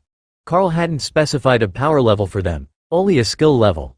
But they should be skilled if they were using their crafting skills to increase their power level. Carl had never actually seen a purely crafting class before, or seen what they could do with only magic. It was going to be an interesting experience, and he was certain that Loris would be fascinated. Sculpture was her obsession, and she had long since proven that she would sacrifice everything else in life if it meant she got to sculpt. She was bound to be around here somewhere, Carl assumed. She wouldn't miss the opportunity. Carl used soul sight to search for the demoness, and found her in one of the sculpting workshops, engrossed in a project. The orcs were there as well, but not Wendy, which was odd. "Wendy, where did you get to today?" "Shopping. There is a list for the Alliance. I'm doing the pickups from our hired shoppers now, and then I will do deliveries. We've got the new sculptors here, if you want to meet them on the way." "Sounds good, boss. I will see them before I go see Hugo and the others." Ah, that explained her enthusiasm. The big mage had new spells for her to study. He would have to keep an eye on Wendy, so the big man didn't steal her away for his own guild once she gained a rank or 2. Loris was beside herself with excitement. These were actual sculptors. People with the sculptor class direct from the system. She had gotten the warrior class, and sculpting was her obsession, so she didn't have all the cool special skills that these masters were likely to have. The sculptors came into the workspace when they had dropped off their luggage, and found that there were a dozen colors of stone, all overlord and totem ranked. "We weren't sure what sort of stone you would like today, so I had Tien make a bunch for you to choose from. I do hope that the quality isn't an issue. We chose them for quality so that they could be upgraded by our runecrafters. A common statue made of mana jade or other mana-compatible materials can turn into a magnificently powerful item," Carl explained. "Oh, that will work wonderfully. We have to be careful if a stone is too weak, but we can also add some abilities to our statues as we make them. Not to the extent that a blacksmith or others can, but our art is sculpting, not equipment making," Master Geralt explained. Each of the sculptors picked a piece, while Loris stood eagerly beside Carl, waiting for them to start. "Are you not going to join us?" Geralt asked. She shook her head. "I've never seen someone with the actual sculptor class. I want to see how you do it. I carve all my pieces by hand, as I have the warrior class. So, this is a big thing to me." The dwarves chuckled as they realized it was her obsession, and each examined their stone, focusing magic into it. A few taps of hammer and chisel created the rough outline of the pieces, then a few more gave it crude details. The impacts had nothing to do with the actual progress, it was just a focusing method for the skill. And then, when the basic statues were created, the sculptors switched skills and began adding details in a wave over the pieces. From one end to the other, statues of dragons gained scales, bears gained fur, and a statue of the dwarven forge god gained such a perfect level of detail that it looked like the god's tunic was transparent with sweat, revealing skin and veins beneath. Even a few stray hairs from his beard had been detailed. "So, that is what a true master can do." Loris breathed, her eyes firmly locked on the statue of the forge god. How he had managed to get the veins in the marble to line up with the veins on the statue's arms, Carl didn't know. But it was possible that he simply adjusted the stone itself to be precisely what he needed. Carl smiled at Geralt. Well, there is no doubt that is a true masterpiece of the sculpture's craft. But it's a bit of a shame if we put it away. How about I carve a blessing into the bottom of the base, and we put him on display? Geralt nodded, and grabbed the statue to put it up on a tilted display stand that either appeared from his storage, or was created on the spot. Carl thought about what needed to go into the poem, and then began to rearrange the runes into one large decorative knot, without losing the meaning. Whiskey, ale, steel and stone. The dwarves need the mountains as surely as flesh and bone. Melt the mithril, build your home. Patience and power make true art with a hammer's tone. Carl nodded in satisfaction as he gave up only 4 lines into the poem. He was only part dwarf, right? That should be enough of an excuse for the abruptness of his horrible poetry. He carved the design into the bottom of the statue, and sighed as the whole thing pulsed with golden divine light. Statue of the Forge God, totem rank epic grade. Grants a bonus to all crafted items within 100 meters, dependent upon skill and materials used. The dwarves stared at the statue for a few seconds. What a strange description. It's epic grade, but it only has one vague bonus. Does that mean it's actually a divine blessing? Or is it just not telling us how much of a bonus or what sort? One of the sculptors asked. Carl shrugged. It should be a divine blessing of sorts, but I don't know what you'll get. Geralt stroked his beard and nodded. 100 meters. I guess we should put it in the tavern, then. It's right in the middle of town. Carl smiled. This wasn't really a town. But in a way, it was, wasn't it? They would have to replace the staff at some point, with real people instead of illusions which Opal had programmed to run things for now. And at that point, what difference would there be between merchants and barmaids in the cavern and the same people on the outskirts of the city? The design even had multiple shops in it, mostly intended for the workers, but they could quickly become departments of the guild store. It would give the city guard constant headaches to see hundreds of people coming and going through the gates of the guild house every day, but the more that they had in stock, the more customers they were going to draw. All that was left was to have Ray acquire some tailors and leather workers, and they would have enough people to fully stock the shops. Maybe he could make it alliance-specific. No, that wouldn't give the guard any fewer headaches, with all the totem-ranked and mythic visitors who would be showing up at random to do their shopping. If there was one thing that Carl knew about them, it was that they liked doing their shopping in person, and not sending a personal shopper for anything that mattered to them. Groceries, yes. Furniture, clothing, or equipment, no.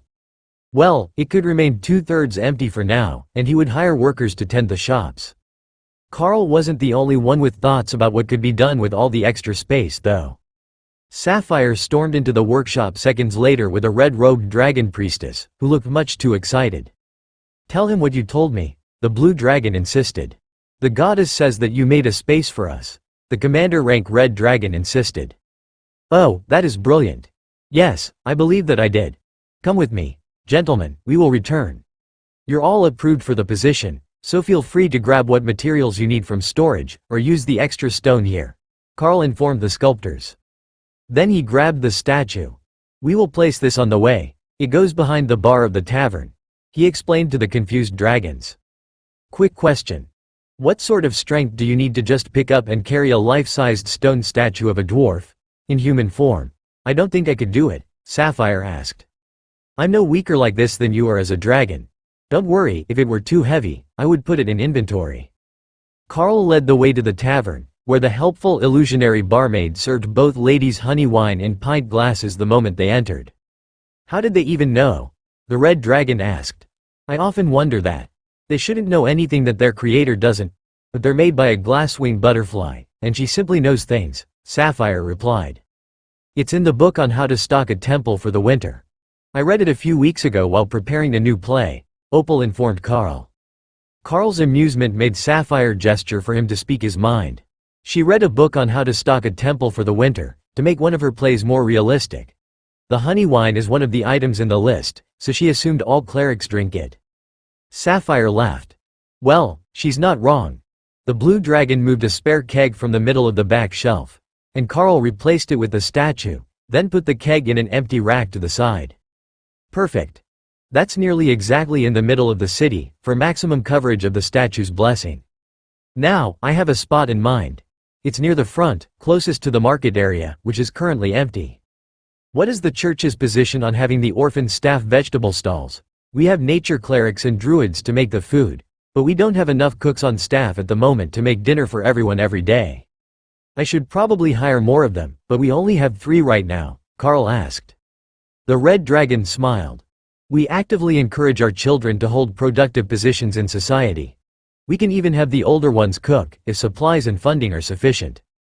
Carl patted her on the shoulder. There is no fear of running out of funds. I won't charge you for the supplies or the cooking implements. But I do need you to cook for 30 hungry dwarves 3 times a day, plus whoever you bring here for the orphanage. Sapphire laughed. So, that's your plan? Exploit child labor? Carl shook his head. No exploit orphan child labor. But I will pay them a proper wage. That's half the staffing that we need covered, and we don't even need to look for them. They've already been found. Now, I just need to find some barmaids, and likely some extra cleaners. Unless there are enough orphans in the city for that job too. The 2 dragons began to laugh as Carl waited for an answer. There are hundreds of orphaned children in the city. And that's just inside the city. Working conditions in Drode, especially in the sprawl, aren't great. Plus, crime is high. It leaves a fair number of children for the church, and they're overflowing their current building, the Red Dragon replied. Well, it looks like you've got some expansion work to do, matron. Sorry, I didn't catch your name. Blackclaw. At least, that's what my name translates to in common. Matron Blackclaw, then.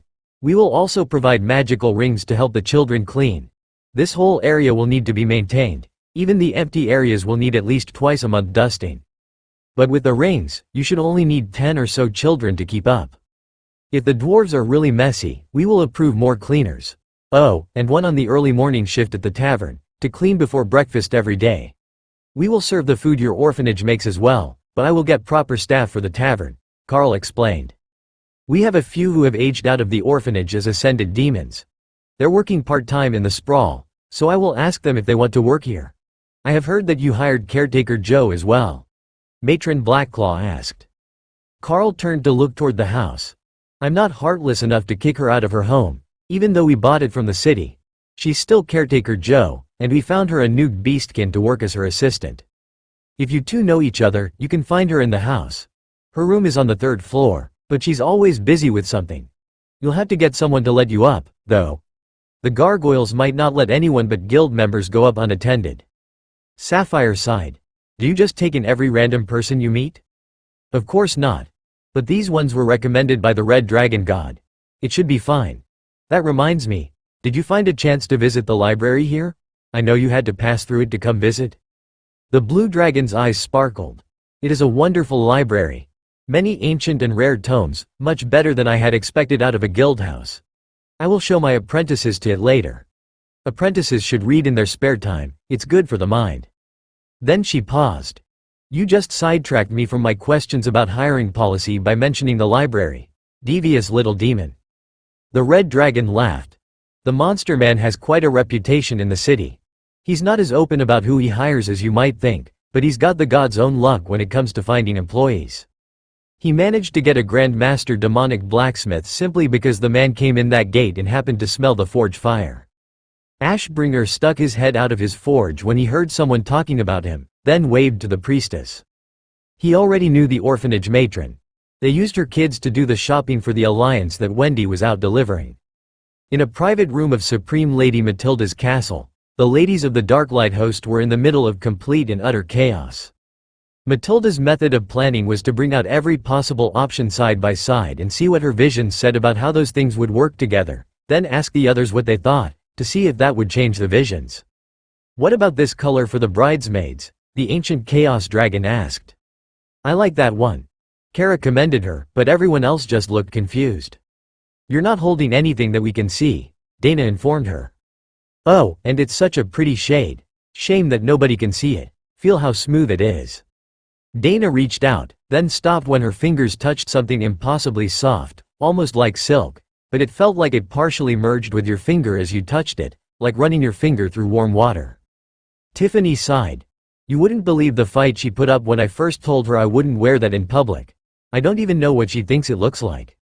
Dana smiled at the vampire. Somehow, I suspect she's going to tell us that she foresees great fortune for the bridesmaids if they wear it to the wedding." Kara gave Dana an affirming gesture while Matilda laughed. "Well, you could call it that. But let's move on to another combination."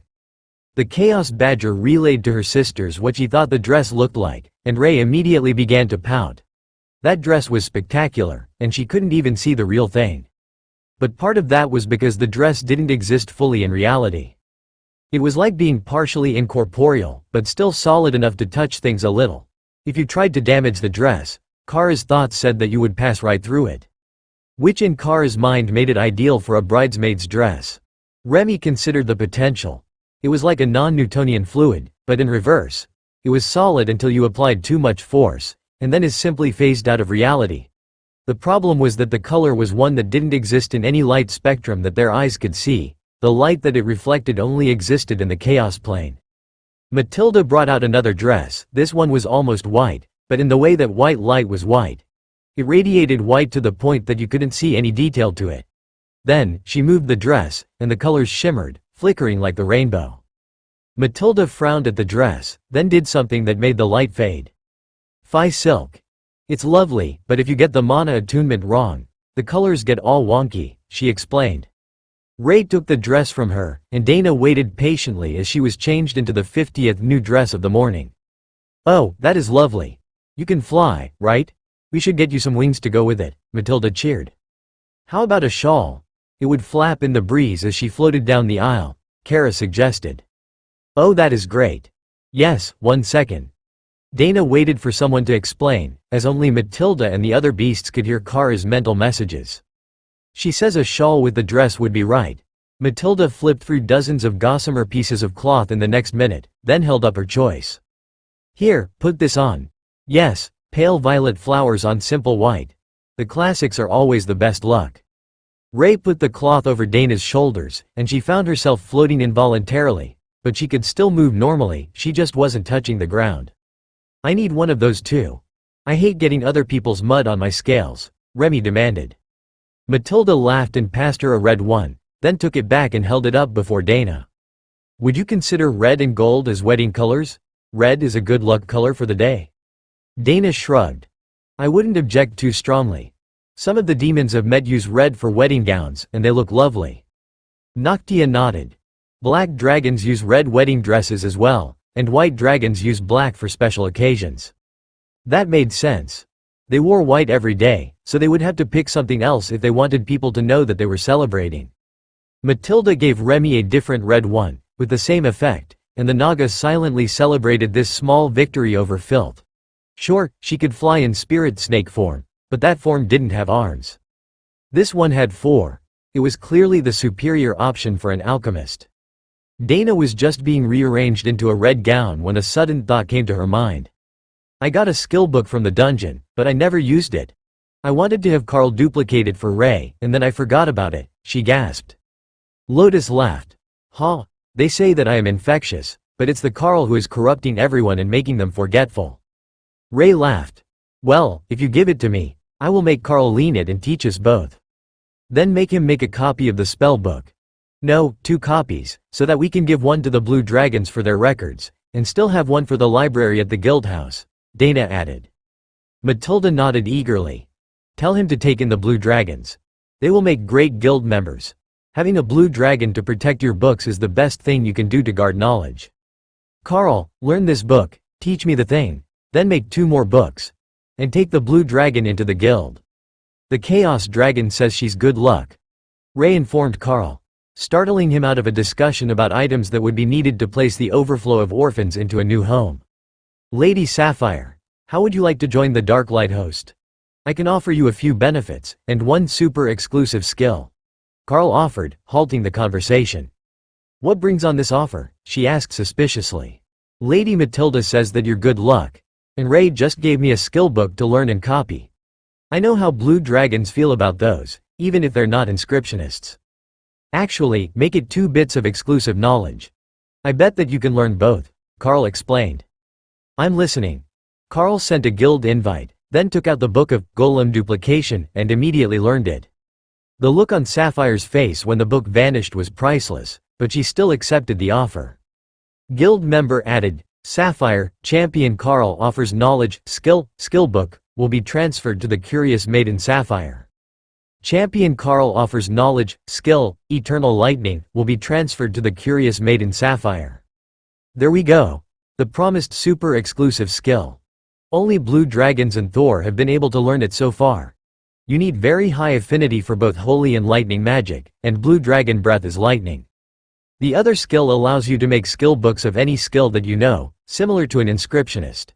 The skill goes well with runecrafting, as we already know the language, so we can do it much faster than others. Sapphire's eyes glowed with divine favor, and the dragon laughed out loud. You know, I think I understand now why the dragon gods like you so much, you make no sense at all. The red dragon priestess nodded energetically. She had absolutely no idea what was going on, but she could feel the divine reaction to whatever Carl had done, so it had to have pleased the god of knowledge. Carl focused for a moment and taught the golem duplication skill to Ray through her space, but teaching it back to Dana would have to wait until they were face to face again. I don't suppose that someone would tell me what is going on. Does this affect the schedule to order the furniture for the orphanage? The red dragon priestess asked. Carl shook his head. Not at all. I will send a runner to order it all now and get the building stocked before the evening so you can move in. I put furniture in many of the units with an illusion, but this building is still empty, and none of the others would be suitable for an orphanage's setup as they are. I just inducted the lovely Miss Sapphire into the guild and taught her a unique skill for blue dragons. A unique skill for blue dragons? How do you know something like that? It's actually an evolved form of the refreshing lightning barrier that the lightning Sero have. If you help them evolve with holy magic, there is a chance that their skill will evolve as well. In Thor's case, his did, and it's highly compatible with the blue dragons. Sapphire huffed, and lightning crackled around her mouth before the eternal lightning barrier formed. Then he taught me how to write skill books for any skill that I know, and the goddess got really excited, she added. What does that have to do with the orphanage? She asked, confused. Nothing. One of my guild members gave me a book of golem duplication, and it reminded me to do all that other stuff. The red dragon shook her head.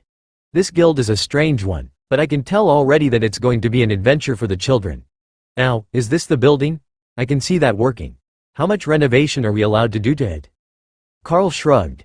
It's made of totem-ranked stone, so the changes that you are physically able to make are limited. But I don't mind what you do to the interior. Repaint, change the flooring, put in new lights. Whatever works best for your situation. I know that most of the orphans will want more light than this region normally has, but it should be good for helping them get to sleep when the cave is always dark, Carl agreed. The priestess smiled. You have a good point. We're not going to be able to take down the walls if they're that strong. But that should also make it quiet inside, unlike the wooden buildings in the sprawl, where you can hear people stomping from 3 floors away. Carl frowned in sympathy. That sounded truly horrible, especially for a house full of children. Carl led the way in, and the 2 dragons examined the interior of the building, which was designed to be Singe worker apartments. Well, this is perfect. We don't actually need the kitchen facilities in most of the units, as the kids are too young to cook for themselves. But I think that if we reorganize it, we can room one older child with the younger ones. Right now, we've got them on rotating helper duties. But that could be changed to an assigned group to help with their studies and late-night issues, like a need for snacks. Well, when there are actually snacks in the house.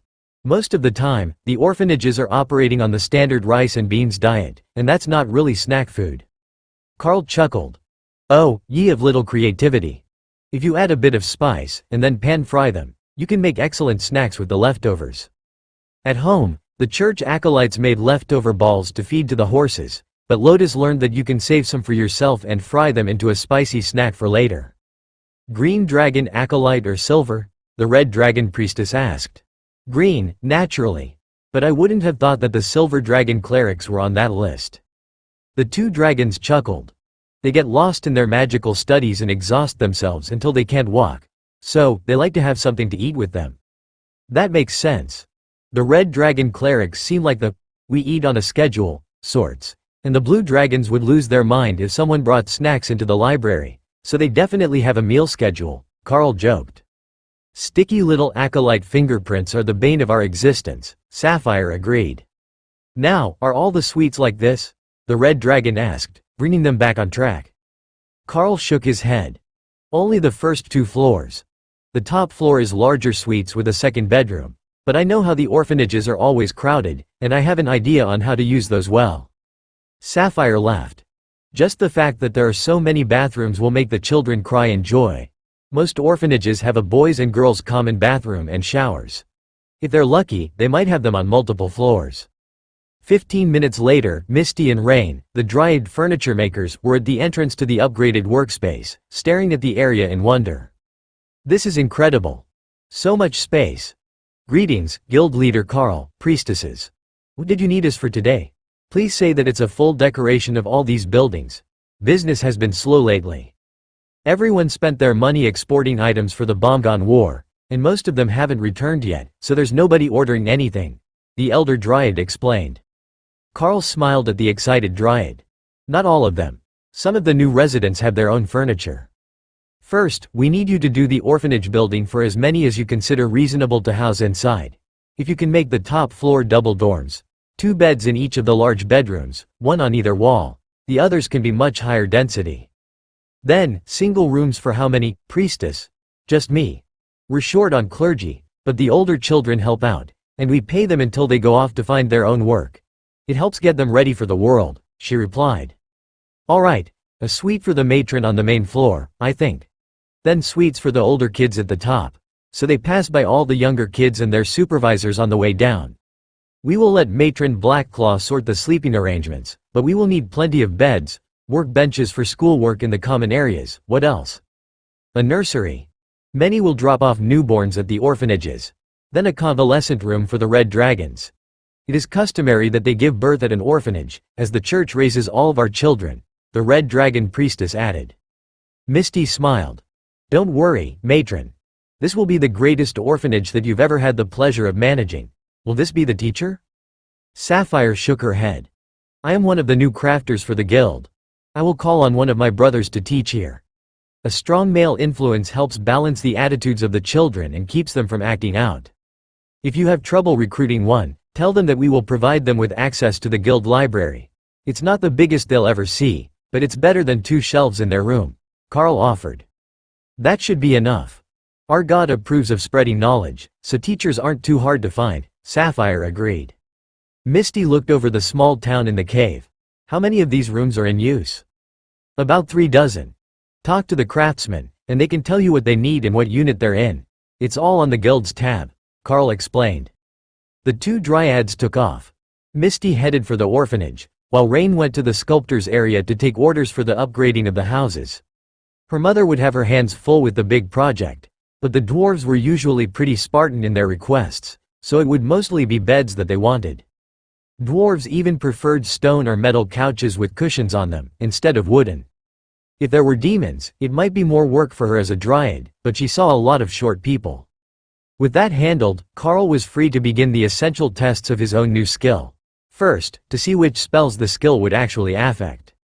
The golems came out as 4 summons, but the bodyguards were still only 2, and it didn't clone the epic guard or the haint either. That was somewhat limited, but it should give Dana both her golem and greater golem summons at 4 each. That was no insignificant force. In his mind, Ray celebrated. She had just realized that the spell gave her an infinite golem glitch. If she made enemies explode with blood destruction, she could awaken them with Queen of the Damned, and use them as blood golems. But the spell should double the number, which would leave her with twice as many golems as enemies. All she had to do was keep finding more targets, and she could double the world's population entirely with blood golems. Until they started to rot and smell bad, that would be a problem. A problem that she could sort out when the time came. It was just a shame that she couldn't teach the golems or the blood golems how to make clothing. They were utterly useless that way. The spectral knights would try if she ordered them to, but they had no sense of art or delicacy. Lousy as tailors. Better to have them collect materials. With the testing done, Carl dismissed the extra summons, and then led the priestesses to the tavern so that he could write out the golem duplication skill. With some luck, he could get that to advance by a tier, and turn it into summon duplication, or something similar. But the skill master ability hadn't activated in a while, and Carl was beginning to suspect that either he had lost favor from it, or it was stuck waiting for a skill that couldn't be advanced yet. That had happened before, multiple upgrades all at once when a skill advanced. At least, Carl was fairly sure it had been the case with Skill Master itself when he advanced it through the skill tree and then immediately got another advancement. The first copy, Carl handed to Sapphire, who simply stared at the skill book in wonder. This really is a most wonderful skill. I wonder if I can use these skill books to teach advanced classes. What if I taught lay on hands to a warrior? Would they become eligible to become a paladin? Or if I taught them sense truth, would they become a crusader? She pondered. Try it right before they go into a dungeon. Most class advancements become available the next time you enter a system-linked instance or trial, Carl suggested. The blue dragon sighed wistfully. With this, we might single-handedly break the warrior imbalance and bring the thirst for knowledge back to the world. Teach them that there is more to life than cleave and guard. The mere thought that she might rid the world of warriors who only cared about 2 skills in their entire skill tree was enough to send the blue dragon into blissful daydreams. It was a lifelong ambition of her branch of the clergy. Carl worked on another copy of Golem Duplication for Dana to use, and then passed it to Ray, with a promise to make her one to sell once he had a bit of spare time. First, he had plans to recruit blue dragons to the library. What if I made a collection of skill books that are likely to cause advanced classes? You could bring in librarians to make copies, and then the blue dragon clergy could start an initiative to advance as many warriors as possible? You could even do it out of Zalaz, where there are so many more warriors with excess resources, Carl suggested. Sapphire smirked at him. You're not even trying to pretend that this isn't an attempt to claim more dragons for the Darklight host. Carl shrugged. Sometimes it's fun to play along, sometimes it's just easier to make sure everyone understands. How do silver dragons feel about new spells and skills? Both dragons roared with laughter. Even more strongly than the librarians do. The blue dragons want to know, and want the hard copy. Silver dragons wish to know the spell, and then they intend to use it, Sapphire agreed. So, we need silver dragons here as well. That would be a good combination. We could make another dungeon team, for them to test out and practice new skills to see what will trigger class advancements, Carl suggested. He could see the possibilities running through Sapphire's mind, then the very moment that a brilliant plan came to her. You know, there is no actual rule against asking the acolytes to join a study. They just need to meet the requirements to advance, right? We could grab all those warriors that the red dragons keep around and train as guards for merchants and such. They are already being trained by the clergy, so there is no harm in making them into something more useful than a basic warrior template, she suggested. Matron Blackclaw looked vaguely offended. The mercenary guards that the red dragon clerics trained were chosen from the finest fighters among the orphans, and the red dragons did not appreciate others calling them useless. But Sapphire was already making plans, and wondering if she should call home to the Sholaha and Kopji region temples to gather volunteers. Between the two nations, there should be at least 10,000 warriors in training at any given time. Even a 1% volunteer rate would give them statistically significant data. The only issue was that they needed them all to be the same ranks so that they could send healers with them into test dungeons and properly vet the results. That was a clergy issue, not a Carl issue. All he had to do was make sure that there was a variety of skill books for the blue dragons to copy so that they could properly test their students, and the theory that it only took one appropriate skill to trigger a class change away from the basic group. Carl knew that there were a few skills that would help warriors advance to a better class, but the ones that Sapphire had in mind were mostly tanking classes, paladins and crusaders. But Carl knew that there should be other warrior-type classes, ones that blended with rogue, druid, ranger or other classes. The issue was that he could only make and teach skills that he already knew, so he needed to help diversify the skills of his beasts before he would be able to teach the warriors really incredible skills. Hawk scoffed at Carl's thoughts. Warriors were just meat puppets, weren't they? They existed to be taunted from the air, and they couldn't even shoot back. But Thor had different ideas. Wasn't Sister Ray a stealthy warrior when she started? Her initial abilities were mostly just sneaking up on people and punching holes in them. Maybe that was a rogue instead? But surely warriors could be taught to do that too, couldn't they? Warriors could also use bows, so they could do ranger things, just not well. That was it. Warriors were just the crappy version of all the other physical fighting classes. Wasn't that just too cruel, though? Why would so many people get the worst class? At least give them a better barrier so they could be a good tank or something. Hawk couldn't argue with that. Warriors were a prey species for sure. Carl tried not to laugh as the pair slagged the warriors. Their ideas were helping him plan what he could do to reduce the number of basic warriors, though. It might only take a single skill for another class that was just compatible enough with them that they would push through on a new path. The new class might not be ultra rare or powerful, but it should be a step up from the basic classes that were most common. For example, the whole group of specialty rogues that they had doing runecrafting in Zalaz. They had different skills than regular rogues, and if the base class could create their own solid weapons from nothing, they would gain a distinct advantage with the skills they already had. At least, situationally. So, the next thing that Carl needed to do was to either burn some skill points getting random books, or start combining the basic abilities of everyone until he got new skills he could teach warriors. If he gave them a beast space, it would most likely make them beast rangers, or something similar to it. But if he gave them a combination of mental fortitude and an attack spell, they should be able to become a battle mage of some sort. If they were bright enough. Not all warriors were stupid, but all mages had to be at least moderately intelligent. He had been focusing on trade skills for so long that Carl had nearly forgotten the potential of the basic skills to other elites. Well, people, since everyone here had a good chance at the system, not just the precious few. Come to think of it, he didn't really have many basic skills. The beasts each only had a few, and they were very specialized. But he could try. He had rend, and Ray had spear. She didn't use it often, but she had it. The two combined fairly easily, and crosscut skill formed in Carl's mind. That was still a warrior-type skill, but a good one. What if he combined crosscut with walk on air? That made blade dance an epic grade skill. Now, that might not give someone a new class, but it really did sound like it might awaken some sort of upgraded warrior at the lower ranks. The more powerful you got, the less likely Carl thought that it would be that a new skill would improve your class. After all, the mythic tanks had skills like limited invulnerability, and it hadn't done anything for them to get out of the warrior class lock. Well, Dave was the only one who had that skill for certain, and he was a druid, but the concept was the same. Carl started to write out the blade dance skill as they waited for the dryads to finish their work on the furniture, and found that it was remarkably short. For some reason, warrior skills were always the easiest ones to write. Rend was barely more than a pamphlet in skill book form. Oh, that wasn't a bad idea. Short books were best. What if he combined gravity slam with chain lightning?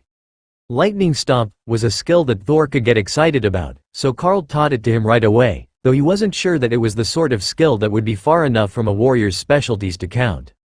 Just seeing Thor happily stomping around his space with crackling lightning boots on his feet was worth the effort. He already knew that you couldn't just teach the warriors a wizard spell directly. They wouldn't be compatible. But other physical skills should be a bit more versatile. This was harder than he thought that it would be. Mostly because he had no idea what skills would actually work to trigger a class advancement that wasn't just Spicy Warrior. But still, it was not a simple task. You could try teaching them Spicy Tornado. Maybe around themselves with a spinning blade? Warriors seem like they would enjoy lotus spinning dances, Hawk suggested. You're probably not wrong. We can try that later, and see if they can use Flaming Vortex after a few tweaks, Carl agreed. Carl finished Blade Dance, and Sapphire immediately took the book from him, then used a skill to open it so she could read it without risking using it. You know, even if you do use it, you can just make another copy. I was thinking that might make for an advanced warrior class. It's intended to be used with a spear, so it might make something more noble than hack and slash, Carl explained. The Red Dragon matron laughed. I like how you two are so in tune that Carl just starts making books while we wait, even though the plan to bring in warrior trainees isn't finalized. Sapphire shrugged. It will happen. Now that we can teach them more skills easily, we should be able to change their futures. Carl nodded and then thought of a new combination.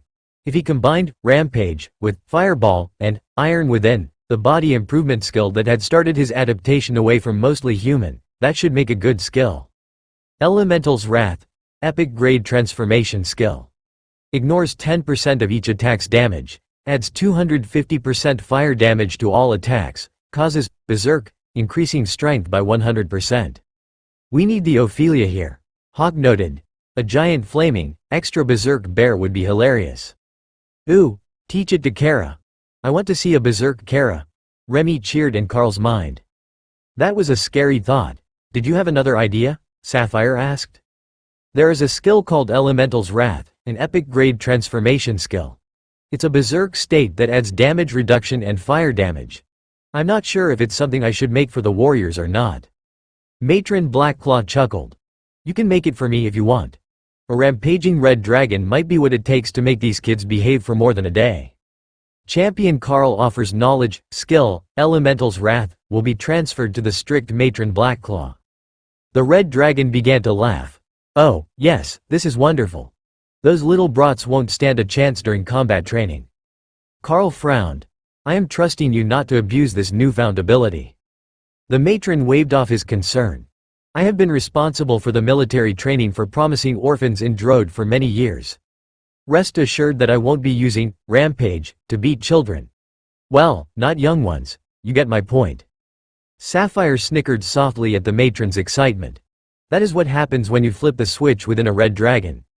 They go from patient orphanage matron to battle-crazed drill instructor in the blink of an eye. Carl nodded. I see that now. I will make another copy of the book later, to add to the library, just in case we need to make more copies for future visitors. Sapphire smiled. I will call more of my sisters over to make duplicates for the Dragon God's library. They should be coming with the volunteers anyhow, but I will ensure that they send sisters with the inscription skill, so they can copy the books.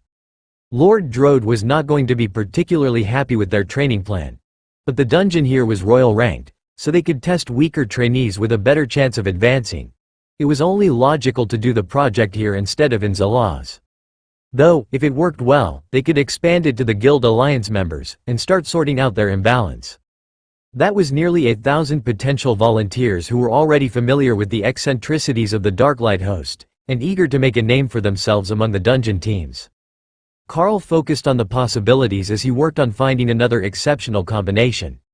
Not the chaos that a rampaging Kara could cause. She was very happy with her new skill. If Carl didn't want her to have it, he shouldn't have learned it himself. Shared skills worked both ways. The process of picking the perfect wedding theme was not a fast one. It wasn't that either Dana or Matilda were trying to be difficult, but there were so many options, and every time someone got a great idea of what to add to the ceremony, that changed how one of the ideas would work with the others, and then they had to adjust it all over again. Fortunately for them, they had Opal on their side.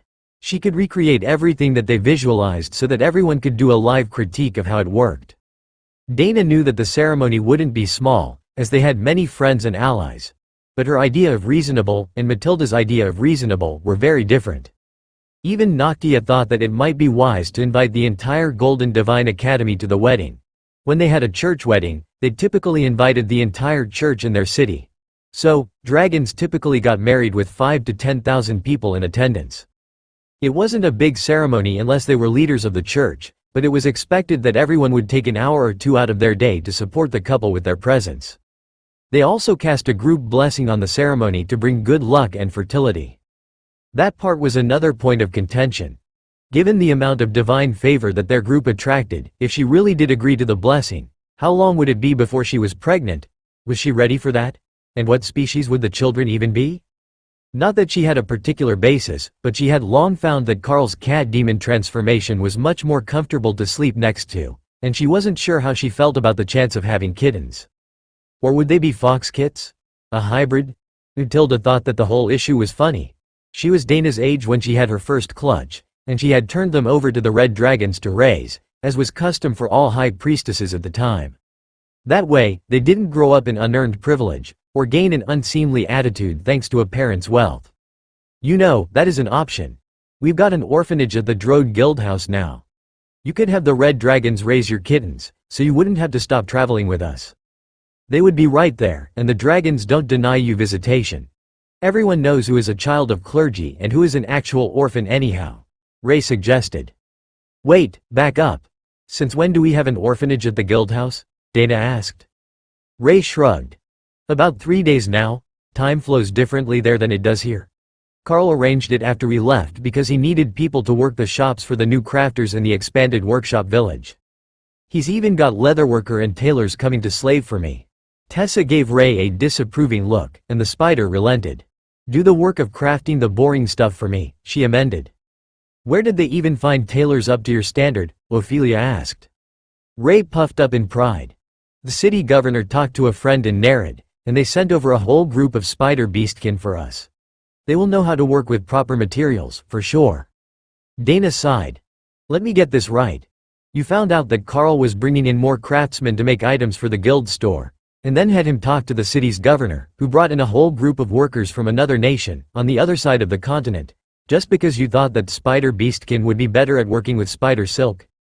Ray smiled, showing her pointed teeth. He really is good to me. They even found a whole group of overlords so that they can make the pretty stuff that all the Alliance members want. That gives me all the time I need to decorate my Dana for her wedding. She was quite pleased with this setup. She had sent over 100 different design patterns for them to get started with, as well as 1,000 bolts of silk. If they started to run out, she would adjust her supply plans. But 100 different dress and suit designs should be enough that only 10 people in the Alliance had the same basic design, and they could customize each of them as they worked, so they wouldn't all be identical. The plan was coming together wonderfully. It wouldn't be long before the whole world was cocooned in her silk. Kara laughed a little at her sister's thoughts, then held up some white roses with blood-red tips on the petals that seemed to bleed down the side. Oh, those are good for the tables. Excellent call, Kara, Tessa complimented. The flowers were a specialty of the Red Dragons, and they would go well with the red wedding gown that Dana had decided on. Going ultra-traditional with the red gown and veil had been deemed both excellent luck and appealing to Dana. The only change she wanted from tradition was a thinner veil so that she could actually see what was going on, and not just what was right at her feet. Dana cleared her throat. So, are we agreed? Black and white for the Darklight host as the main theme, and then red and gold for the bridal party? Reversed for the bridesmaids. Everyone nodded in agreement, and the final plans were started. They had a dress for Dana already, now, they needed them for everyone else. Ray briefly wondered if they should make Kara transform for the ceremony, or if she was fine in beast form. Opal would naturally be coming as a butterfly, but she was already sparkly. But Kara was black and white, so she did fit the theme. They could just throw her in a bubble bath with Lotus to get her clean. Weddings were complicated. Dana wasn't worried so much about the details of Kara's appearance as she was about the proposal by Matilda that they hold the wedding in a separate space in Saihozasa so that she could invite all of the 20,000 guests that she thought should be there. For just a moderate ceremony, as she called it. Unaware of the scale of the wedding being planned, and confident in his companions to come to a decision that would make Dana happy, Carl focused on improving the selection of goods in the Alliance store. They had an organizational system now. One of the Lala bunnies and two of the Dragonkin runecrafters were on sales duty at the Alliance house, while Carl moved between houses as needed, but mostly worked in the Drode house, while Sapphire worked in the basement of the Zalaz Alliance house with the others and her two grandchildren. Some of them were getting eager to find out when Remy would be able to help them advance, but she was busy with the others, planning the wedding, so Carl had no idea when she would be able to make more potions. The reagents were growing well, though. But today was a big day for both Carl and Remy, though Remy hadn't realized it yet. Today was the day that the hippies were coming to decide if Carl's tiny world was a suitable spot to live, or if they should move somewhere else. They would be the last of the additional crafters that were needed to keep everything running when the beasts were busy, but there was one last step that Carl needed to finish before they arrived. The tiny world had been made at Overlord rank, and he hadn't expanded it, nor had he added the powers of the fundamental rules of the universe to the space. At least some level of fundamental rules would be needed to properly grow totem-ranked resources, and Carl intended to focus on adding mana manipulation to the space. There currently wasn't anyone in it, which was perfect for his needs. After finishing a whole batch of warrior-focused skill damage and attack speed increasing accessories, Carl moved himself into the tiny world and closed the entrance so that nothing would unbalance the area as he worked. The first thing he needed to do was improve the area of the tiny world. It was already massive for their purposes, but compared to what he knew it could be, it felt lacking.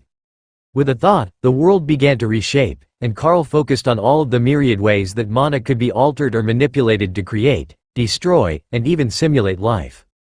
The last was the most complex of them all, but the basis of the tiny world was mana manipulation, and the illusionary domain that Opal used was a pure expression of the fundamental rule.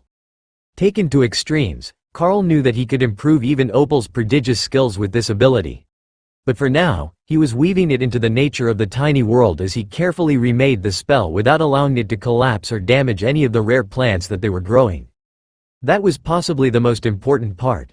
Some of the plants were literally irreplaceable, as the anomalies they had come from no longer existed.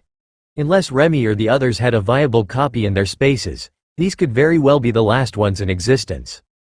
The area covered by the tiny world soared, and Carl found himself with an irresistible urge to transform.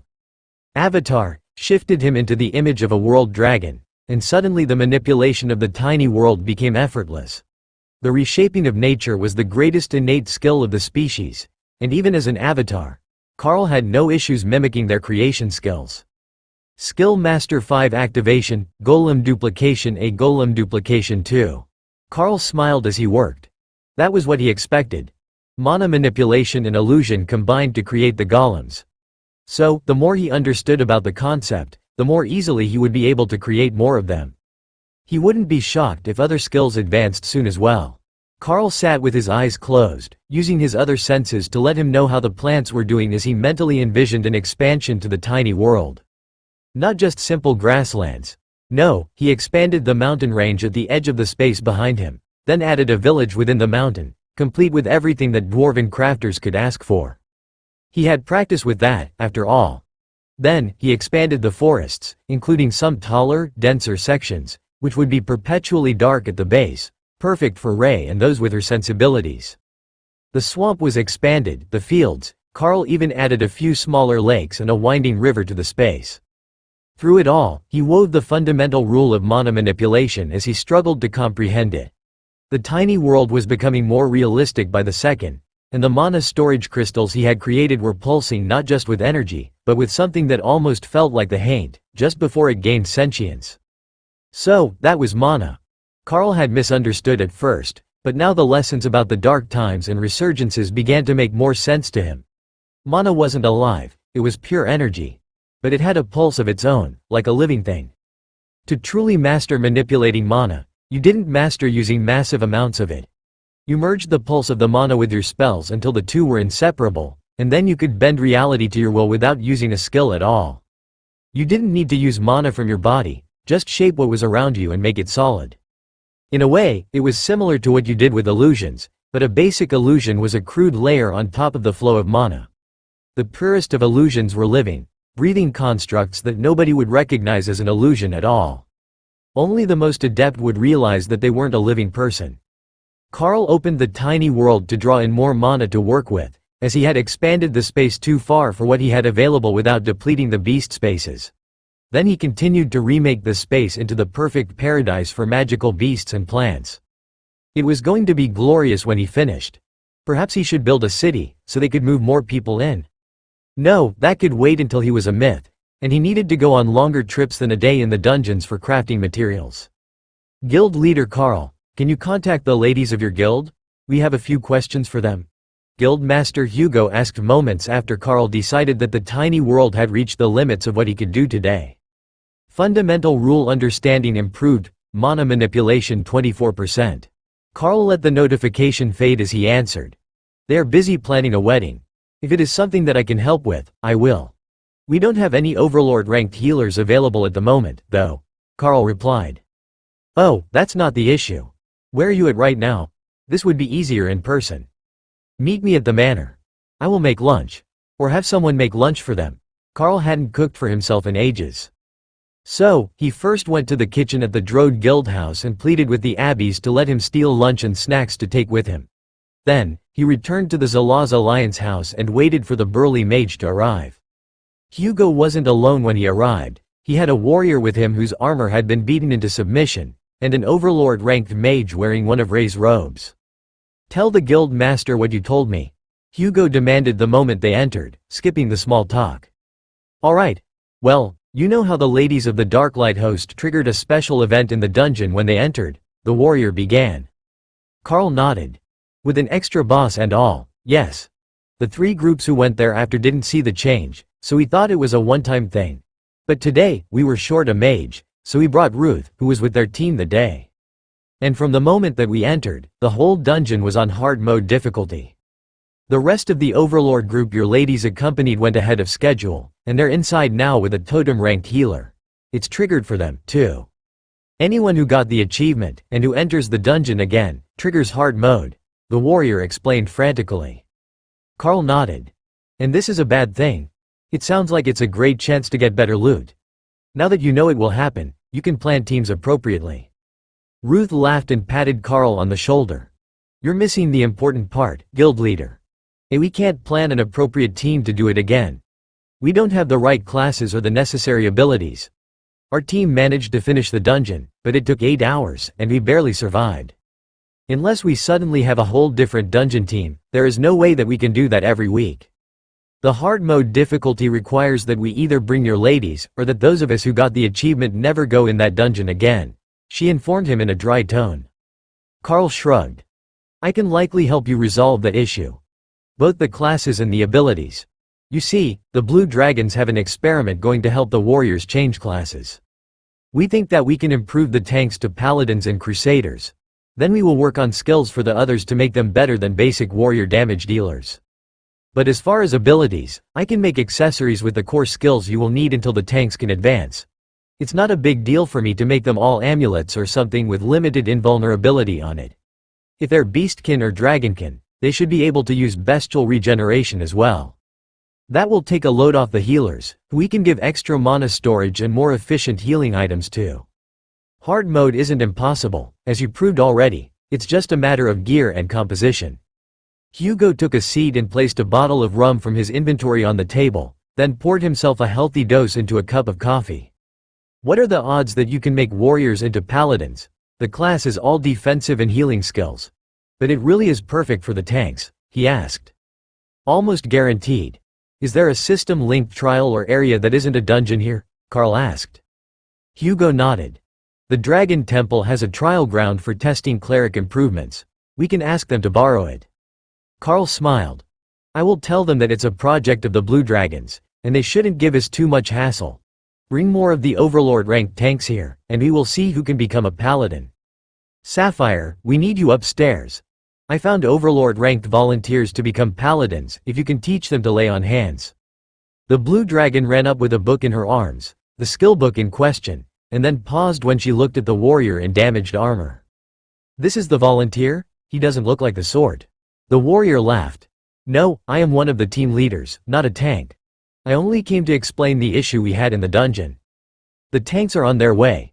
Carl, will you also be making them items if they advance their class? Hugo asked. Carl nodded. If they can make it to paladin and reduce the warrior overload, I will gift one epic grade, overlord ranked item to them as an advancement present. Suitable to their role as tank, of course. Hugo smiled. Very generous of you. Now, we just have to hope that the plan works. Sapphire laughed. Oh, I don't think that it will be an issue. I have studied the skill that Carl has in the library archives, and I believe that he will be able to make sure that the advancement happens, even if we have to give them another extra skill. Carl's expression made Hugo laugh. The monster man surely could do it, but he was sure that Carl had just been volunteered for extra work by the knowledge-obsessed dragon. There was no way that she would let the chance to know what did work pass without fully testing it. The Overlord-ranked tanks were getting used to various people running toward the Darklight Host Manor, so it was no real shock when it was their turn to be called for by the guild masters. Ah, welcome everyone. How are we going to do this? Guildmaster Hugo greeted them as the tanks entered. Sapphire frowned at the number of warriors in the room. She was not writing that many books. Not happening. I am going to teach Carl a new skill, and then he will use his affinity for beast and dragonkin to transfer it to all of you, she decided. Thor laughed as he came out to watch the show, and Carl took the opportunity to tease him. Done pouting about your Tessa being gone for the wedding planning? I wasn't pouting, it's just not as fun when she's not here. Then Thor spoke out loud. I will create a consecrated area that should make the spell transfer more effective. Consecration certainly wouldn't hurt anything, Carl assumed. Sapphire gave him the Lay on Hands book, and Carl opened the cover, learning the spell, while Tien snorted in derision. Such an inferior healing spell, he complained. It's an introductory spell for warriors, Carl reminded him. That made sense to the little fox. Warriors tended to be brutish and dumb, but dangerous. Thor activated the circle of holy magic around Carl, and motioned for the nearest warrior to come forward. One at a time, and Carl will teach as many of you the skill as possible, Thor instructed. The first of the tanks stepped forward into the circle of holy light, and Karl extended his finger, while speaking in ancient Dwarven. Poke. Champion Karl offers knowledge. The warrior looked stunned as he stepped back, and another man took his spot. But it was more than just stunned, he was in the class upgrade menu, as the application of the lay on hands skill had immediately triggered the option to advance to Paladin, and the system had been waiting multiple ranks for him to get a skill that would unlock a class option. Unlike Karl's group, who went into the dungeon or trial the moment that they suspected that they would be able to advance, these warriors had been through the dungeon hundreds of times after they became eligible. They just didn't have the qualifications to unlock any of the other classes. Hugo realized what was going on the moment that the second man's gaze went vacant, and arranged for the others to move them to a safe sitting spot while they explored the class options. "Oh, this is wonderful. So many not warriors," Sapphire sighed with a wistful expression. Hugo chuckled. "Are we doing all the warriors? Because I have a few mages who wouldn't mind a chance to leave the basic class." Karl shrugged. "It's more likely to work with the lower level members. Most of the totems and myths should already have other skills that should have activated the option. But, if there are still some stuck in base classes, I can at least try." Hugo shook his head. "I meant the Overlord ranked mages. The rest can work it out on their own. We recruited them for their skills." "If that's the case, then I don't see an issue with doing some of them later, when I have an appropriate skill pick to try to trigger an advancement. Mages are a bit more tricky, as there are so many ways that they can go. But I only know a few options for warriors. Either Paladin, Crusader, Berserker, or possibly Blood Knight. But I'm not sure that the skill I have in mind will trigger that last one." Hugo looked intrigued, but not nearly as excited as Sapphire. "What do you think will trigger Blood Knight?" "Lifesteal.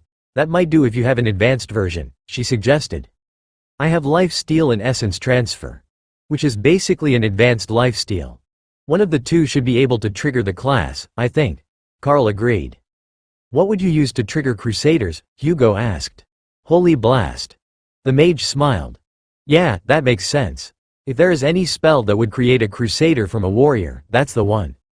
Karl motioned for more of the tanks to come forward so that they could finish their work for the evening. The success rate had been 100% so far, and that was a wonderful sign for the experiments that Sapphire was hoping to run. An hour later, they had a full team of paladins, with no more standard warriors among the tanks for the Overlord-ranked teams. "You know, we're going to ask you to at least try for the totem-ranked tanks, right? Perhaps not all paladins, but there are still entry-class warriors among them." Karl shrugged. "No harm in trying. If you want to bring them by, I can try now. Or I can get started on the gifts for our new paladins." The warriors had completely forgotten about that. The class alone was a huge gift for them, so a free bit of gear was just an extra bonus, far beyond what they would have expected. "Alright, bring the totems over and let's make them all not warriors. That should improve the next run's results. I don't know what we're going to do about the whole advanced dungeon situation, though. If we improve the gear for all the overlords, that will solve it easily enough. But it might be necessary to start giving out some improved skills to the damage dealers as well. If the tanks are improved and still taking too much damage for the healers to work with, it's either a gear issue, or the damage dealers slacking. But a couple of long-duration damage skills, like golems, can help make up for some of both of those issues." Sapphire nodded. "All mages should be golem mages at this point. There is no good reason for them not to be." Hugo gave her a confused look. "You mean other than the fact that the local branch of the church only sells 5 golem skill books a year?" Sapphire shrugged. "They're a lot of work, and we don't like doing it." Hugo chuckled. "And now I have the real reason, but you have a point. Not all inscriptionists are in the church library, so someone should have managed to make a business of selling golem skill books by now. They're just hoarding them to drive the price up." "Drive the price up, you say?" Karl asked. "I should have kept my mouth shut, but yes. The golem skill book goes for as much as a totem-ranked armor suit."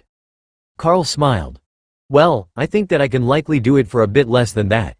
Guild Alliance special pricing." However, they had to bring snacks. They were getting desperately short on kitchen staff with all the new additions. Karl gave Hugo a conspiratorial smirk. "You do have golems, don't you?" The big mage laughed. "I do have the golems. I even have more golems. The greater golem spell. I believe that the mage in your overlord group has the same one, with dragonhounds." Karl nodded. "Indeed she does. But if there are others in your guild who are missing it, bring them here. And bring cake. I don't want to go back to the guild house to get dinner." From the kitchen, someone laughed. "Relax, we are cooking. I know that it's not part of our duties here, but we enjoy cooking." One of the Dragonkin runecrafters joked. "If you're short on ingredients, let me know. I've got a bunch stored that might not be in the house." A bunch of stored food was a vast understatement, given how much was growing not only in the beast space, but also in the tiny world. Not all of that was edible to most species, but enough of it was that they wouldn't have to fear going hungry. The Dragonkin nodded. Miss Lotus stocked up the kitchen so that everyone could make snacks when we wanted, but her definition of snack is very broad, so there is a fully stocked pantry here. Still, Carl sent a message to Davis, requesting that he find enough kitchen staff for the Zalaz Guildhouse, even if they didn't actually live here full-time. There was a portal and plenty of room for worker lodging, so he could just keep them here during their shifts and let them go home on the weekend. "Got it, boss. I have a stack of applications from residents of the suburbs. I can send them over right away if you need chefs," Davis replied. "Just make sure that they're not too skittish. We get a lot of totem and mythic ranked visitors, and the auras can be pretty overwhelming for those at lower ranks. Working in the Alliance House would be a nightmare of powerful aura overloads for most commander and royal ranked kitchen staff from Drode. Anyone over that rarely worked in the kitchens anymore, but Carl had faith in Davis to find him someone. A couple of minutes later, the response came. They will be there in 15 minutes, they just need to pack for the week. More of the Alliance members were arriving, and the atmosphere was becoming more of a party as the others realized that the tanks were all paladins now. Especially among the healers. After all, the greatest advantage of the paladins was their holy magic, which was primarily focused on defense and self-healing. Mages, if you don't have golems, please go talk to Carl. He's got the ability to give most of you the golem spell. The fee will be put on the Guild Alliance account, and the Guild Masters will settle the debt in the morning, Hugo announced. That was the best news that any of the mages could have gotten. Free spells were even better than free gear. Not only would they get a new ability, like the most expensive of gear, but it would also be one that would endure if they wanted to change outfits. How does the ability work? The mythic mage who had gotten the idol dress asked. You don't have golems? Carl asked. She shrugged. I never got around to buying the spell. I specialize in burst damage. Carl smiled and patted her on the head, which made her give him a confused frown. Champion Carl offers knowledge, skill, golem will be transferred to the lovely idol Annabelle. The mage laughed as the skill transferred, and began to spin in a happy dance that reminded Carl a lot of a happy lotus. I get it. Monster Man is highly attuned to beast-type pets. So, he can transfer skills with head pats. All you ugly guys are screwed, she laughed. The paladins just stared at her. Did she think that Carl gave them all the same treatment? No, that was clearly reserved for her. But they all followed her when she ran outside to see what she got for golems. Annabelle summoned her new golems and then stared at them in confusion. I think they're broken. Carl shrugged. What were you thinking of when you summoned them? There is a theory that the first casting can be shaped by intent. But once they're set, they're set. They both stared at the pair of mafia goons in black suits with swords in their hands and distinctly incubi horns and tails. Then Carl smirked at the mage. You were reading a romance novel before you were called over, weren't you? That's definitely the lead from a romance book. Twins, no less, he added. After another moment of shock, Annabelle swapped outfits to her new dress armor, and then went to pose with her mafia golem guards. There is something broken in her brain, Hugo whispered. Possibly, but now she's got golems, Carl agreed. Annabelle made her golems put their blades away, but didn't dismiss them as she came back into the house. Instead, she kept them as bodyguards, flanking her like she was an actual idol. In a way, she was. All the myths were famous, even here. But it was still funny when most of these people had known her for years, and knew her as a combat mage.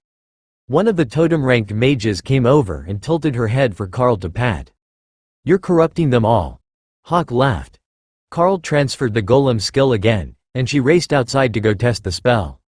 It was too crowded in the main room to be summoning golems, especially if you didn't know what size they would be. How about a handshake? A tall dragonkin man asked. You know, I just poked the paladins. The head pats are something like a running joke, Carl replied. Then he shook the mage's hand and granted the golem skill. There were many more mages who needed the skill, But the room was getting crowded already, and the party was starting to overflow the main room.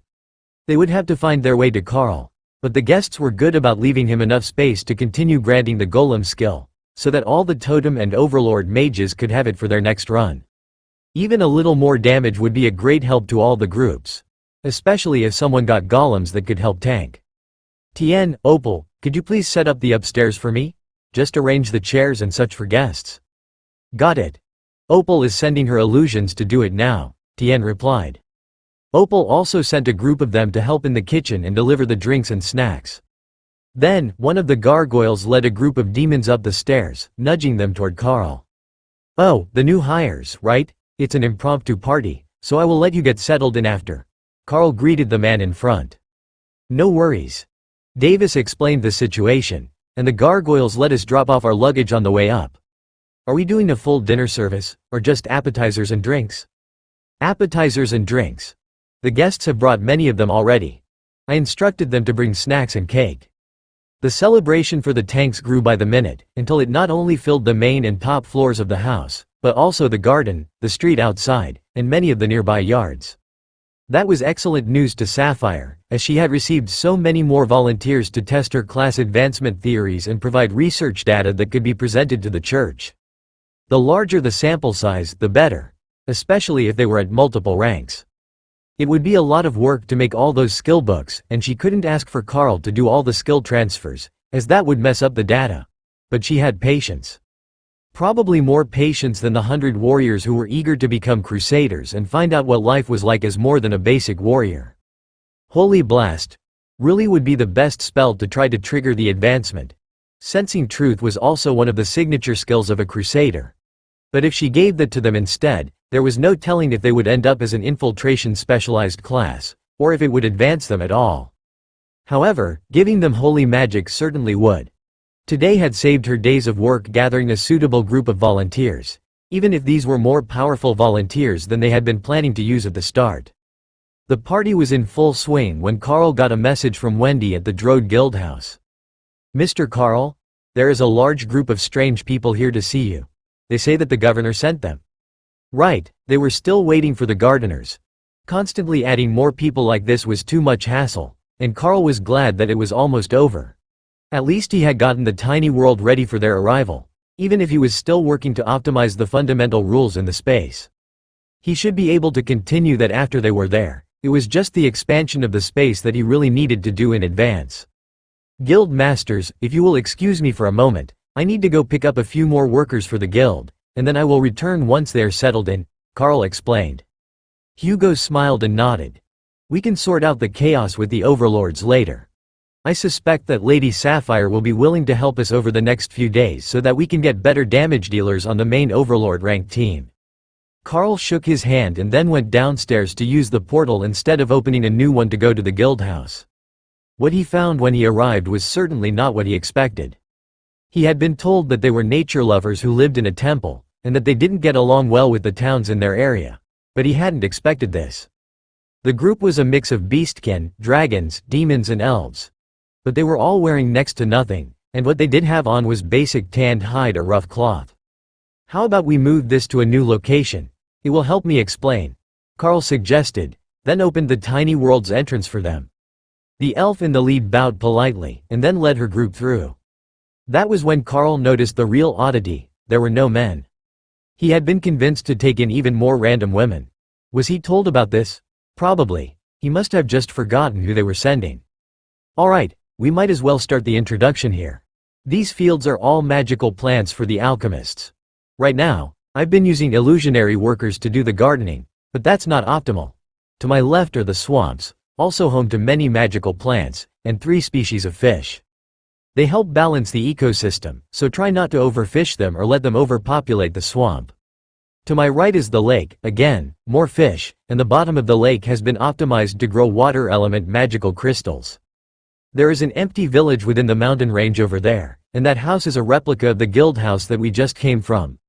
I don't know where you prefer to stay, but there is currently nobody else in here. The alchemy rooms in the guild house get regular use, as well as the dragon perches on the mountain.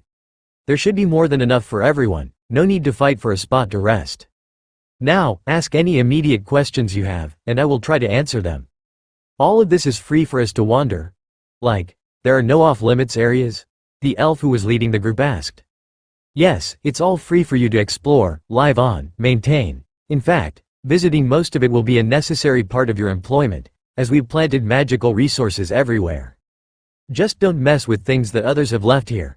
The training grounds can be changed for use, but don't destroy the equipment left behind. The same with rooms in the guild house. Pick any empty room, don't mess with other people's stuff. There is an alchemy room through the library, in the hidden city area. It's best not to mess with that at all. Alchemy is a precise process, and Remy will not be happy if someone ruins a potion in progress, Carl explained. So the rule is basically just, be good neighbors. Are any of the others prudish? Carl shook his head. Not particularly. There are a few dragon clerics, and some magical beasts. Remy, the alchemist, is a Naga queen. But none of them are particularly prudish or strict about rules. The elf looked around, her eyes glowing with some sort of spell, and then turned to her group. What do you think? Is this suitable? She asked. One by one, they nodded. This place is good. It's got plenty of farmland, everything else that we need, and he said that we can do what we want as long as we don't bother anyone or let the magical crops wither. That made some of them laugh. They were mostly nature goddess-aligned druids or witches, and more than capable of taking care of the crops and the wilderness. You have a deal, guild master. The elf agreed. Guild employees verified. Suddenly, one of the dragons transformed, revealing a shaggy green leaf-covered body. A forest dragon, Carl realized. He hadn't seen one of them in ages. But she was already gone, flying off to go splash in the lake. Thank you for your kindness, guild leader. We will assess the state of all the crops and make sure that everything is perfect, the elf explained. That seemed like a dismissal to Carl, and he turned to leave while the druids began to argue about who got to go to the best areas first, and whether they should opt for indoor rooms or set up an outdoor camp. Wait, before you leave, does it rain here? This place feels like a separate space, the elf asked. Carl nodded. I have set up day and night cycles, as well as weather. It rains one day a week, but the humidity is much higher around the swamp, and the temperatures aren't the same everywhere. Carl watched as the group compromised, and set up a camp by the fields, then set up cooking utensils at the camp in the swamp that was set up for the Naga visitors, and finally arranged a campsite at the shore of the lake, on the edge of the beach. They also sent someone to look in the guild house replica, who gave them an approving double thumbs-up gesture, and then one that Carl guessed meant that the kitchen was stocked, as the gesture looked like eating. The green dragon cleric stocked the pantry, but there should still be more space if you want to add ingredients that she didn't choose, Carl offered. The elf nodded, then began to strip down to change into an apron. Just the apron. So, that's what they meant about prudes. We have great spells for creating food, and I have 1,000 years of cooking experience. If there is one thing that we don't need to fear, it is starvation, she laughed.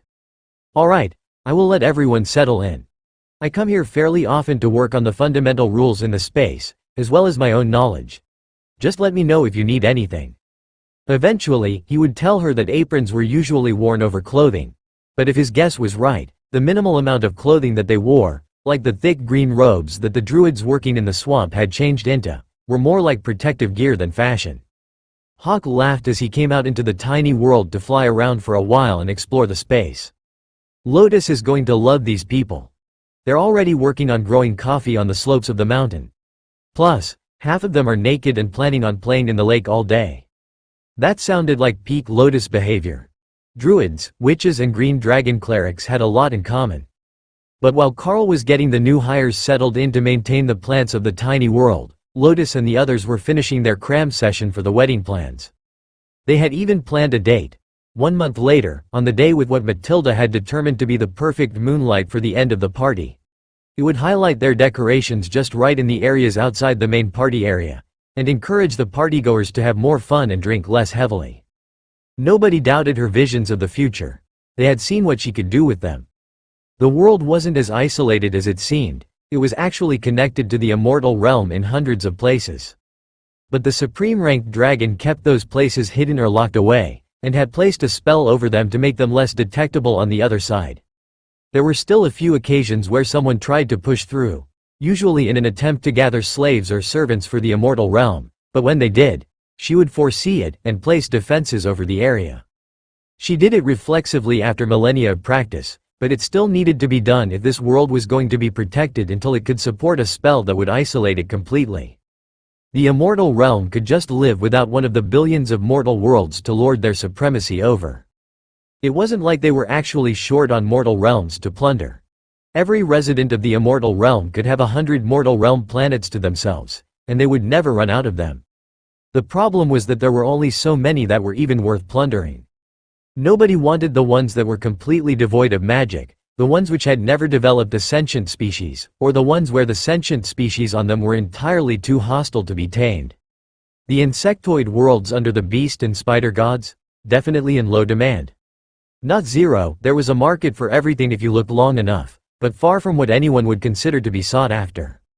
Once upon a time, Matilda had considered being one of those immortals, who would claim an entire world for themselves to experiment upon and exploit. But when she looked into the future, it was utterly boring. With too much influence from herself, the outcomes were utterly predictable. Complete randomization led to patterns of probability, and her mind was too sharp to miss them. So, she had remained here, where she was born, and nominated herself as protector as she watched the world advance and regress, make brilliant empires and tear them down with poor decisions. Just the right amount of chaos to keep her life enjoyable. Tell me again why the wedding has to be in 1 month? Don't you usually need like half a year for everyone to plan their attendance, get time off, travel to the location and such? Dana asked as they were packing to return to their daily lives. Because the traditional wedding ceremony involves a spell that can only be done when the celestial alignment and magical state of the planet are right, and the next one for you and Carl is more than 2 years away if we miss this one. If we wait that long, he's probably going to be a myth, and his power will be dragging him away from you. But once we do the wedding, and the soul bond is in place, that won't be a concern, Matilda explained. How a soul bond would change the difference in their power levels was something that the Chaos Dragon always managed to skim over, using, "You will understand once it's in place," as an excuse. So, Dana packed the last of her belongings from the resort in the Chaos Realm where Matilda had brought them to plan, and followed everyone through the portal back to Zalaz. Lotus laughed as she stepped into the Alliance house, where Carl was meditating on a beanbag chair on the top floor. "Oh, that is different. It's only been like 3 days here, not a whole month of intensive wedding planning. This is good, I like it. Plus, the goddess says that Carl found new friends for me to hang out with. Oh, there are new staff too? Hello." Then the cleric was off to the kitchen, intent on meeting the newly arrived staff that Davis had sent over from Drode. Noctia watched the nature cleric and the demons immediately get into an argument as Lotus tried adding ingredients to whatever they were cooking, but it looked more like they were insulted than actually angry. They sent cooking-obsessed obsession demons to work the kitchen. "This is bad news for Lotus," the black dragon chuckled. "Yeah, they're not going to be as flexible with their recipes as Tessa is. But this place is spotless. I think that they sent a caretaker as well. We should ask Carl how many people he hired while we were away," Dana agreed. Beside her, a gargoyle made a chirping laugh, and Dana knew that it wouldn't be just a handful of party staff, cooks and cleaners for the Alliance house. It was time to go find Carl. But before she headed upstairs to see what he was doing, she checked the guild roster. That would tell her much more easily if there were new people. New guild members, 24, new guild employees, 86 now. She definitely had some questions about what he had been doing while they were gone.